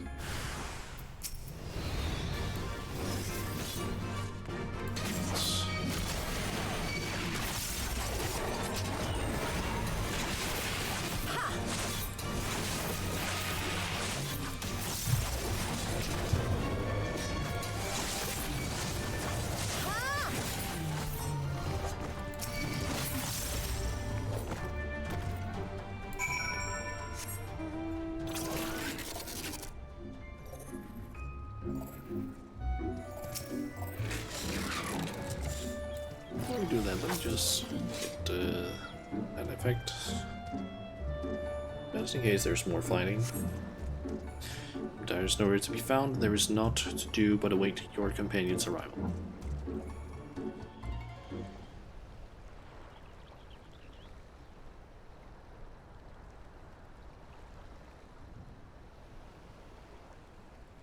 You alright? Here's your bow. Came as soon as... Oh, is the battle over already? Where's Samidare? Was ambushed by a group of red Kojin. I was attacked, but not by Samidare.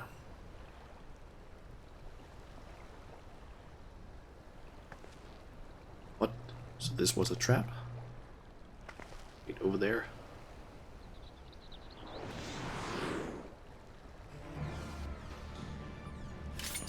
I knew it.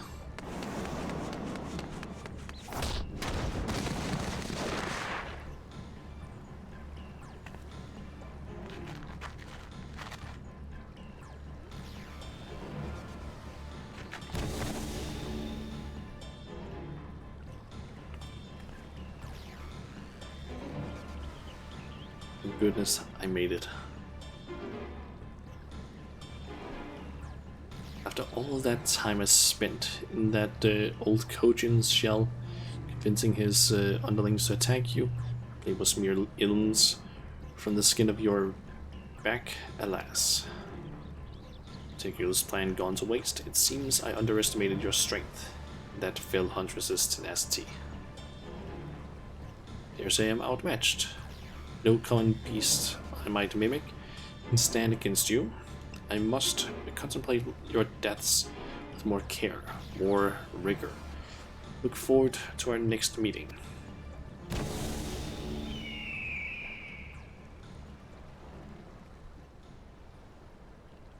Oh, bow shot.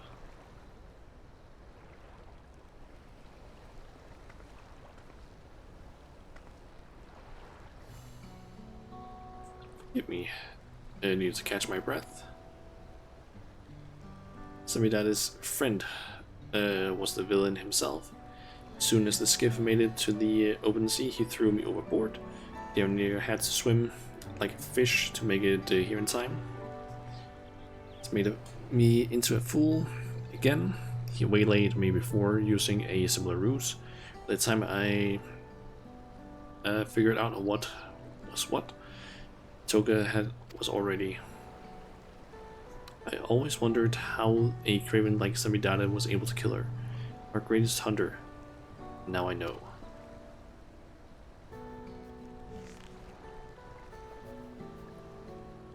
Wonder what if she isn't dead? Toga felt the blade in her back. turned to see the face of her killer, she saw me.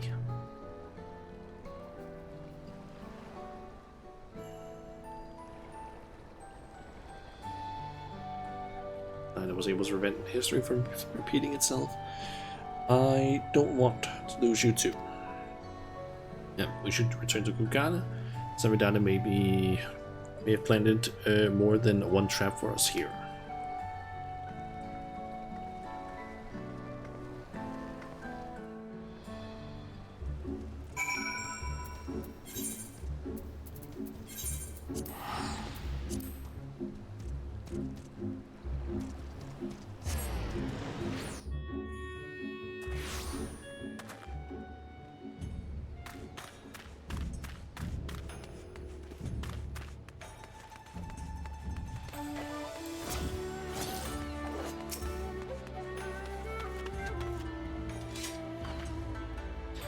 Feared the worst as I rushed to reach you.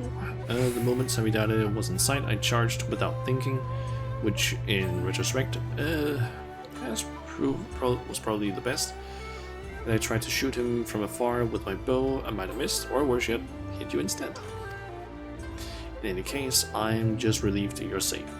I promise to be more wary from now on, particularly of familiar faces.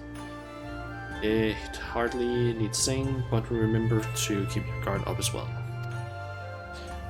For now, I'll resume my efforts to gather information about Samidana's whereabouts. You'll be the first to know once I have a lead. I'm just thinking, maybe have a code word?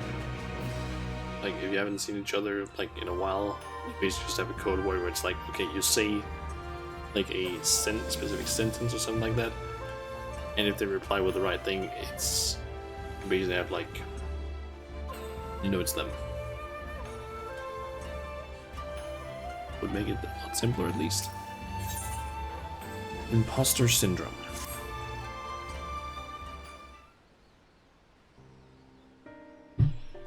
Good to see you, Shanna. Or should I say Samidana? There's only one way to be sure. Need you to tell me something only you and I would know. When I used the cocoon to take on Itoka's form, what creature did I hunt? You never told me.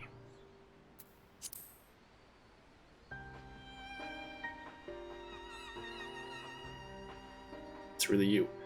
Phew, that's a relief. Indeed, I never told you. My arrow struck a great while it bore a prize for any hunter. Samidana is the only one who ever saw it. So, sorry for doubting you, but I could think of no better way to expose him if he'd attempted to impersonate you again. I have to remain vigilant, after all, even though no news of his plot has reached to me as of late. From here in Yangsha, or from here to Yangsha, people are on alert for a many-faced agitator within their midst. Not even a stray cat is beyond scrutiny.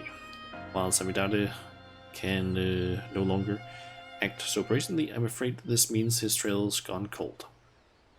We also have another problem. When he pushed me into the Ruby Sea, the remedy I carried was soaked in salt water. I'm afraid it's no longer effective. No doubt his plan was from the start was to eliminate the one means we had of undoing his cocoon's mimicry. We're at a disadvantage too great to ignore. This is why I intend to synthesize a new batch. I was just about to go procure the necessary ingredients from the supplier when you arrived. Why don't you join me?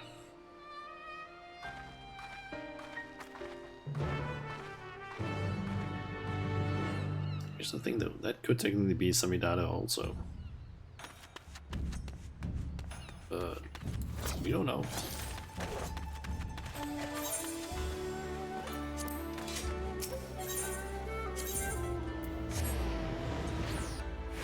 Granted, she does have her bow, which kind of makes me think that it is her.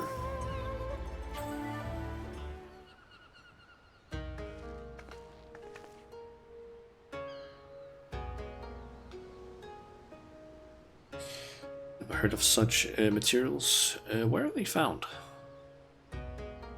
Deep in the forest of Tural, a land beyond the Great Sea, and far, far to the west of here. Tural?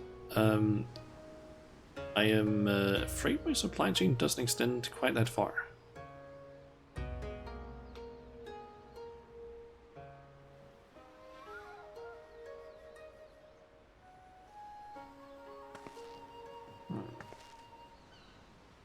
Good as much. It doesn't help that the materials can only be harvested when the season is right. Even were I to return home now, I doubt I could find what we need. No choice but to give up on the remedy. I'm sorry. Now we're at the mercy of Savidada's cunning. Hello there, tell me, have you any salves that might ease my aching back?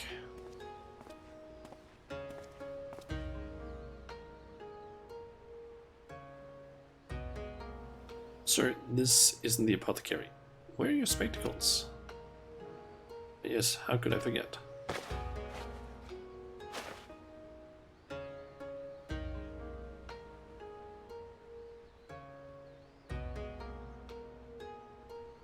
Much better. Haha, sometimes I forget that I'm blind as a bat without these. Forgive me. Shirokashi.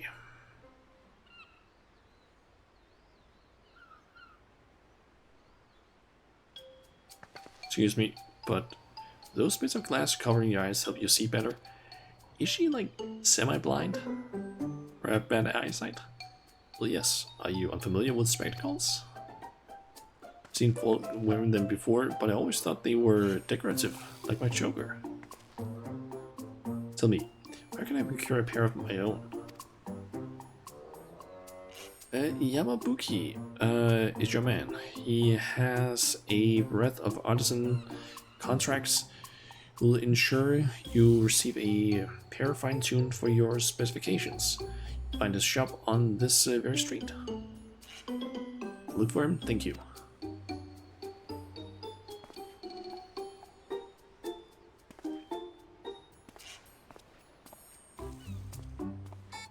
Interesting concept that maybe she just has really bad eyesight. Sorry, but you must be completely bewildered. I thought a failure of a hunter like me would never be able to aid in your battle, but I've just come to realize there's hope yet. Let's not crowd the stall any longer. Can you join me over there?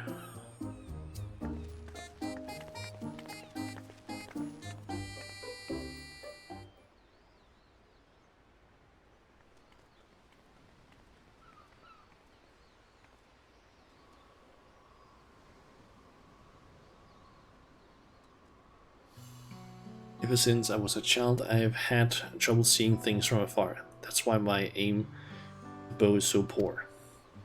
I'm not fit to be a hunter, never was. It's only natural that chores like washing sheets and preparing meals fell to me. I've always yearned to do more, to be more. I've looked up to Itoka ever since I can remember. No matter how hard I tried, I simply couldn't give up on my dream. I had to be just like her. So I begged her to teach me everything she knew, from the basics of drawing the bow to precise aiming techniques that few hunters use. Yet despite all her efforts, my sight failed me where it counted most. All my life I thought this was simply how nature intended for me to be. I was content to accept my lot. Now that I know spectacles may improve my eyesight, I feel hope. If I could try them, mayhap my arrows would fire true. I could join you in a battle, and maybe even strike down Samidana with my own arrow. We may have lost the remedy, but this could give us an element of surprise. So I have to try on spectacles for myself.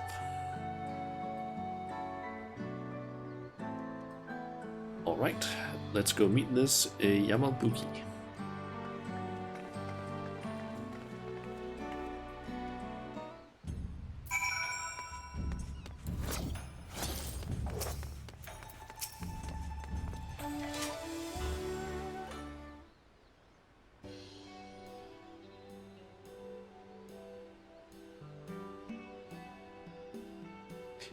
Spectacles.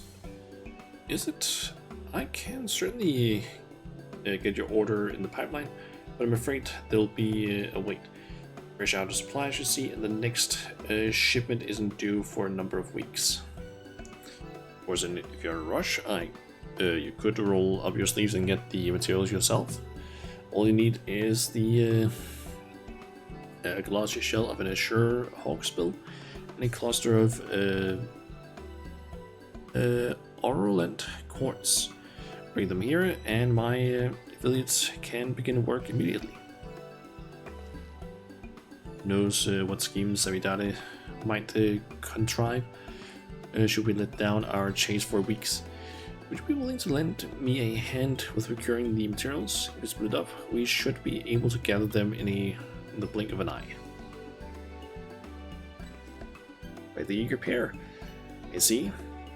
In that case, I dare say you'll be able to negotiate with the Blue Cochin for a carapace of splendid quality. I visited Tamamitsu during my investigations in the Ruby Sea. I'll handle the shell.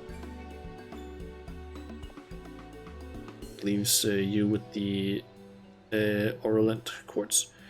Pray and look for a cavern near Shoal Rock in the Ruby Sea. Sprinkle some glittering gravel to lure a shoal Iwamushi from its lair within and retrieve a cluster from its shell.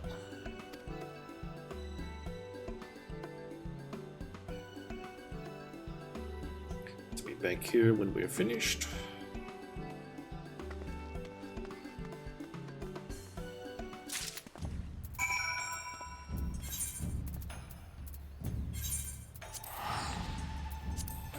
Okay, to Koro.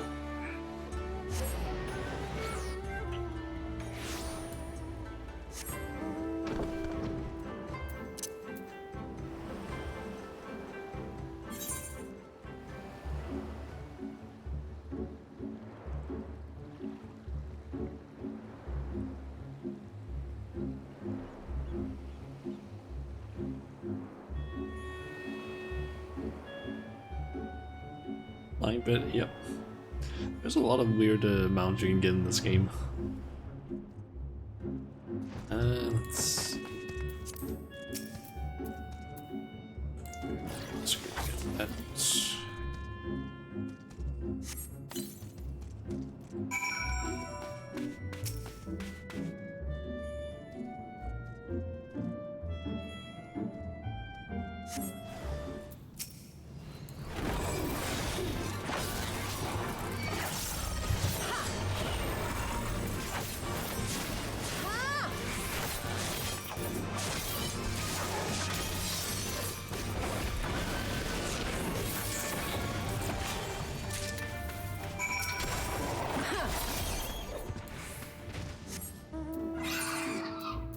I don't even need to mount up. I don't know why I did that.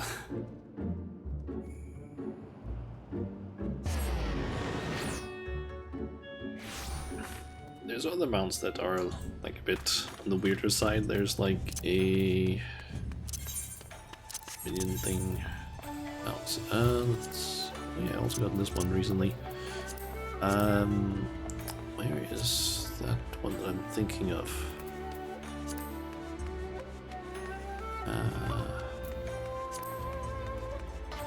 Oh yeah, there's 2 chairs you can get.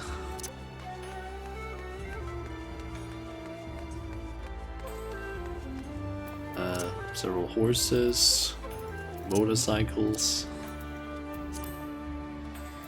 a car. This weird ass thing, everything that you can basically mount up on in the game you can fly on, even if it doesn't look like it should be able to. You're the first to return. I trust you have the quartz in hand. This cluster of quartz possesses a light golden hue.